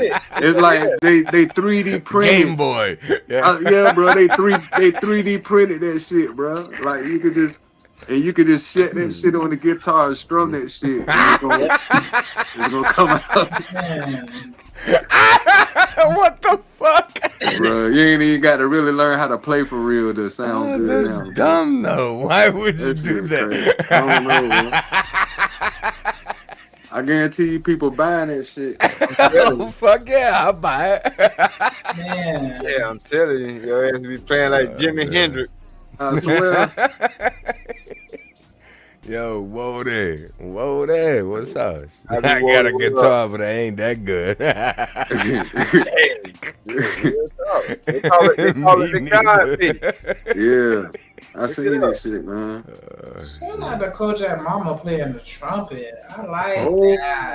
damn. And the drums, the drums. I feel like that's something that's easy to pick up as well.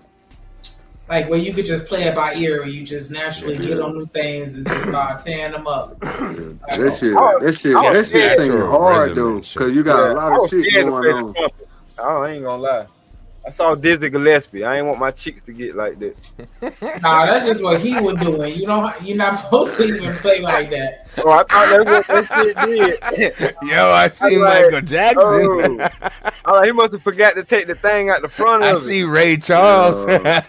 He didn't see what I him saw. And Louis Armstrong, they put that shit to the extreme. Stars are blue, big handles wide.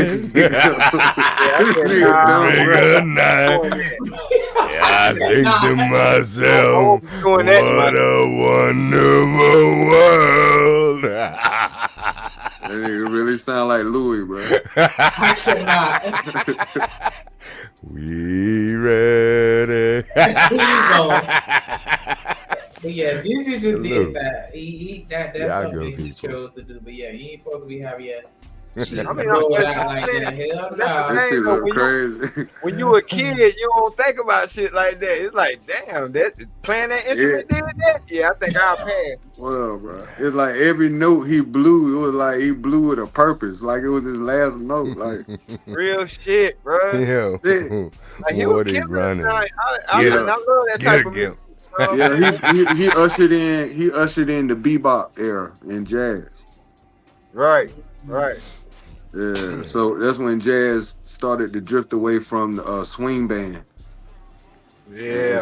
And started condensing, getting smaller, and playing more Give me sophisticated the shit. B-boys, free my soul. I Wanna like get all of lost it. in your rock and roll and I drift away. What is it, Leonard Skinner? What do you know about that Leonard, boy?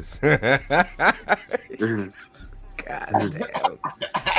Oh, shit. What do you know about Hey, that don't- Leonard? Ourselves for sure. But don't get it twisted though.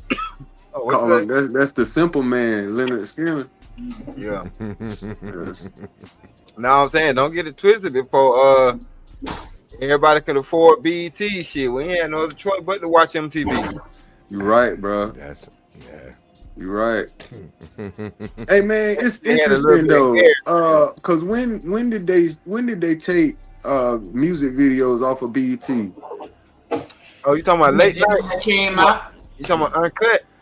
Just in general, just in general, music When the videos. internet started popping, because once we started being able to stream videos on like Vivo and shit like that and on YouTube, wasn't nobody watching for the videos no more. That's why all that shit went downhill. Yeah, I remember like I remember like 2009 and fucking 2012. That's when the shit fell off. Yeah, damn. That is a good ass point. That shit just showed TV shows. You Man, right. that shit just stopped, Well, bro. no, I'm it- like, what but happened? here's What the happened to thing. the music videos? Here's What the thing fuck? though, ridiculousness. MTV picked up Yep. ridiculousness Yep. and started basically showing the internet on TV. So everybody that was watching videos and BET, they fucking tuned into ridiculousness. They're like, look at these dumb motherfuckers. And then they Right. play a little bit of music. You know what I'm saying? But that's when they, I don't remember what year it was, but that's why BET kind of followed their montage. And then, No. I like 2010. And that's the Yeah. problem. Yeah. The old MTV treatment. How you I gonna have a remember network? watching it. How you gonna have a whole network devoted to music, but then you want to trash it by adding all these reality TV shows and sitcoms and it's dumb shit? as fuck. Because that was the way. Because Yeah, it it's on held their base. Yeah, that They're was the like, way. hey, I don't want to do music. It's Tyler gonna Perry cost got all us the a- damn shows on BT. You got all them motherfuckers. Yeah, but here's the thing. But They're we like, didn't need hey, them for music anymore, so they Right. had to pivot. right, and here's I don't have to wait until hold on. 106 Park come on to see my favorite video. I can just click a button and watch it now. Yeah, Here's You know the what? other thing. Here's the other thing that nobody tells you is that okay, yeah, listen, millions of people still would have watched it, but here's the thing.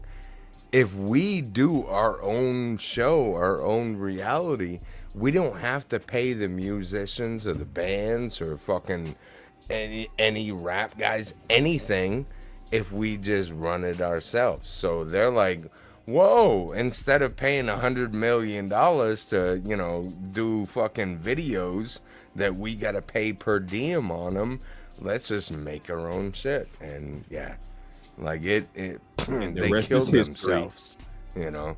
Yeah. Yeah, but we used to look forward to coming home and watching what's new. Oh, So 100%. we can talk about it at school tomorrow. I still remember between 2000 and 2001 being 16 years old, rushing home after I watched Toonami, watching 106 in Park to see my favorite Right. videos come up. Yep. Right. But the thing is, that generation made us proactive, and it kind of tested our patience a bit. Because imagine having to come home from school, waiting for your favorite video to come up. It tested Oh, our yeah. patience, and it made us more stoic. Oh well, We had no internet. Well, we had internet back in the 2000s, but it was minimal internet. Dial-up shit that took forever to load. So we had to. And everybody didn't have it in their house either. No, Right. No, and that was the everybody thing. couldn't get on it. If you had an older Yeah, sibling, you nah. can count for that shit. They on that. I only remember, one computer. man. I And remember that's the when thing, you, like- you used to have to burn music like off Yeah. of LimeWire and shit like that. I literally would go to bed and load up like 25 songs, knowing damn well by the time I wake up, I might have like 3 songs downloaded. You know what I'm saying? Because like, if anybody calls, boom, you're fucking disconnected. You know what I'm saying? All Not the way gonna over. happen. Oh yeah, I remember. I remember the box casual journal. Yeah, I remember That Yeah. was when we got, you know, the music. Yeah. My mama used to fuss me out, bro. I used to have so many viruses that was on the computer to download. Oh yeah. Download That's a thing I different hated websites, just download that and porno sites, man. I mess my mom. Napster and LimeWire. were my Yup. Livewire was All them ads. like I said, you used to queue like 40. You'd be lucky to get 5. You know. Them links wasn't no good. Nah. Don't get me started Crash with your They had computer, used to be man. on there for Let me the say this movies. real quick. Don't get me started with dial-up internet. You know how many times me and my mother had to fuss with each other as far as who gonna use the computer, who gonna use the goddamn phone. Man, damn. Yeah, bullshit. One time she That's how you- called. I was on America Online doing whatever. She called my phone like, boy, why you didn't answer the goddamn phone? Then I remember, I had the internet plugged up. Boy, you know Yes, better. sir. Yes, sir. Bro, that's how I used to get You my gotta make brother a back choice. though. When they used to hog the internet, I just pick up the Uh-huh. phone and run out the door on his ass. Uh-huh. Thankfully, I'm gonna say And by they don't know about the 2004. sacrifices we had to make. I'm gonna say by Real talk. 2004, we had This to this generation don't know. Now y'all can talk and be on the internet at the same Come time. on. Y'all don't Exactly. understand. Come on. Grateful bastards. I'm gonna say by Yeah. 2004, I should do both. We had to Yeah. walk 5 miles to school. Girl. Went back Real. too far. Hey, Damn, listen. boy. Get the CTA bus to school when I was younger, or the Easy, school brother. bus. Shit. There wasn't no air conditioners on the school bus. These Well, the niggas bus sat at I home. went on, These they niggas don't sat at home for exactly. 2 years and went to school from home. You know how much I would have paid to do that shit? Man. You know how much I would have paid to do your mom, brother? We good. Hey, nah, I would have loved to have enough had of that. access. Yeah, you ain't got enough of that. That was almost me.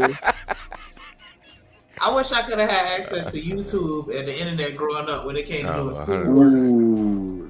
Nah, Well, I that would would have never made wrote a up. paper. Yeah. I was gonna say, Yeah. listener, GPT, like write my I don't paper even up. know. I Then don't think I would transfer it like to German, then transfer it to French, and then transfer it back to English, and that's how I Oh can say I wrote it. man. I would have been a valedict. That would have been I had valedictorian. to read the What? Encyclopedia Britannica when I had to do a project. I hated Hell, it. Oh yeah. man, your parents was on the encyclopedia tip. The whole Oh, set, my guy. Like, And I'm talking about to finish one report, you're gonna have to go through about 6 damn books. You got white Hey yo, parents. I wonder do they still got any of those big ass books around, bro? Yeah, I got I to Definitely remember they white used to parents. always upgrade them, so you always had to buy a new set. Yeah, Like, I damn, got to that. Yeah. go to look some shit up, and then you got to get the new one. Like, fuck y'all. Yeah, Nah, they don't even make that shit no more. They all digital now. I got Yeah. you. I got you. Dang. If you can get your hands on the set, you better grab that shit because there ain't nothing Yeah. like it, bro. I used to get the Wildlife magazine jumps. Me too. Yeah. Yeah. I was getting the wildlife cards and shit. When Okay. they came out with the little shit with the green box, and then they'll send you Yeah. a couple of them every so much. You had to have a subscription and shit. Yeah, My man. mama was mad as hell. They're like, I ain't finna keep buying this shit. Hey man, that's crazy how things were and how things work now, bro. God, in such a short amount of time too. It didn't take long for us to kind of get this digital thing as a norm. Right. So I can imagine what's the next shit after this? Like what, virtual reality type shit? Like No, that's why they trying to replace our ass now. It's them went to them niggas that made robots and shit. robots and shit. Extinction. Yeah. That's what it's gonna lead to. Extinction. Damn. That's the next deal. AI full blown like. Right. I am. What that nigga? I am robot. Yeah. You think that social media what impact do you think social media has on the defeated mindset that most people have? Do you think that amplified it? Yeah, and it keeps us brainwashed, or it keeps us occupied while that shit going on.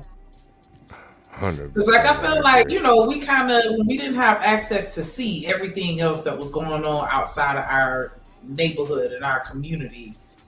We had a different perspective. Leo.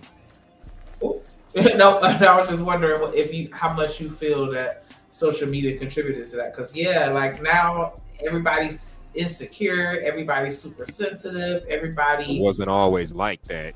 I remember. I don't know about y'all, but my first taste of social media was back when MySpace was popular. That was my first taste of social media back in the day.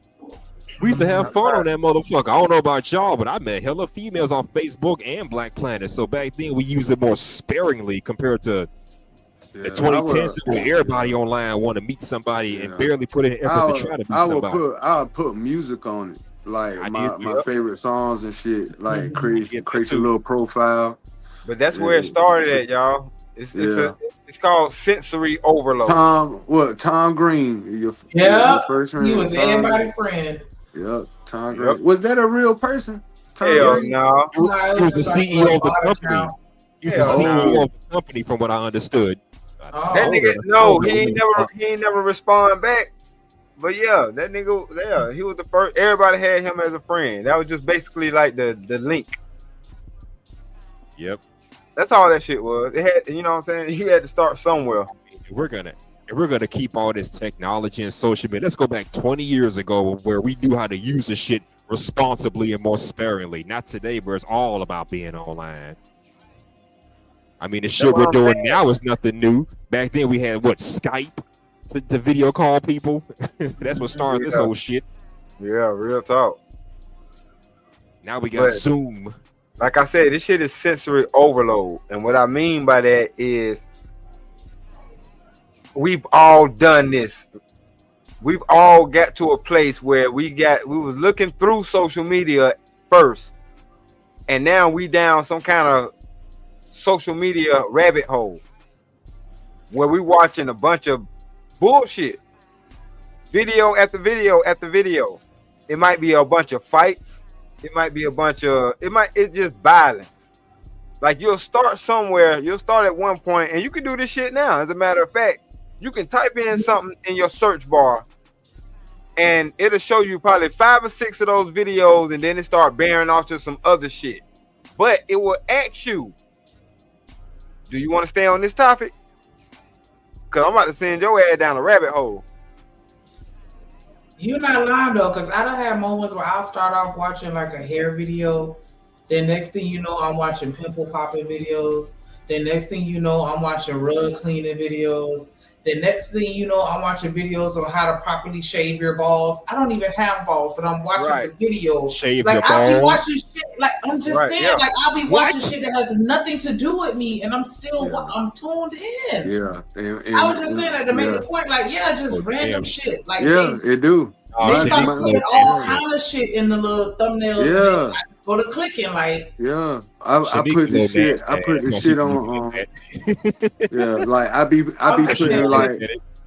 Yeah, I be putting like the live on the big screen on YouTube, and I have it on TV, right? And that shit'll just randomly stop, and I ask you, "Are you still watching it?" Yeah, I'm still watching it. Why would you stop it to ask me? Right, like it'll pause, it'll stop on its own. And are you still watching? Click yes or no. Yeah, bitch. And if you don't click anything, it'll randomly take you off that. Yeah. Into something else. Yep. That's crazy. Especially if you got autoplay on. Yeah. Like, oh, okay, well, we're gonna play what we want to play. Yeah. That's crazy, bro. That ain't even right. And guess what? The shit that they play ain't even nothing that you recommended or subscribe to. It's not a part of your algorithm to where it makes sense. That's why I was saying like the ball shaving. Like I was just being extreme. That's weird, like, bro. It don't have nothing to do with me. Like why is the technology not reading that, or it is reading that, and it's like fuck it, we finna shove some new shit down your throat. Yeah, I see. I You still might be have asleep and you listening to it. social engineering type shit. It's Yeah, but exactly I'm what it saying a is. lot of people when they on social media and then you fall asleep in the TV playing, they're trying to take advantage of that. Because I'm telling you, they had this thing. Yes, I don't know if you've ever seen the ads on YouTube for the app called Calm. Yeah, and it's like you listening to white music, brown Yep. music, Yeah. all that shit. The people were complaining against them because if you follow, like as you listen to it after so many hours, it'll run an ad, and it was for LGBT shit. Right. And they was like, "What the fuck? This ain't what I signed up for." I'm telling you, like they take advantage of knowing that you might be asleep, and that shit still getting in your ear gate while you sleep. Yo, that's all they do. They sit back and they observe us, yo. We being observed, man. Tell you how far they create this shit based off our behavior that they study. And your phone's got proximity on it. You want to know how I know? If you still get ads on YouTube, you might be listening to something. Put your phone down and walk off. As soon as you get far enough, an ad is gonna come on, and your automatic instinct is to go back to your phone and hit the skip button. Before you get to the phone, that ad gonna cut off. Think I'm bullshitting? Just pay attention. Hell no. Pay attention. I said, "Oh, this is some bullshit." Yeah. This So is is this like some metaphysical, quantum physical type shit where the algorithm and our thoughts hold on, Mr. Lister. We can't skip over that. You said it, bro. Why you think they call it meta? Oh shit. Why you think they call that shit meta? Metaphysical. Let me put this. So I mean, so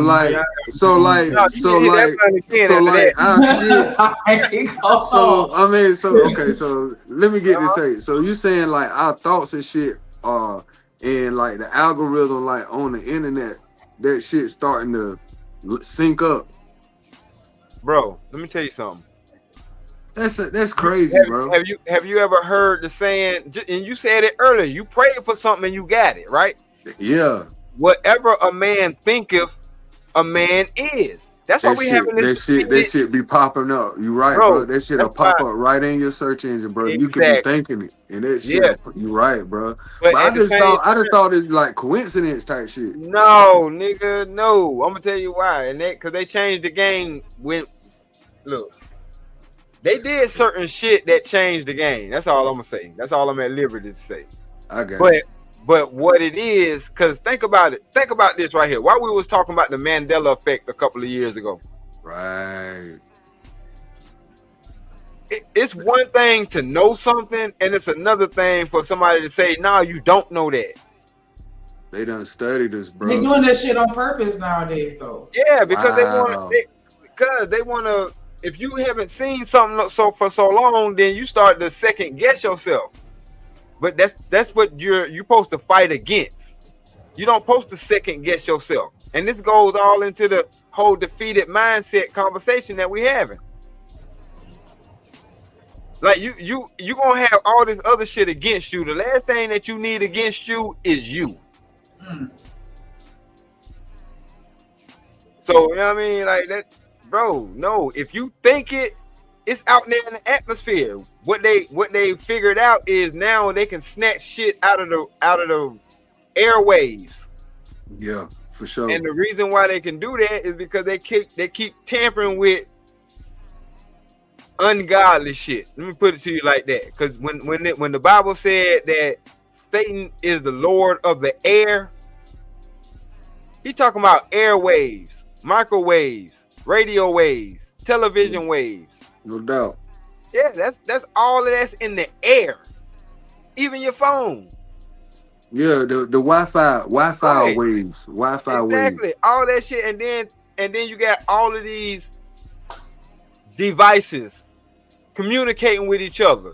Yeah. If you got like a Nest and you got Siri and you got this, that, and the third, everything talking Hey, to bro, you. and we could put on some glasses to see all this shit that's invisible, boy. We probably go crazy. You can. It's called Snapchat. Snapchat. Why you think the Snapchat icon is a ghost, and it has a ghost filter? If you put it on, you can see all the spirits around you.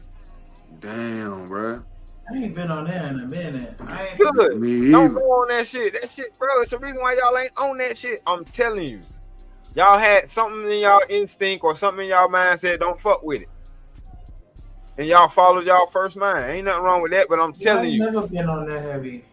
Bro, it's a reason why their icon is a ghost. What the fuck? I'm like, what the fuck a ghost got to do with Snapchat? I thought it was because the messages disappeared. No, I didn't even think of it on a deeper level. Cause you know what I'm saying? Right. Everybody like about Snapchat. I send it and that shit you can't screenshot it or nothing. Like, you know what I'm saying? Like, that's the cheaters app. That was what they used to call it. The thing is, it's a lot of witchcraft in our phones. It's a black screen. And they came up with certain apps that is basically like a portal. And once you open up a portal and you start letting shit onto this plane, you can't get rid of it. Sorry. Yeah. But that's why I say this shit is on a metaphysical plane now.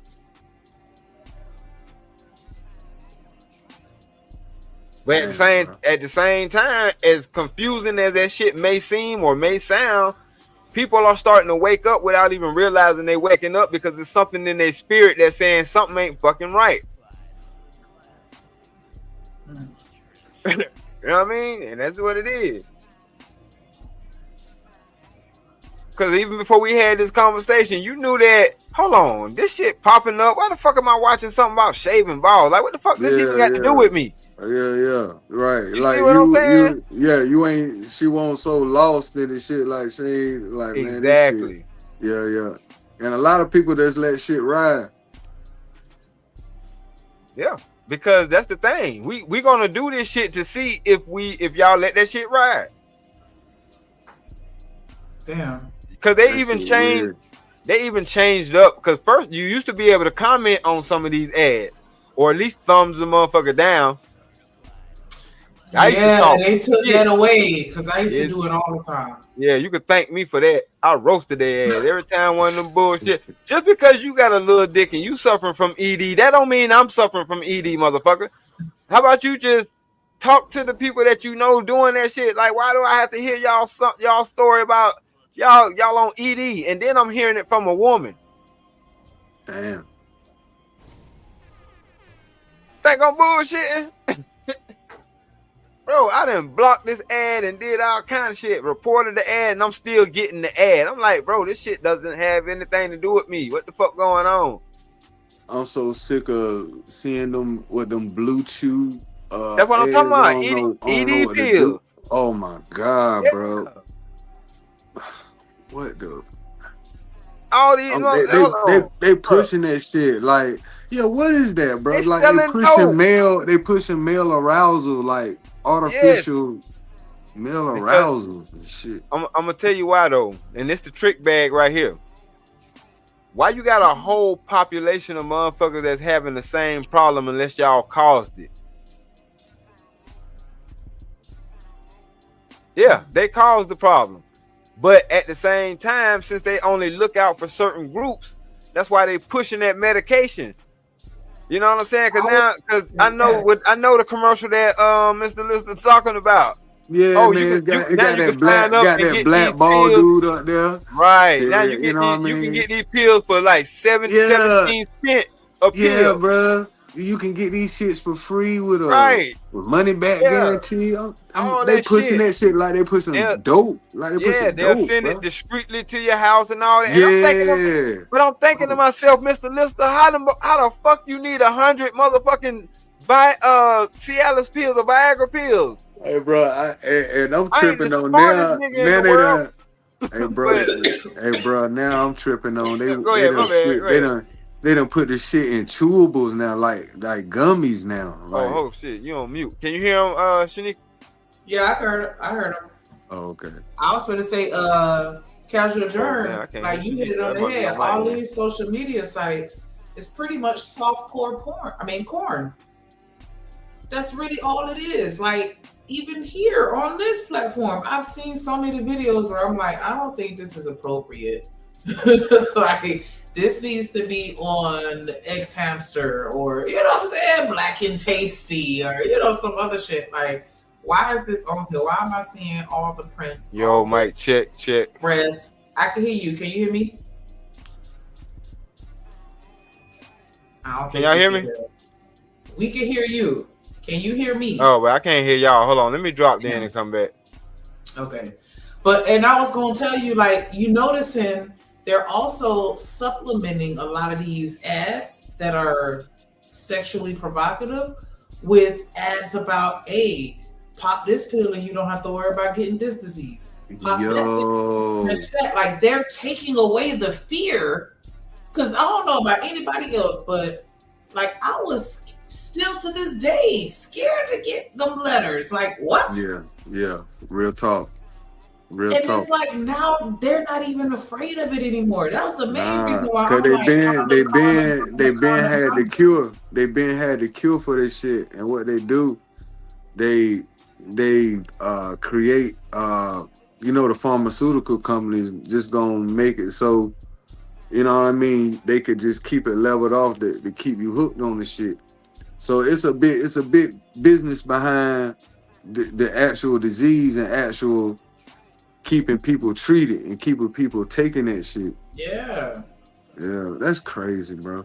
But yeah, so a friend of mine who work in the pharmaceutical say, yo, they actually got a cure for that shit. Like it's a shot that, and they constantly keep the shit in like a freezer, and you know it's a shot that you can get, but you gotta have a lot of bread or A1 insurance or some shit. Like everybody just can't get it. Like, so for the common folks, they give you like the pills and shit.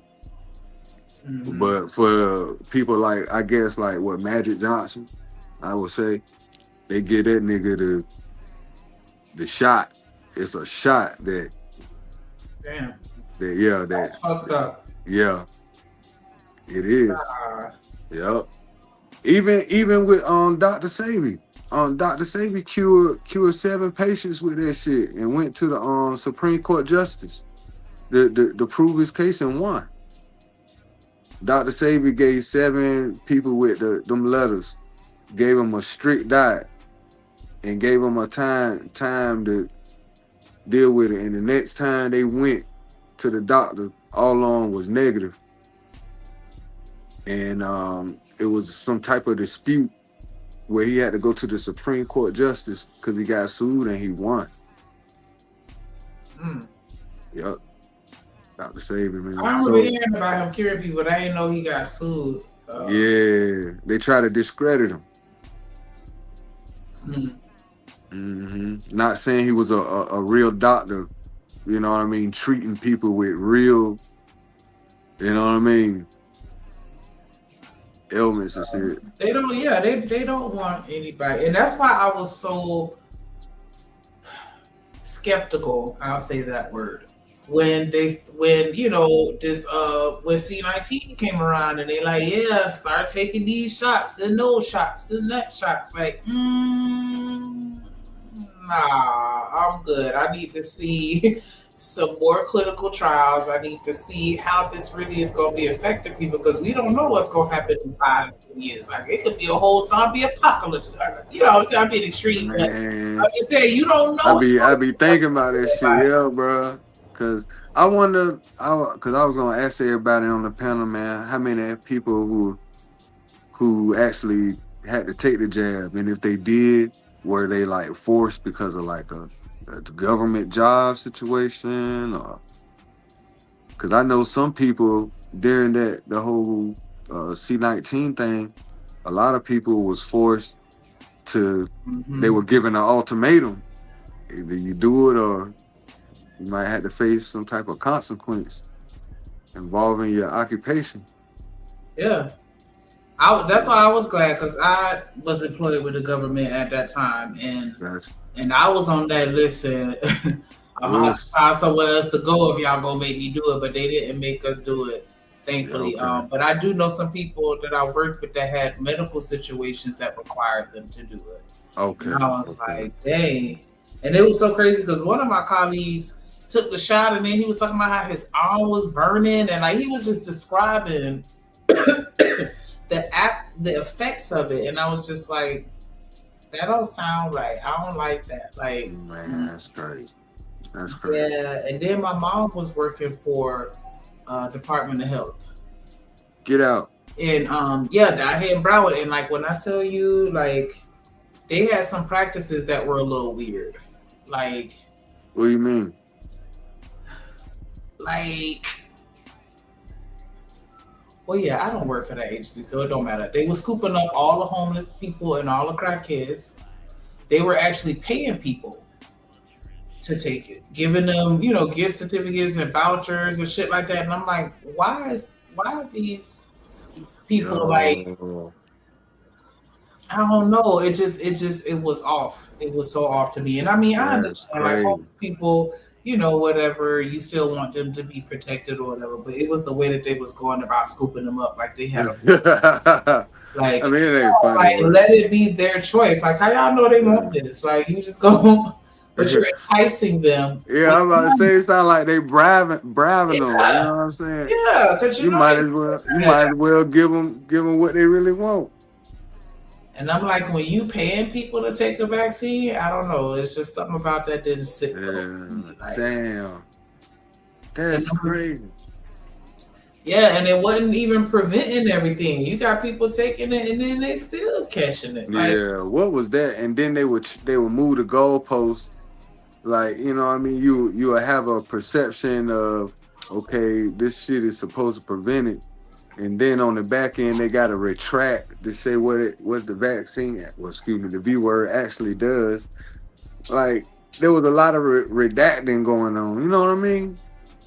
Yeah, like I said, I'm curious to see, you know, how this pans out over time. Not saying that I'm wishing anything bad on anybody. Yeah, for sure. But I'm just saying, I'm just curious as to if it has any long-term side effects, because it just seemed like they popped it out real quick to me. Like, nah, people be working on, you know, I wonder how long do it, and then y'all just pop this out.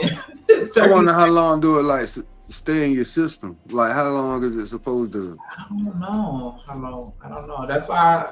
Yeah. Like, do you got to keep getting it and getting it and getting it like every time? Like, man. I think you have to do it because I stopped following. I ain't even gonna hold you because once I heard booster shots, I was like, "See, it's a setup. Like now you gotta go and get more." Like, I remember that. You know, and then when you have and then insurance. I just feel like this is money they want for insurance because they know they could be charging $100 a pop or something like that. You know what I'm saying? And they can file a claim. Booster. Damn. So I don't know, but I think you have to, you know, get re-ups every so often. That shit sound kind of ridiculous, man. Like, I think it's something. You don't make it good enough, so you need a. Like, why won't you just give me the good shit off the rip so I ain't gotta take the booster? Like, it's yeah. I mean, just like you said, the industry is not meant for you to actually get well and be better. It's just to treat your ass. Yeah, it's not worth it. I'm telling you, bro, they got shit that they get to the military or get it. This They won't let me do that, D-Rock.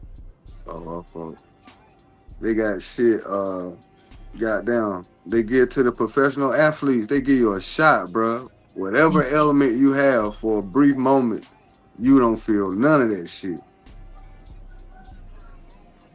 Wait, I think I know what you're talking about. Like when they.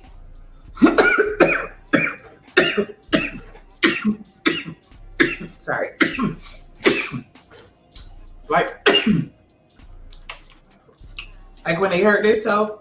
Because I want to say, I was watching. They was talking about some athlete who had an injury and they called it some type of shot. I forgot. Hell yeah! It was like when he took it, like it was like he was back at 100%. But it was just the breath that was feel like it wasn't actually fixing it. It was like you can't drip keep this for the rest of your drip life. play. You know what the fuck that shit is? It's a shot you take Man, shit. What show was that? Because it was a TV show. Yeah. We What was talking shot about is that. bro? What shot damn, is what's that shit, show bro? with Tia from Tia and Tamara and Oh yeah, the game. no, the Family Reunion, I think is the name of it with Loretta Devine. And I think it's on Netflix. I think that's where it is. But yeah, Loretta Devine is the mama, and the son is some dude, I don't know his name. And he All right, can you hear me now? Yeah, we can hear you. Can you hear us? Yeah, I can hear y'all now too. Yeah, I think it's Family Reunion. And then Buddy was like playing, but then they was like, you gonna have to stop playing. And he was like, let me just keep taking the shots. And I'm like, nigga. Damn, bro. Like, why would they do that? Like, that's bro. some old keep playing type shit. Like, I know you injured, but I'm gonna need for you to get back out on that field. Like, what? You're heartless. You don't even care. It's about the bottom line. Yeah, because it's about the bottom line at the end of the day. They already paid $2-3 million. So they feel like they own them. And that's what E was talking about earlier. After a certain check they pay for you, they own you. And they want to get their money worth. So hell yeah, if shooting you up with some shit that's gonna make you forget about this pain so you can go get this money, get your ass out there. That's fucked up. It is. That's why you try not to end up in those situations. That's why it's best to try not to end up in those situations.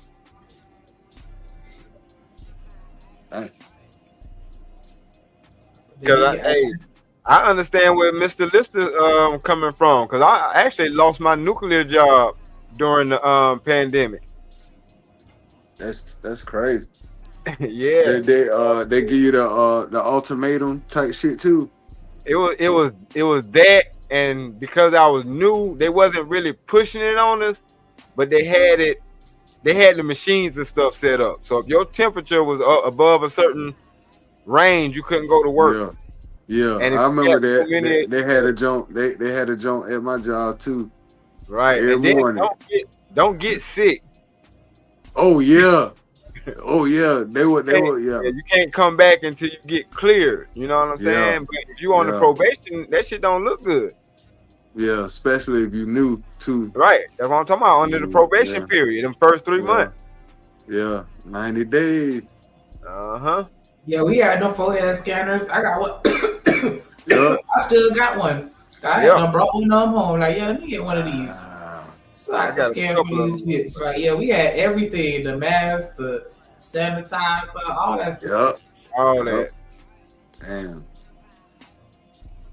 Because they made us come back. Like, government employees, they were like, fuck that, bring your eyes back to this office. Hell yeah.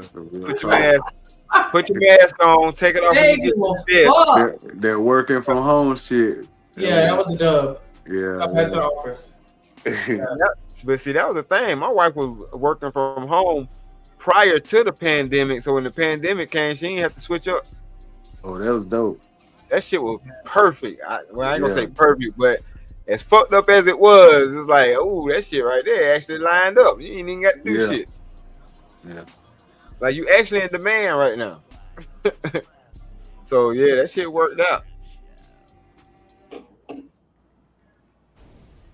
That shit was crazy though, because I had never worked from home before, and I was like, man, I love it. I'm never going back to it.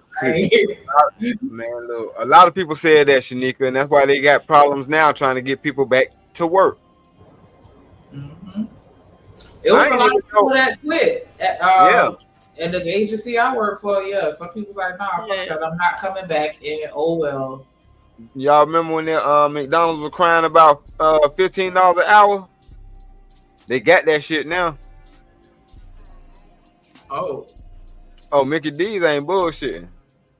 I said, what?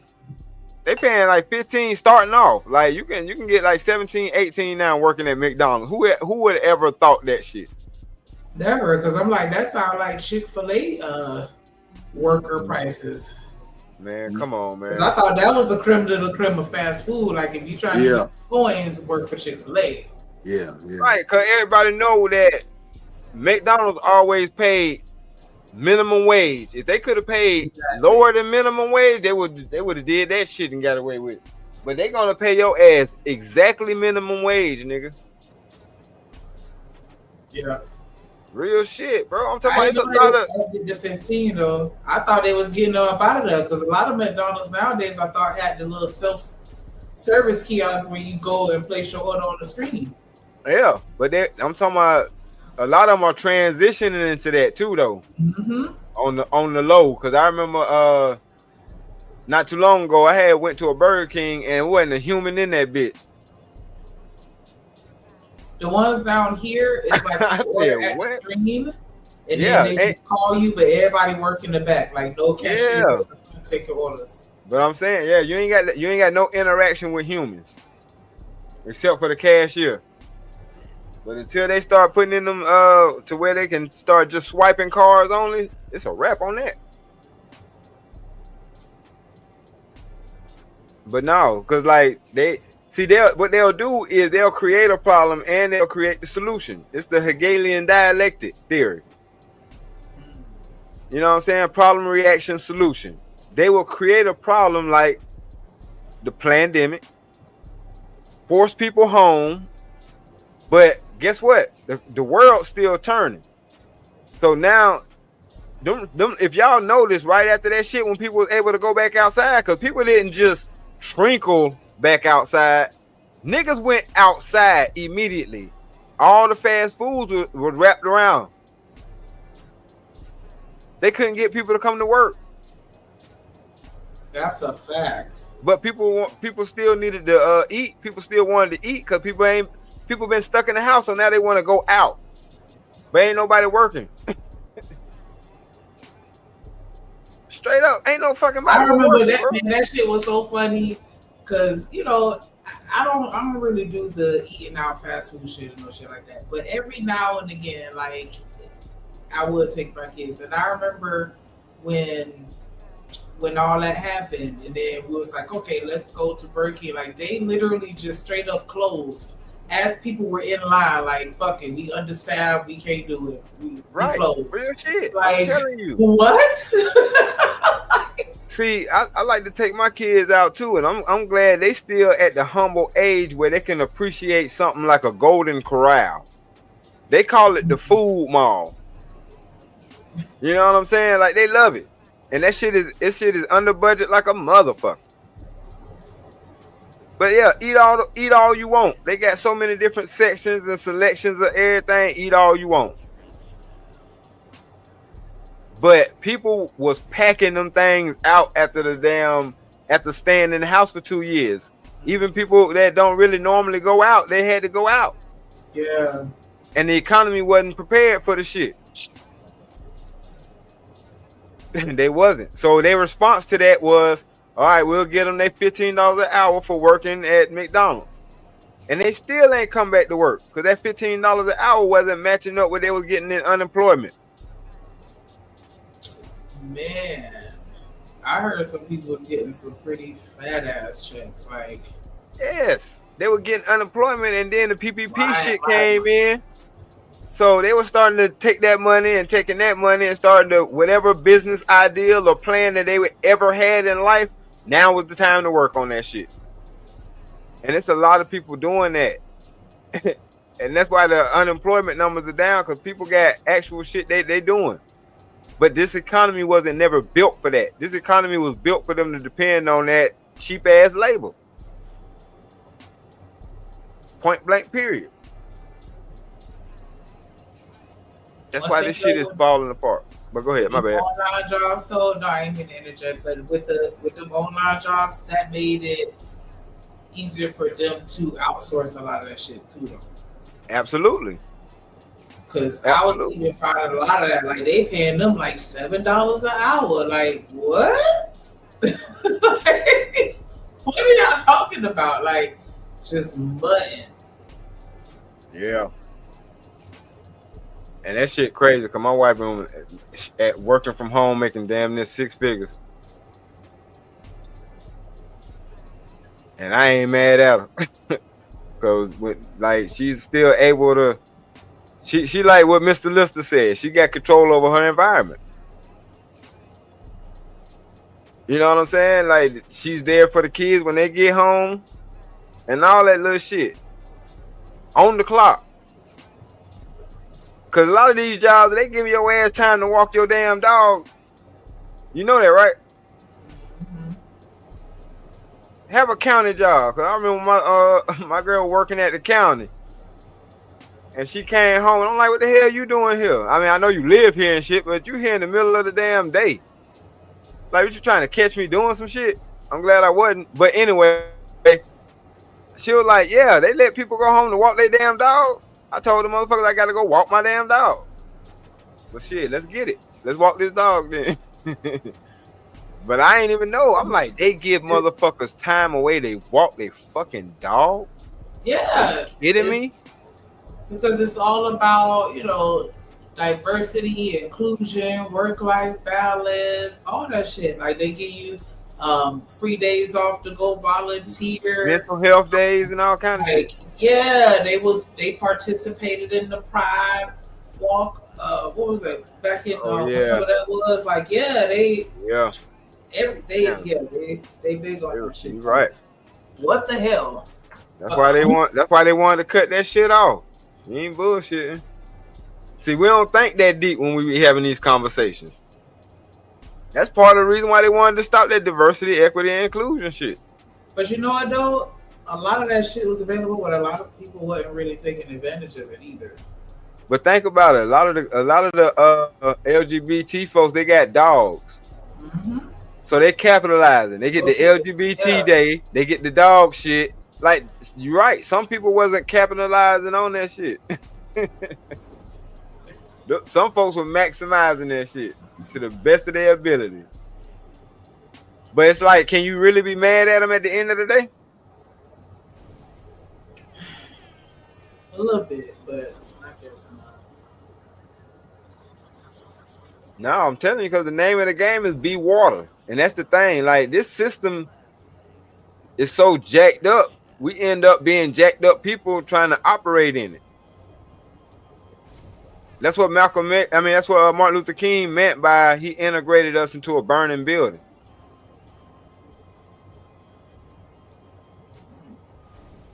Cause this shit, it is. We don't supposed to be living like this shit. And the fact that we even have some of the mindsets that we have comes from us trying to adapt to this American westernized system. You know what I'm saying? And they making laws that create problems. What I mean by that shit is, this is one of the things that they did to us. And I tried to have this conversation before. But when I said that they had the women's liberation, the slut walk and all that extra shit, and they were pushing all of that, you know what I'm saying? Sexual freedom. And now you got the effect of that. That was the cause. Now the effect of that is niggas ain't taking women seriously on a large scale. And then we complain about this is where we at now. How? Why we acting like we ain't see this shit coming?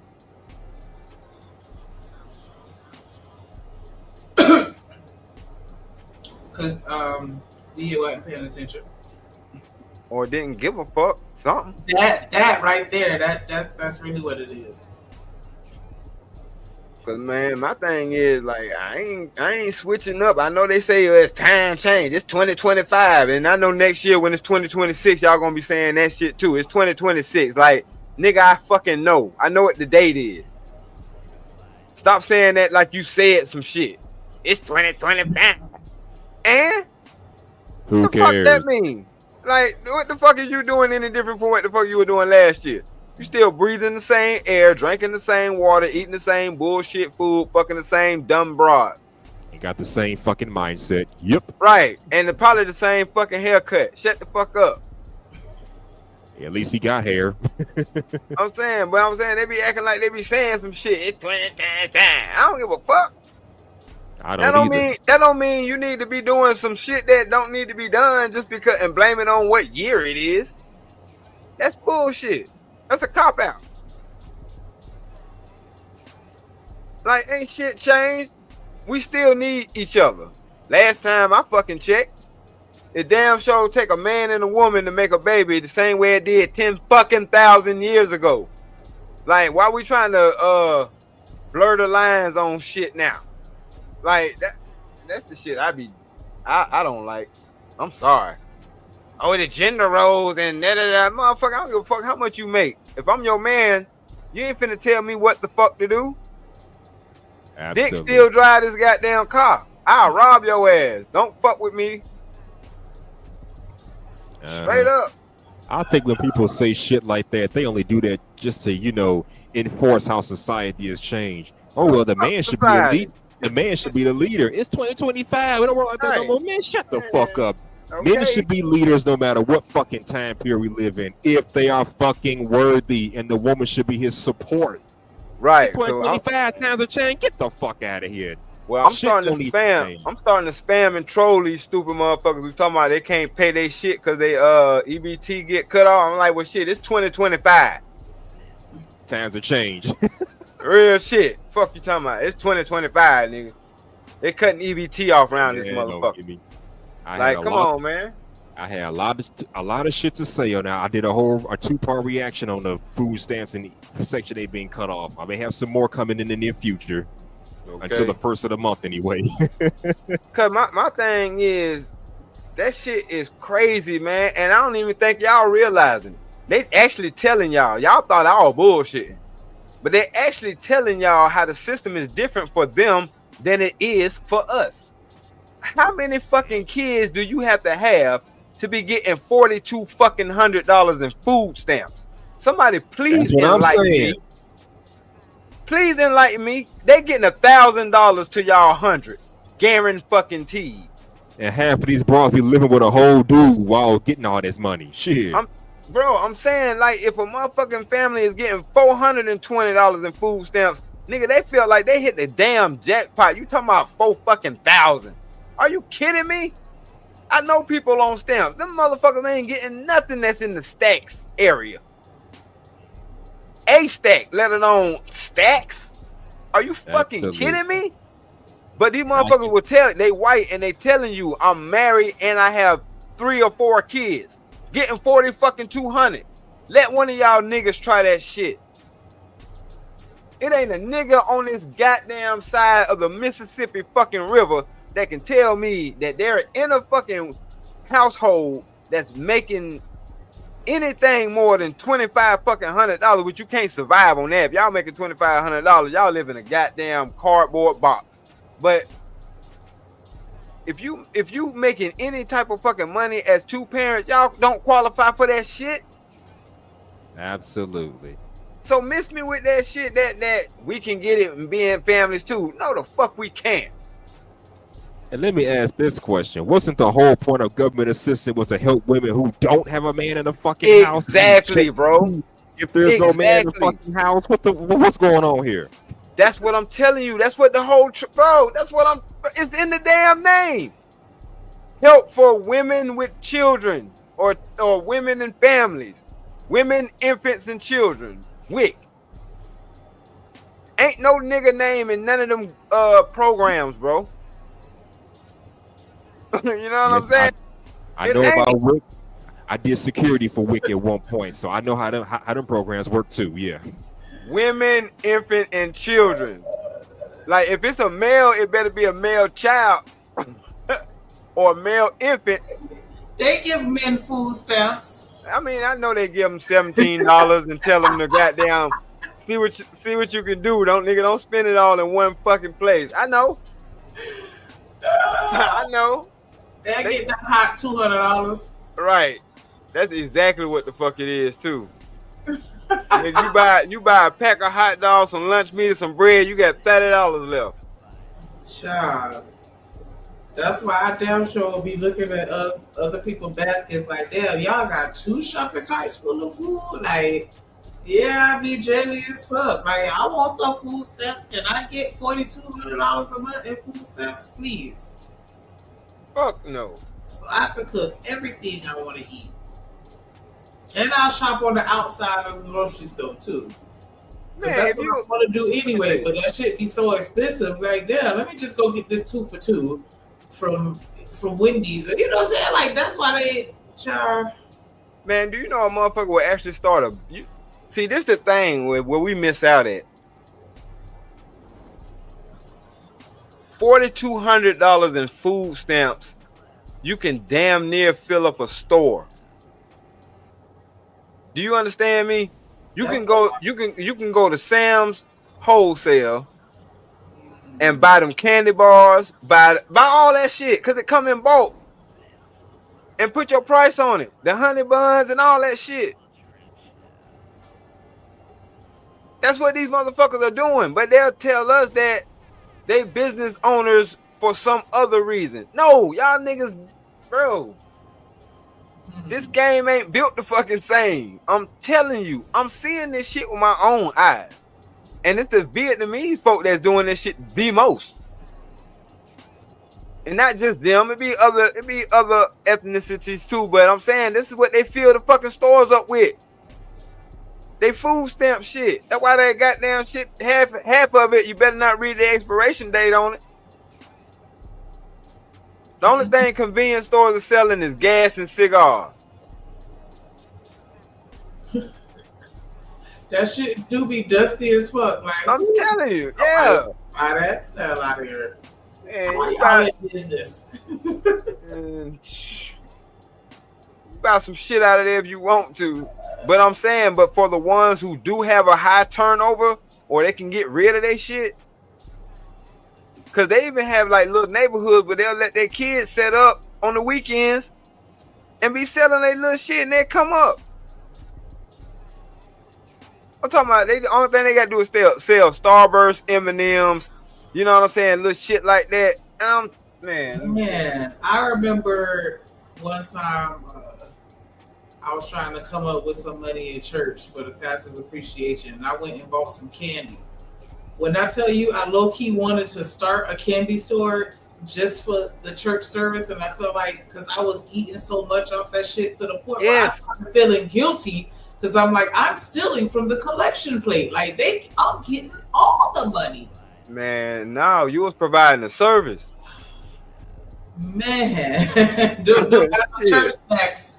Hey, I'm telling you, man, look. I came up with that money quick, and I was like, nah, I'm out. I don't want to keep doing this. Man, that damn candy was the only thing keeping their ass awake with that boring ass preacher talking that shit in that hot ass church. Heat and a boring nigga talking, that equals sleep. Them candy bars had their ass up, praising God. I got the snacks and the drinks on deck, and like, yeah, okay. Like it was. Yeah, so man, you back there serving. Real shit. Yeah, it was bad to the point where like I said, like, I was trying to come up with $200, and I came up with that real fast. Like, whoa. Sister Bernice in the hole for next Sunday. She already owe me 10. Yeah. Real shit. But nah, that's what we actually been doing, because a lot of these kids, you know what I'm saying, these kids be having expensive trips and shit now. So I'm like, I'm about to do what the white folks do. They found them a little hustle. I'm about to find me a little hustle too. You know what I'm saying? And shit, I got the Sam's card. I ain't got no food stamps, but shit, buy that shit in bulk and sell that shit like they do. Shit, 200 buns come to a pack. And what? They $15. Well, no, actually, you can get a 20 box of honey buns for $6. Sell them $1 a piece. You came up. Because the honey buns in the store now, $1.50, $2 That's now. what I was just gonna say. Like, the way that these prices, like, and don't even get me started with vending machine prices. Come on, man. I'm telling you, That's another thing they doing. They filling up the vending machine. you can buy you a vending machine. If you can find you a place to put that shit in a high traffic area, you fill the vending machine up with the shit you bought from Sam's. Them niggas is look closely. Charging $2 to $3 for a canned soda. Right. Let me tell you how. Let me tell you how you know. Let me tell you how you know they finessing the game. If you ever bought anything and you read the package and that shit says not for resale, real shit. That's why they say that. I don't give a fuck about what y'all talking about. No, I'm finna resell these motherfuckers. Y'all can be mad. Y'all can't tell me what the fuck to do after I done bought the shit from y'all. Fuck you. The gas stations be doing the hell out of this shit. Like, yes. Like the blunts and the blacks. I swear they do, bro. Y'all like breaking the boxes open like that. Like, I'm telling you, right. They'll pop open a 5-pack box and sell your ass one about there. They've been doing that shit. They'll break that bitch all the way down, boy. Okay. About 150.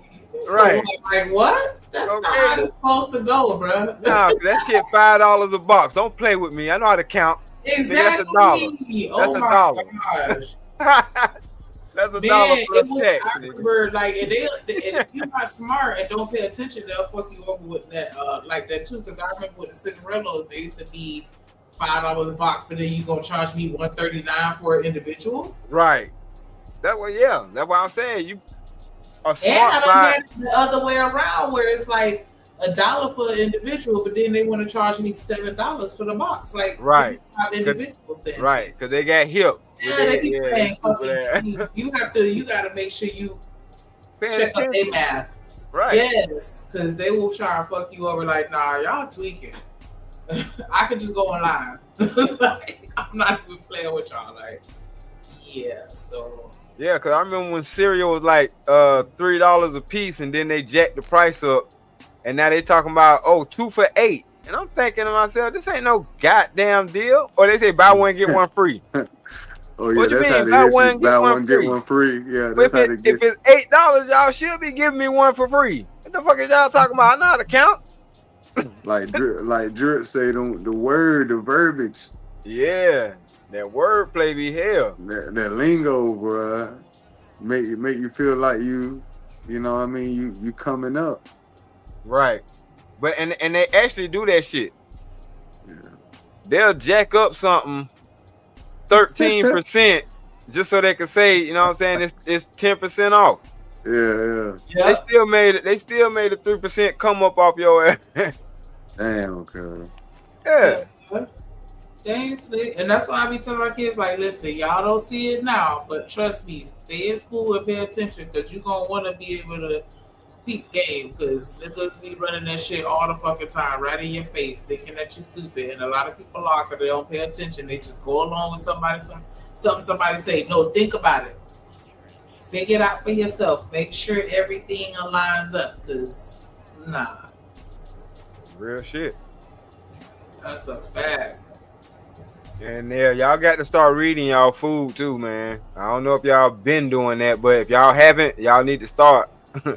Y'all wondering why we nutritional facts. You look at nutrition labels, yeah, absolutely. That shit say that it contains genetically modified organisms or what's the other shit? Bioengineered ingredients. Yeah.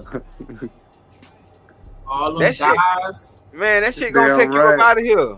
All the shit with them numbers on it. Shit. Yeah, right. Red 40, blue 6. The outside of the grocery store, not the aisles. Because all the shit on the aisles is the bullshit. You ain't lying. I want my shit to have about 2, 3, 4 ingredients. That's it. I'm straight. Yeah. That's why I'm telling you, like, I be making shit from home. Like, we be having our little fast where everything is 100% natural. Like, gotcha. Nah, we not, but of course they're gonna cut corners on certain things. I'm not making milk. Yeah. You know what I'm saying? Some shit like that. But yeah, we be trying to cook everything like even restaurant food, because you can't trust that shit, or at least I don't. Right. Hell nah, because I've worked in restaurants in high school, and that's usually the demographic that's working in restaurants. Exactly. Kids that don't give a fuck. Like, they ain't paying attention to shit. They don't give a fuck about this job. They don't give a fuck about life. They just don't care. Like, they drop the shit on the ground, pick it right back up. I remember, and you the know damn what? service ain't the greatest either. Man, they service is shitty because I mean they home training. It shows in their home training. But when you do get that one that customer service is on point, they stand out. They stand out. And I had to tell some folk, matter of fact, my wife, she the type, she'll call corporate and be like, you know what I'm saying? I want to say such and such did a great job. And if you mess up, she'll call and tell them that too. Yeah. But at the same time, no, because I'm like, that shit, when you get a good customer service experience, you can tell that person been raised right. Straight up. You can tell that person was raised right. Or they was raised right, or they know right from wrong. Because they carry themselves in a different way. But people with no customer service skills shows you that they're a fucking untamed animal. Yeah, because even if like your food ain't the greatest, a person with good customer service can make you not want to leave, can maybe convince you to get something else and keep your experience pleasant. Yep. Even though the food might not be to to your liking. You know what I mean? Right. Mm-hmm. Come back for them. Right, Yep. right. For sure. Yep. And that's why the tip game's so fucked up. Like, I hear people making videos about, niggas don't be tipping. Let me tell you something. If your customer service ain't worth a tip, you ain't getting one. I don't give a fuck how you feel about it, because at the end of the day, it's my money to give. For real. And I've been waiting on my refill for about 20 minutes now. Where the fuck? Okay. Like, shit. I came to a restaurant to be catered to. If I want, I could just stay at home if I got to get up and get the shit myself. Okay. Especially when I see you. Another waiter. Right. Especially when I see you taking care of everybody else around me. I'm like, damn. Okay. I already made up my mind. You ain't getting a bitch ass thing. And if one of these motherfuckers leave a tip for your ass, you ain't getting that one either. Mm-hmm. Because I try to make sure to tip, because I want to fight Oh, that yeah. stereotype. You feel me? So it's like, you know, I ain't for the act like that. But if you like solid, yeah, I'm going to look out. Like, oh yeah, because I feel like you deserve that. Like, that shit is exhausting. Like, you on your, especially doubt. if you on your feet all day and shit, and then you over here kissing my ass. Hell yeah, here you go. You made this a pleasurable dining experience. This is what I came for, to be catered to and feel good, because I didn't feel like standing over that motherfucking stove tonight. So thank you. For sure. And like, if I remember your name, oh yeah, you getting the tip for sure. Oh yeah. Yep. For sure. I like it when they can remember the order. They ain't gotta write that shit down. Yeah. That shit is impressive to me. It is. Yeah, it is. Maybe want to dig deeper in my pocket, my wallet. Oh, of course. But see, people like that, that's how they end up in them upscale exactly. Yeah, that's a skill. You know what I'm saying? That's somebody who is attentively listening. Yeah. They definitely take pride in what they do. Hell yeah. Yeah, and I like when they intuitive. When they pass by, see my drink getting low, and just automatically bring the refill without. Oh man, they probably seen that shit out there for real. On top of whatever I was gonna give you, like, you know what I'm saying? Like, yeah, I'm ready to bro. Right. I love that shit. Like, yeah. Make you feel like you somebody. Yeah, you paying attention to me. Yeah, for sure. Yeah, for real. That's what I want. Like, yeah. That's what I want. Yeah, man. I think that this was a very interesting. So I kind of wanted to, with Stan was up here, I kind of wanted to ask, like, do you sometimes feel like people guys the defeated mindset as being a realist?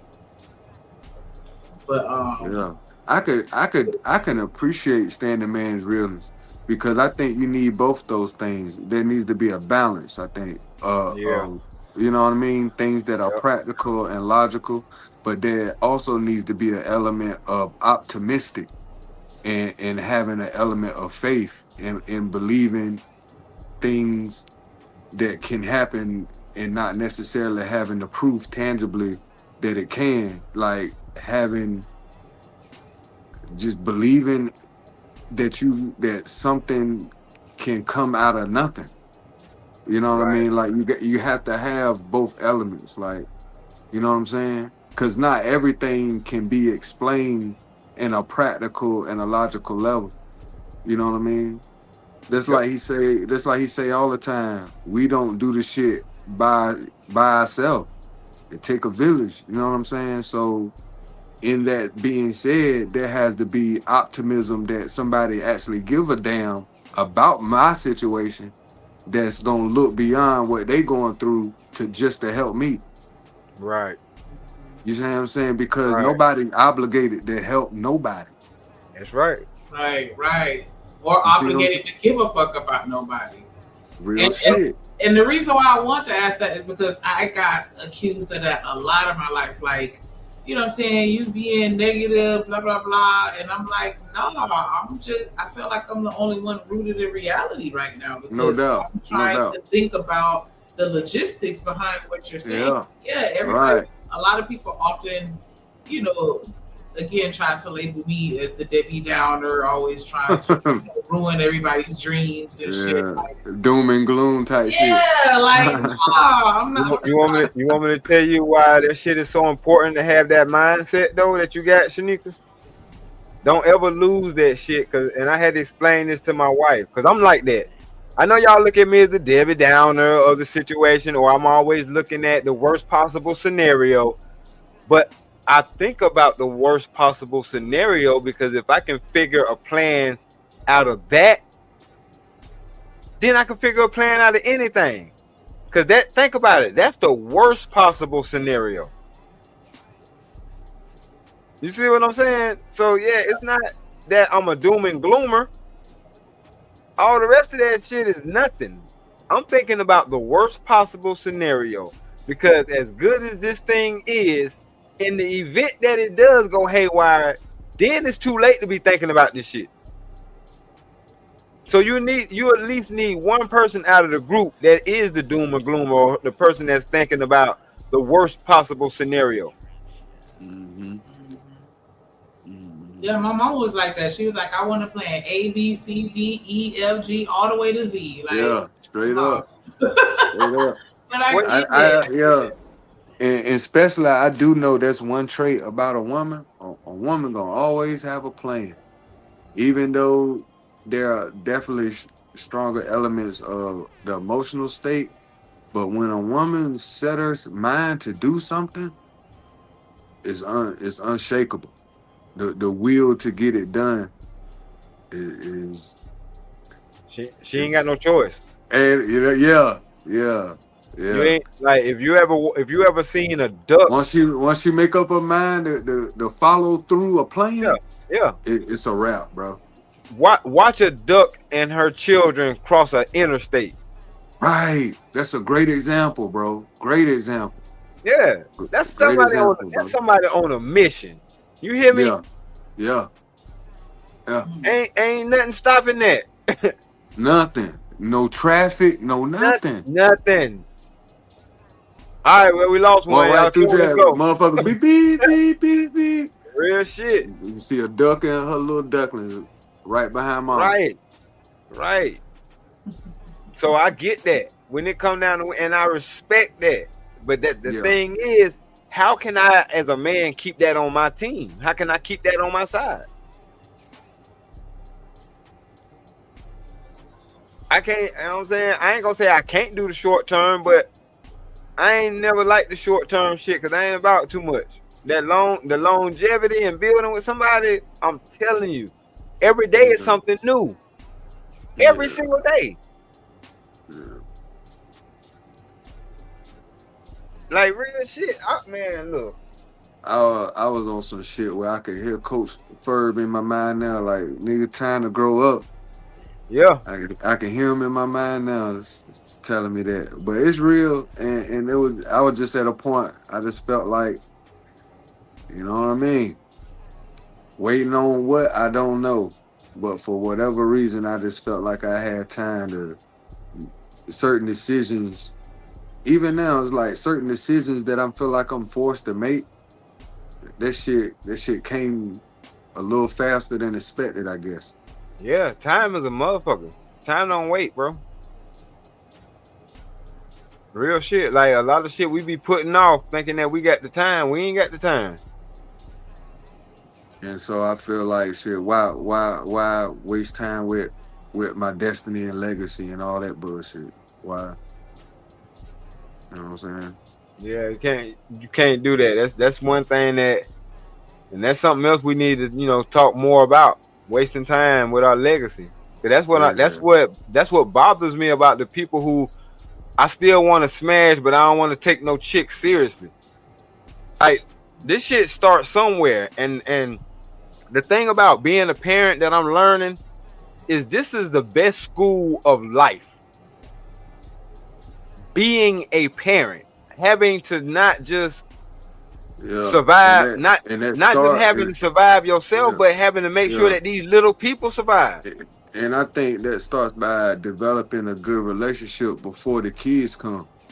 See, a lot of people always dwell on the what is and don't give a fuck as to why something is. Right. Yeah. And I think a lot of the argument is based on the what, and we're not dealing with the why. The why comes before the what. Yeah. You see what I'm saying? Yeah. But the what, when, and the where comes before the why. It do, bro. And we was like, man, I feel like if you understand how something starts, if you see the result, maybe we can, you know what I mean? Bro, that's the same shit. Put a stop to the shit. Exactly. But that's what I've been saying these last couple of days. If you think about it, it starts with us. Like we actually put ourselves in these situations. Like, yeah, for real. And I'm speaking for my own self for sure, man. I ain't gonna lie, bro. There's been so much time wasted. I see now that, but I literally didn't want half the responsibility that came with like grown man, big boy decisions I had. You know what I mean? Yeah. Hell yeah. And look, my thing is, there ain't nothing wrong with admitting that shit, bro. Hell yeah. I feel, shoot, my girl be listening to something, man, she proud of me, man. The shit, because I'm not the talking type to, you know what I mean, actually, I guess talk about my feelings and shit like that.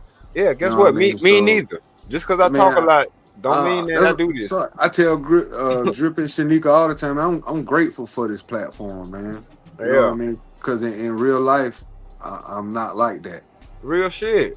Yeah, I'm an introvert, bro. Motherfuckers can't get this out of me. Yeah, man. And it helps from getting you guys perspectives, because in real time, I use it as a template, you know, like different things like, okay, I think this will work. Okay, I don't think that will work for my particular lifestyle. You know what I mean? And right. You know what I mean? But in essence, man, it really helps me deal with real life shit that I'm going through, bro. So I'm grateful.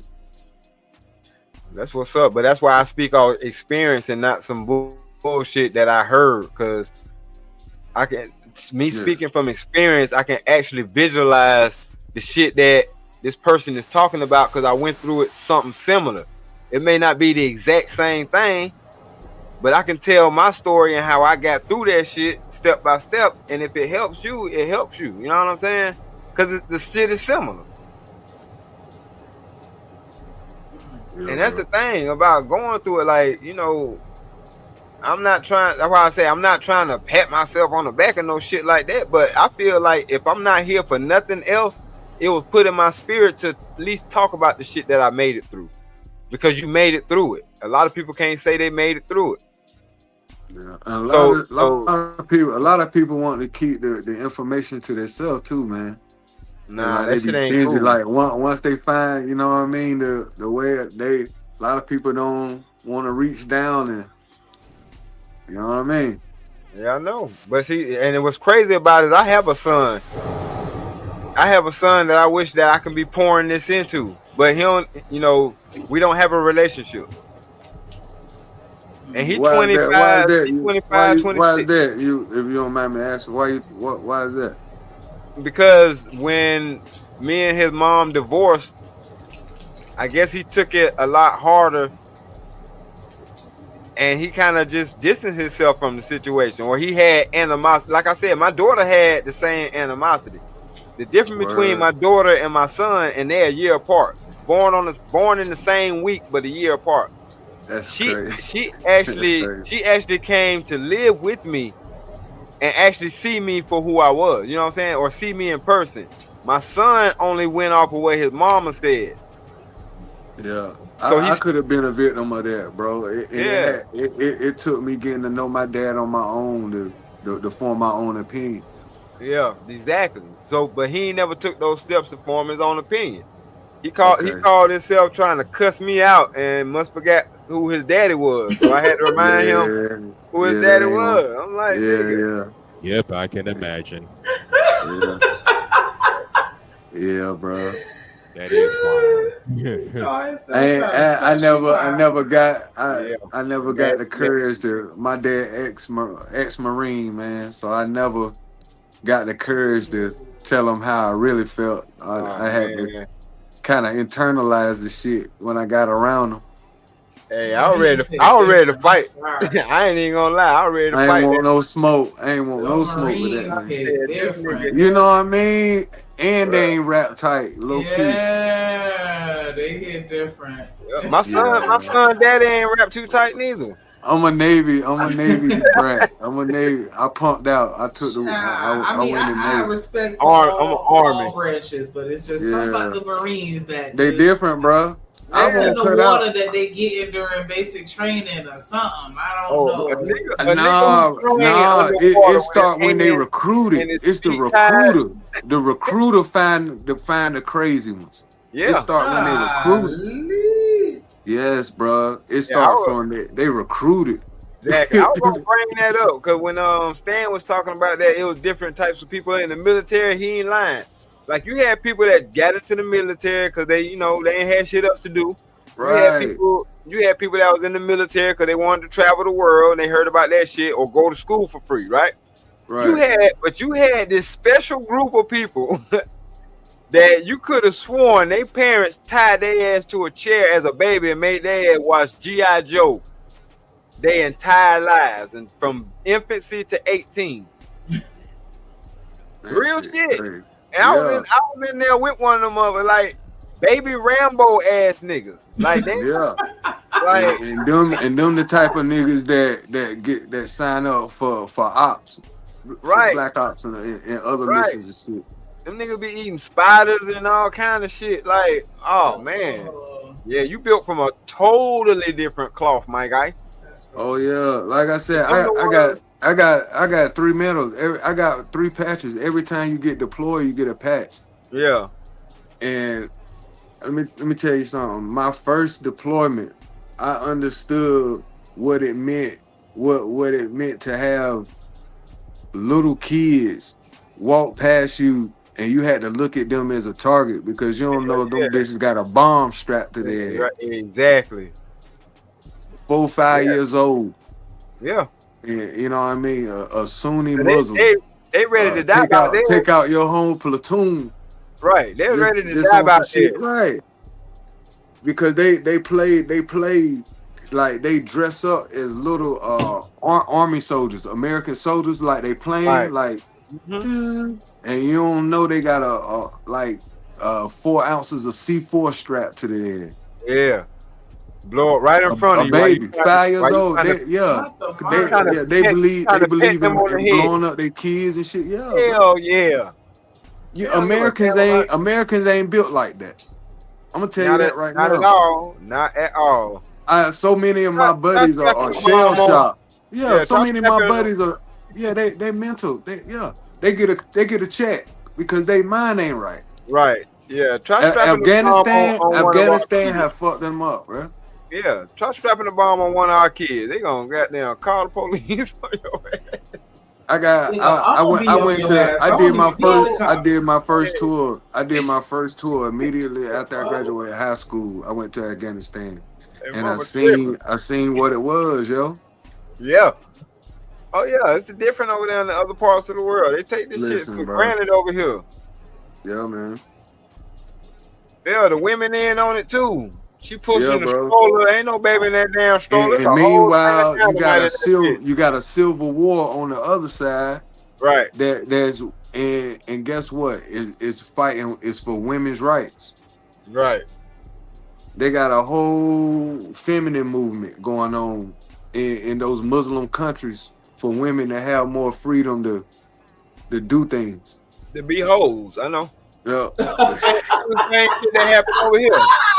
Nah, I'm gonna call it like I see it. Shit. See, this what we. I couldn't have said it better myself. We just straight to the point. Oh my bad. I should have did that. I'm just saying. Yeah, it's your fault. It's your fault. Yeah, man. We are spoiled though. I definitely acknowledge and realize that. Like because I used to sit and think about that. Like if I ever leave here, like on some fuck USA type shit, like where the hell would I go? Yeah. Or if anything ever happens, I agree with Stan. I agree with Stan Archer on that. Welcome to America. And where else you gonna go? Like, ain't no better place on earth. In my opinion, I just feel like mine too. You know what I'm saying? I just feel like everywhere you go is gonna be corrupt anyway. Which is why everybody's trying to get over here. But think about it. Even if we go back into the history, lesser of two evils. Right. But even if we go back into the history that they told us, they asses came over here and they couldn't damn leave. So it got to be something about over here or being over here. I'm just saying. I ain't, maybe I'm biased. I mean, as you should. But I'm saying, I ain't, man, look. I think I could live off the grid here in America. Real shit. Everybody else doing the shit. Because, matter of fact, other folks, hold on, but other folks to do it. No, I'm talking about, have y'all seen the shows where they be doing the tiny houses? Yeah, for sure. That's living off the grid. But like I said, they'll do the shit and make a show about it. But when we talk about that shit, we crazy all of a sudden. Man, them motherfuckers got their own septic tanks. That's how they do their plumbing or whatever the case may be. They got solar panels on them little motherfuckers. So they generate their own energy. And I'm like, look at this shit. These motherfuckers don't need nothing. This is self-sufficient living. Yeah. And then you have that gap what Stan was talking about where black people aren't motivated to do that because we can't even do the bare minimum. You know what I mean? So how are we going to inspire people to do, I get them on that. That's why I said we got to bridge the gap. We got to, you know what I mean? We got to spark. There has to be a seed has to be planted. Right. You know what I mean? That's what we're trying to do now. We gotta cultivate that motherfucker. ASAP. You got to water it. You got to nurture it. But my thing is, that's what this whole defeated mindset shit is. A lot of this shit was pushed on us. Like, we didn't just wake up out of nowhere feeling defeated for the most part. But they had so many systems and shit against us. And think about it. For the longest, people was telling us that it wasn't no system against us. Hey, listen, bro. I could talk about right now the Tulsa, Oklahoma, the Tulsa bombing, bro. Right. Black Wall Street. Right. Black Wall Street, bro. They bombed that shit. Bombs over Baghdad. Was talking about the Wall Street, Black Wall Street, bro. But why they did it? Do you know the why behind it? I absolutely know the why. The why behind it was, how can we tell the lie, or how can we keep telling the lie that niggas ain't shit when these niggas left the slave fields and built something in a shorter amount of time than we did? The Gap Band, their name, yeah, bro. The Gap Band, you dropped a bomb on me. They was talking about the Wall Street. I know. On Black Wall Street, bro. I know. That's the thing. They was losing the ground war against us, so they had to go and recruit the damn military and The their military, my nigga, the military. But this is Like what that's when you know, like when you have a history like that, bro. Yes, they're scared of our unity, bro, and they don't even want us talking about it, bro. Like it never happened. Bullshit. And if it happened before, what makes you think they're not capable? But that's or what they want, if it's not happening already, but on a more psychological and sociological level, on all phases. You know what I mean? Yeah. But see, this because the military is on some shit where that's drastic as shit. Like you physically use military strikes to bomb a defenseless people. Right. And set the whole city on fire. Yeah. Yeah. And then as people were fleeing, they were gunning them down. Gunning their ass. And they want to know why we don't know our answer. And the mob and the mob was in on it. A lot of motherfuckers was in on it. Yes. Yeah, real talk. Like they got a if you look at the Netflix series with Sylvester Stallone, Tulsa Mob. Yeah, Tulsa. Yo, it's a backdrop of how the mob was sent to the Midwest. Right. You know what I mean? What you call it? Was it extortion? Yep. You extort the black businesses. Yeah. And on Wall Street. Yeah. That's crazy, man. And I feel like, man, that's the type of history we have as a country. And I feel like, man, those are things we need to bring to the forefront as to if we coming up with a plan. Mm-hmm. We gotta be prepared for what could potentially happen again. So we gotta have a defense for that. And I know it sounds far-fetched. I know it sounds far-fetched as far as us coming up with our own militia. I know it do, but why can't we at least get comfortable in talking about it? Didn't they say the same thing about Haiti? Hey, bro, don't get me. I'm Haitian, bro. I know. You feel me? So right. So I know you understand. I understand. But here's the thing. Now we talking about something beyond physical. Now we talking about breaking wheels. We talking about spirit, the unbreakable spirit, the revolutionary spirit of being free no matter the cost. Right. But that, bro. Okay, so now do you understand that type of mindset, the total opposite of defeated mindset? Yeah. Now do you understand what Bruce Lee was talking about? To understand that shit, you got to take dying out of it. Cause if you're dying for what's right, nigga, you ain't dying. That's living. Bro. Yeah. Because now the people that's coming up behind you can live because you died. You fought and died for that shit. And that's what it's gonna come down to. That's how America, bro. That's how we got our independence. America wasn't always free. Right. Okay. We was under a monarchy from a king. We were under a king. Exactly. But Big Brooks and we had to pay taxes, right? And we felt like, hell no, why we gotta pay taxes to a king and this motherfucker ain't even here? Right. This is our land. And so what? We had to fight for that shit. And the first person to die in a Revolutionary War was a black soldier. Yeah. The first person to lay down his life in the Revolutionary War was an African American. That's what the part Denzel was playing in Glory. Come on now. Real shit. But Big Ruck 77 was saying that's why you as a black man do not take race out of any situation. I don't, and I can't, because I know what it is. Trust me, I know what it is. You ain't finna pull the wool over my eyes. But at the same time, that's why I'm able to adapt, because I know that truth. Yeah, I know not to go into the woods with 6 white boys. Straight up. The fuck? I don't give a damn how cool I think we is. Common sense is telling me don't do it, nigga. Don't do it. I don't take it out because I mean I know that America sees me as a nigga, so I better start seeing me as a nigga. Don't matter how smart I am, how talented I am, or whatever the case may be, how well dressed or well spoken I am, I'm still a nigga to them. But knowing that gives me the ability to fight back instead of being in a defeated spot, because that's where they want us at. Yeah. They pushed us into a corner so we could feel hopeless, lost, and defeated.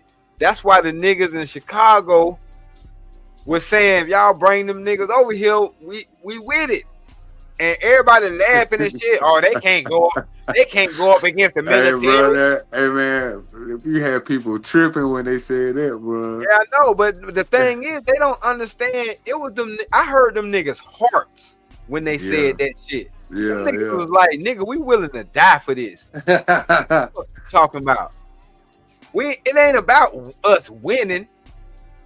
It's about us being man enough to fight. That's you what know they what? were You know niggas. what? I'm interested in seeing what's the end result of what's gonna be with this SNAP stuff and this EBT. Like, what are people willing to do without if your food really is gone? Like, bow down, like Emperor Kojak say, they either gonna get down or lay down, and or they gonna get down or get put down. So talking about like the my father, man, my father shit. No, because you just said it earlier. Think about it. Women, which most of the people on food stamps are women, correct? Even though I do know men get it, but for the most part, women are on it. Women are survival. They think about survival. Point blank, period. That's how they're built. That's why they're able to take care of our kids and actually nurture them to an adult age, because that's what the fuck they do. They survive. They know how to survive. So if you take away a part of their ability to survive, which is to feed themselves and their children, then they're gonna acquiesce to what the fuck going on. If they smart. But you're gonna have the ones that's gonna crash out first. It's always gonna be some crash outs before the system collapses. But they even telling you find some motherfucking body you can depend on. Because whether people know it or not, and that's why I keep trying to tell y'all think just because the nigga married that I'm just blind to the dating game or blind to what the fuck going on out there. Like, motherfuckers don't still be damn shooting that shot. Motherfuckers is like, I'm willing to sign up to be a side bitch at this point. Do y'all feel like, and we don't even really have to go down this route, but do y'all feel like we're experiencing like the revelations and the, like, you know how old school used to always be like, we living in the last days, like this is about to evolve into the mark of the beast type shit? Yeah, mothers against daughters, sons against fathers. The actual mark of the beast was the actual snake bite. It was included in it. That was just one part of it. You see the Apple Mac sign, don't you? Apple with a bite mark on it. Biting. Yeah, that was the forbidden fruit. The computer itself is the forbidden fruit. This some scary shit, bro. And that's what they were trying actually living and then seeing some of this shit. Actually, you can compare it to the Bible. You know what I'm saying? Like, man, yeah. Nigga, we are living. I never thought I'd be, you know what I mean, around to seeing it. This shit. Yeah, a lot of us. It's like time's getting faster or some shit. I don't know, bro. Yeah, like, I'm starting to get my damn days mixed up, man. Time going so damn fast. Yeah, time is winding up. That was some real shit. I know people want to wish it away, or they want to say, "Well, the Bible ain't real because it was written by men." Yeah, but read the most important part where it said it was inspired by God. Right. Overlook that shit if you want to. Okay. That mark of the beast shit crazy. That shit, like, bro. They got it already. Bro. No, they got it already. Listen to me, bro. If I can't afford to take care of myself and I need this bread and these eggs, Yeah, but look, no, they started this shit. They tested this shit out in Sweden a couple of years ago. It was around the time of this whole pandemic shit. If you go back and read the scripture, it said you either gonna receive a mark in your right hand or in your forehead. Right? Right. During that whole situation, they were putting chips in motherfuckers. And they tested it out in Sweden. They were putting the chip in the shit, and you can scan it to get into your building and buy shit, this, that, and the third. Look it up. It's on the internet. Yeah, I believe it's in the right hand, or you can put it in your head. And it just so happens to be in your forehead, like it says in the damn Bible. Damn, bro. And the thing about it is, for the people that did that shit or allowed themselves to get tested for that shit, and they went and got the snake bite. Well, you know, the snake bite is actually like a liquid. Matter of fact, they showed that shit. You ever seen Venom from Spider-Man? Yeah. That's actually in the snake bite. Oh shit, man. So they trying to fuse that shit with your DNA. Yeah. They did. It ain't no tried to, no, they did. That shit crazy. The result of that shit is actually on a documentary. It's kind of like nanotech. It's nanites. Yeah. Yeah, that's all it is. It's nanites. Damn, bro. Damn. But your body, the Bible tells you this shit. Clay and metal don't mix. Right. You know what I'm saying? And we are the clay. And that AI tech is the metal. But they need electricity. They need electromagnetism. Yeah, that's what you are. Right, but it's melanin. We're talking about melanated people. So we talking about 6 protons, 6 electrons, 6 neutrons. Exactly. There you go. Which is the mark of the beast, 666. Yeah, that's the 666. Yep. Right. So what they infuse, it isn't necessarily conducive for melanated people.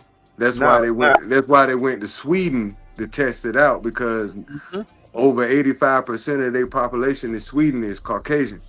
Right. So they tested it out on them. But but we are the real test. They're trying to get it to work for melanated people. Yeah. The chip. You know what I mean? And the Caucasians are they the lab rats. Trust me, I know. They don't even understand but we got the mark of the beast, which is anti-chip, which is anti-they chip. Yeah. It's got they're trying to figure out how that chip can work in melanated people, but because our DNA won't allow what they're trying to do. Right. Yeah, right. It's totally against. Right. Shout out to DPMO Morning Show with a $2 super chat. They say, "You're just showing love." Man, definitely appreciate that late night support. You do. Hey, drip, say let go drip nation. Money, money, money, let get it, don't be surprised if she asks where the cash at. Drip under be cash out. Hit the super chat, I say let go drip nation. Hey, money, money, drip.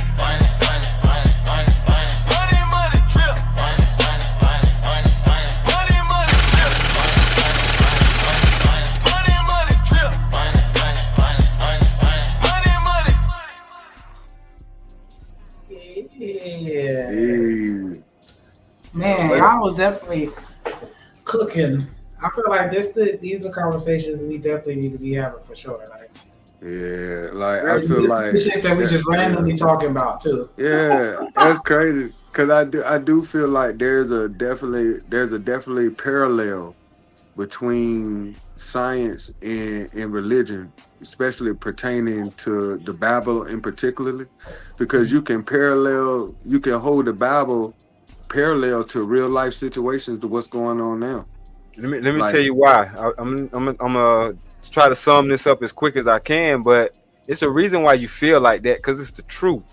If you break down any topic in science, it's the study of what God has done. Biology is the study of animals, and you got what's the thing that's the study of plants.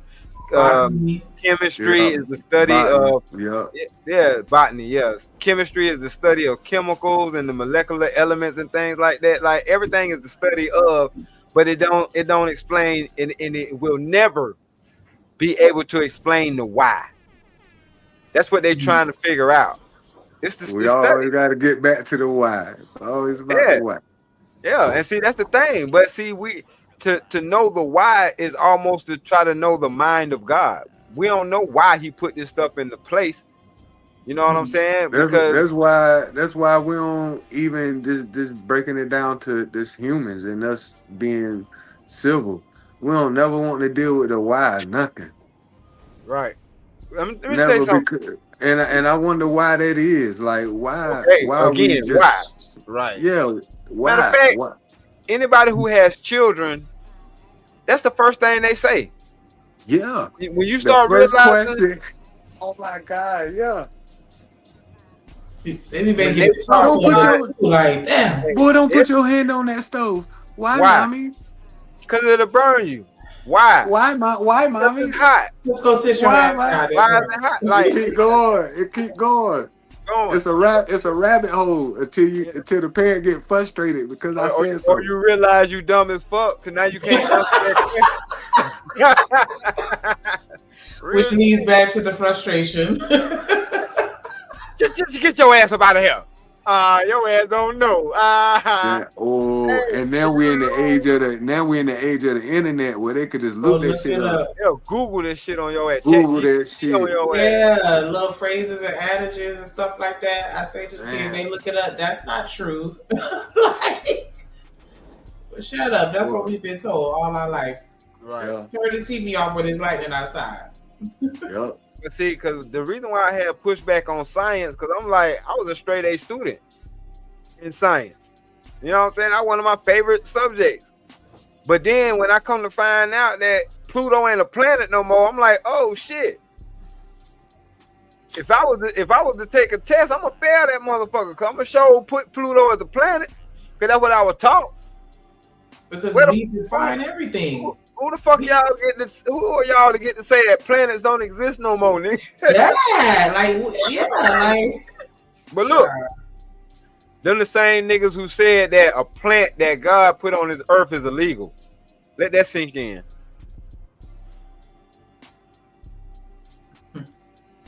It's funny that God didn't make weed illegal, but these motherfuckers did.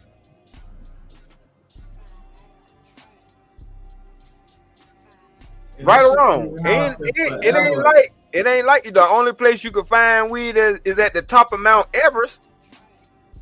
I bet if that's the only place you can find that shit, niggas wouldn't be smoking it.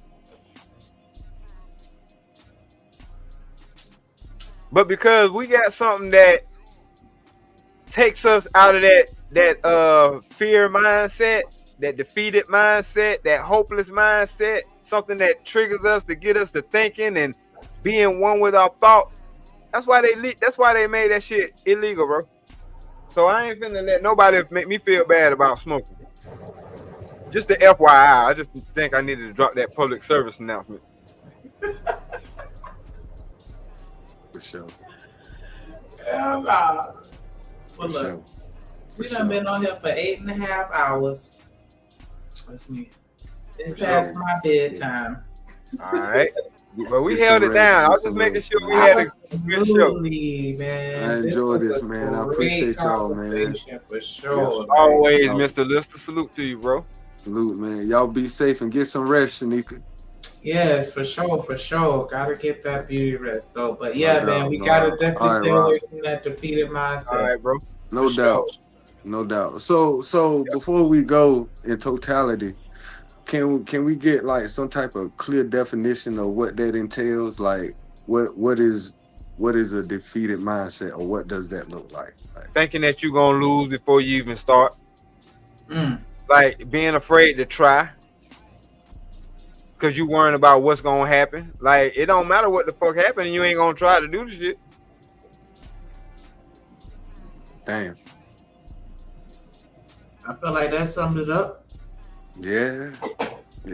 Because I mean, yeah, we don't want to necessarily be like, well, everybody could do everything, right? Because you know there are limitations that some people have, either physical, mental, whatever. But I definitely felt like, yeah, when you give up on life, because life ain't gave up on you if you woke up this morning. Exactly. So don't give up on life. So yeah, we definitely need to stay away from the defeated mindset while still staying rooted in reality and understanding those limitations and how to work on our weaknesses and still build on our strengths as well at the same time. Right. Yeah. Build on our strengths and strengthen our weaknesses. Yeah, and definitely prioritize who you network with.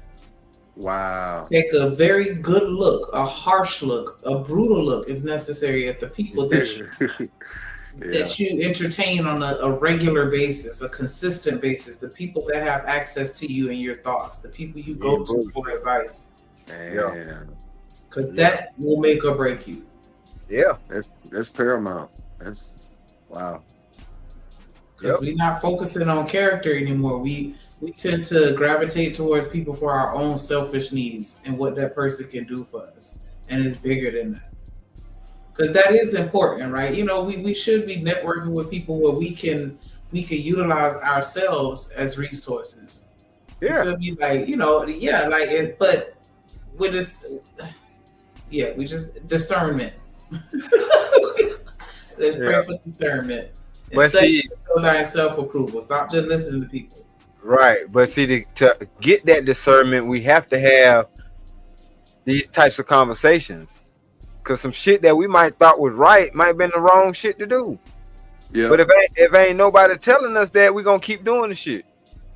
Yeah. And if we're not listening. Yeah. Wow. Everybody ain't out here for your detriment. Some people are actually telling you some shit to protect you. You ain't bullshit. Real shit. They're always talking about why we gotta start at ground zero. They trying to help you start at ground zero, nigga. Why you trying to force yourself to do it so you can feel like you got it out the mud? Right. Yeah. Real shit. Man, we can have these conversations all day, every day. That Big Russ said everything illegal so they can figure out how to tax it. Tax. Think about it. They locked niggas up when they were selling it on the corners, but now they got a dispensary on every corner, and they can sell it legally to your ass. Every corner, them shits are everywhere now. Right. So that's my thing. Like, I never thought I'd see today. I never thought. As soon as you go in there, what they do? You gotta take a picture, sign in and shit. Why? Don't be clocking me. Right. Get me on a registry and shit. Like, they want to monitor your usage. Excuse me. Right. Oh no, you over your limit for this week. Hurry up and buy here, nigga, man. So you better ration that shit out. Not rations, cause we doing that bad. We rations now. We on you gotta ration it out, or do without. You know you trigger a nigga. Rations ain't a good word, bro. I'm telling you, you trigger a nigga saying a word like rations to a military nigga. We know it. That nigga, nigga, why you think I'm tripping right now? Like we rations now, nigga. You doing bad. They give you a limit on them cars. Yeah, you doing bad. I mean, your ass little bit by little bit. They gonna you feel me? Your ass. They gonna give you a prescription and tell you how much you need. Get your ass just enough so you can come back. Come on now. Cause that's the whole goal right there. That's the whole joint. That's the whole scheme. Yeah, that's the whole joint. That's how you hook somebody. You give them just the damn enough to come back. That's where the job is. That's why people go to their jobs every day. They just over broke. They make just enough to pay their damn bills and be broke as fuck. So they got to work again. Got to. And they're gonna give it to you in every form. Yeah. You want to eat it? Here, you can eat it. Right. You want to smoke it? You want to dip it? You want to drink it? Some gum with it, or right. Whatever you want. We got. Yeah, they got the sodas and all kind of shit now. Oh yeah. Lollipops, patches, whatever you want. Yeah. It like it exploded, and we seen it before our very eyes just take off now. The same shit niggas did and got locked up for, they can do that shit and get mega paid.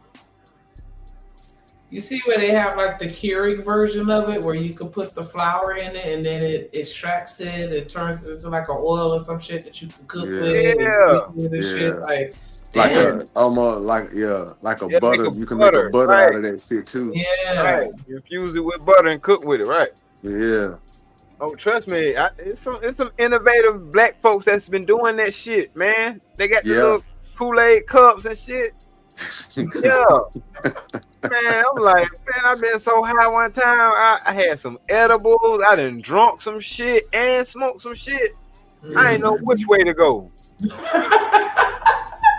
I remember one time I got a package of the gummies and they all melted into one, and my dumb ass ate the whole thing. Ooh. Thinking like, this ain't nothing. They ain't gonna do nothing to me. Man, I was you tweaking, bro. Like, I'll never eat another edible again. And I haven't eaten one since.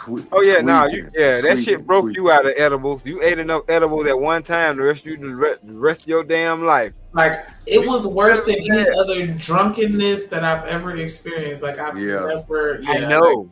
Like, you just that is not eating all that. You too many basically grams. That's OD. not for human consumption. Eating all that shit at one time. Yeah, you OD on the low. Big time. I was throwing up everything. Like, that was the absolute worst. I was like, nah. Oh yeah, definitely. Did you make yourself throw up or did you throw up? No, I was throwing up. I can imagine, bro. It was like I had a hangover on steroids. Let's talk about you know how that shit feel. Like the edible high is different.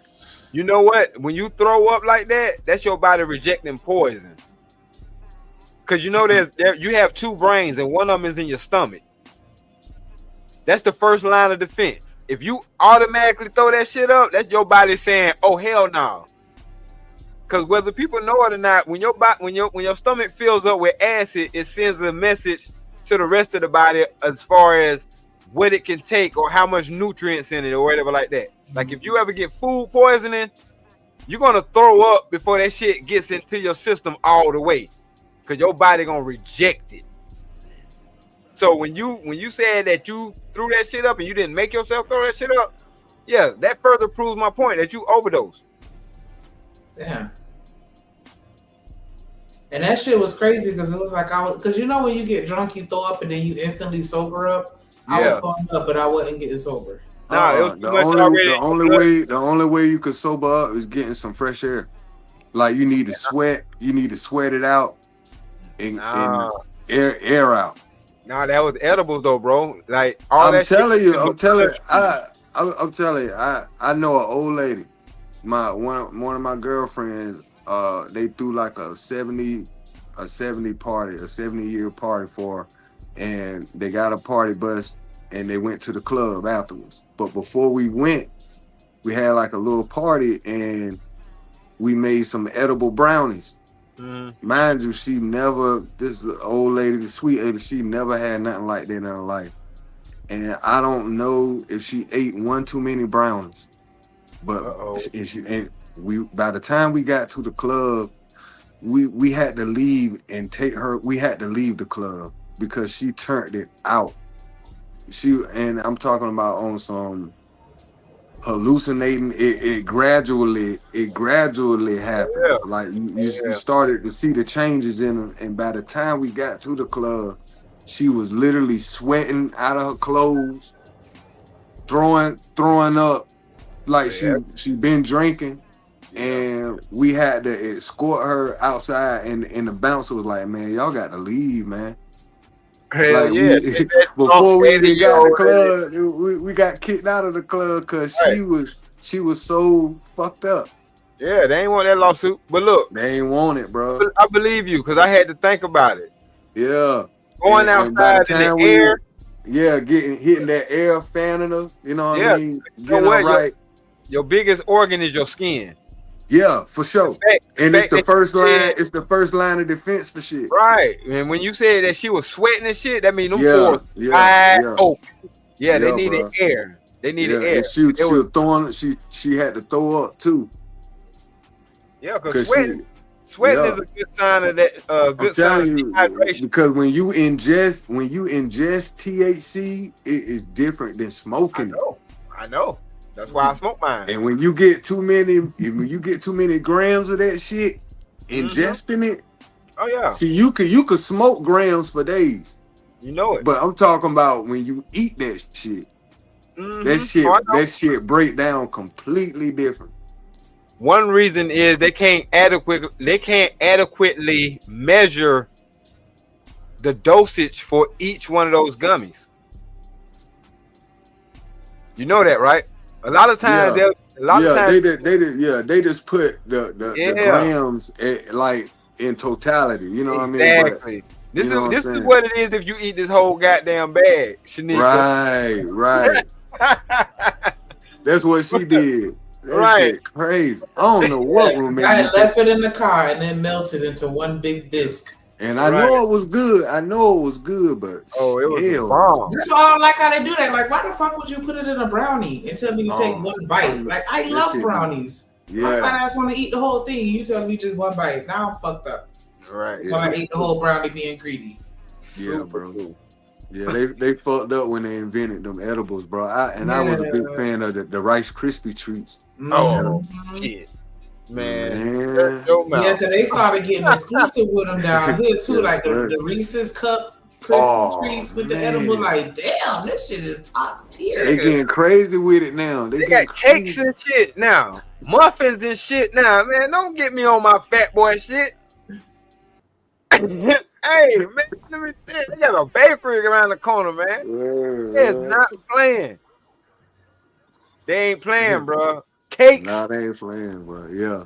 So I get to have the munchies and have the shit that's gonna give me more munchies. And then they got the drink. Then they making the drinks with it now. Yeah, my cousin be getting the drinks. I got a homie and with it tastes just like Kool-Aid. Yeah. Yeah, yo.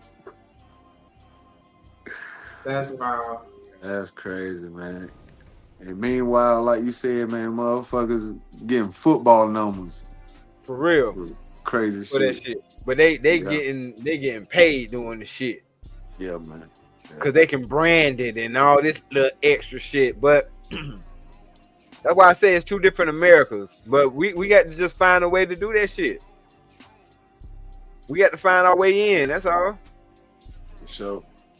You know what I'm saying? Don't never be defeated. There's always a way out. That's my whole point of this shit. Don't feel defeated. There's a way out. If you don't feel like there's a way out, just come up here and chop it up with us. We'll figure it out. Yes, sir. I like that. Yeah, me too. I feel like we need to have a segment like that, like just men's only space. And I mean, like if a woman watching, you better stay in the clouds. But just like, you know, hey, you feel defeated, come on up and we gonna figure it out. No doubt. No doubt. You want to stay in the back and we just hear your voice so you could be somewhat anonymous? Okay, fine. We got the call in number 2, hey. Because I feel like a lot of people just really don't have the courage to say it out loud and to even go to the next level of saying it to somebody else, another man, another, you know what I'm saying? Somebody that they respect or, you know, want to look a certain type of way in front of. Like, nah, this is a safe space. Just, I don't know. Maybe Drip need to do a Patreon, a male only Patreon. But see, and that, you know who in there, you know who watching. You feel me? Like, right. But they don't even want to come and get free game sometimes. And I'm like, this really just free game. Like, I'm telling you. Yeah, for sure. I definitely consider myself blessed, man. For real. Hey, that's what's up. But you know what I'm saying? I would have loved to have or been a part of these conversations as a jit. Mm-hmm. You know what I'm saying? Like, and really I was. That's kind of why I feel inclined to speak to the young folks. You know what I'm saying? Because it's actually folks that want to do the right thing or whatever the case may be. And I understand that we all got it in us. That's why I hate when Shit, I'm getting it out on the tail end, bro. I'm telling you, for majority of my life, these past few months, I just started to make a decision to turn a new leaf. But shit, bro, I'm in my 40s, right? And I just now decided to do the right thing because I was so comfortable, you know, since we talking about that defeated mindset. I was so comfortable in what I was doing, bro. Yeah. And all of a sudden, one day, the walls started to close where shit was forcing my hand to make the right decision. Right. Like, what in the hell going on? I was straight, and then this shit started like, God damn. And all of a sudden now, you know what I mean? I'm in a committed relationship, and all of a sudden I got other decisions to make as far as a man to event. All of a sudden, and I didn't see that as a trajectory right now. Right, of course. I was literally just chilling and good. Right. Yep. Soon as me and my wife I swear I was good. Not to say I ain't happy now, but I was good. Like shortly after I got off of probation and me and my wife was comfortable. I mean, we weren't married at the time, but we was like, okay, now I'm off probation and we can breathe and we can start figuring out our next moves or whatever the case may be. Her mom passed away. Damn, bro. You know what I'm saying? And when her mom passed away, the bank came for the house. All kind of shit started happening, like a domino effect of just a bunch of bullshit. But one thing I credit her, she ain't never give up. Not once. You know what I'm saying? And I know a part of that is because I never left her side. I never let her feel like she was alone or going through this shit by herself. That's why I'm like, a lot of this high-powered shit people be talking about, at the end of the day, that shit don't mean nothing. Because ain't no amount of money can stop somebody from hurting when their parent die. You know what I'm saying? Ain't nothing your money can do at that point. You can't bring them back to life. So to be able to console them in that moment or in that time, then I had to do the shit twice. Because I had to do it again when her father passed. But once again, you know what I'm saying? I could have tucked my tail and felt hopeless or felt like, well, I ain't got the words. Or I don't know if I can handle this. Nigga, no. You can't live with a defeated mindset because you can't go nowhere with a defeated mindset. You already lost. That's a fact. I feel like that's a word right there. Winners gonna win and losers never try. Real shit. Wow. I think that's a good note for us to end on with that defeated mindset. But yeah, I definitely we gonna be chopping up me, Drip, and a few other people. Yeah. About how, you know, we could just change that narrative and stop, you know, focusing on why it won't work and focusing on what will work. Right. And getting the information out there so people could understand what's going on, and even giving the resources or the you know, where they can go and look it up for themselves and figure it out. But yeah. As soon as I came in here, boy, Drip got on my ass, boy, and then I couldn't even finish the story. Like, man, man, you already fucking up. Starting off defeated, man, in real time.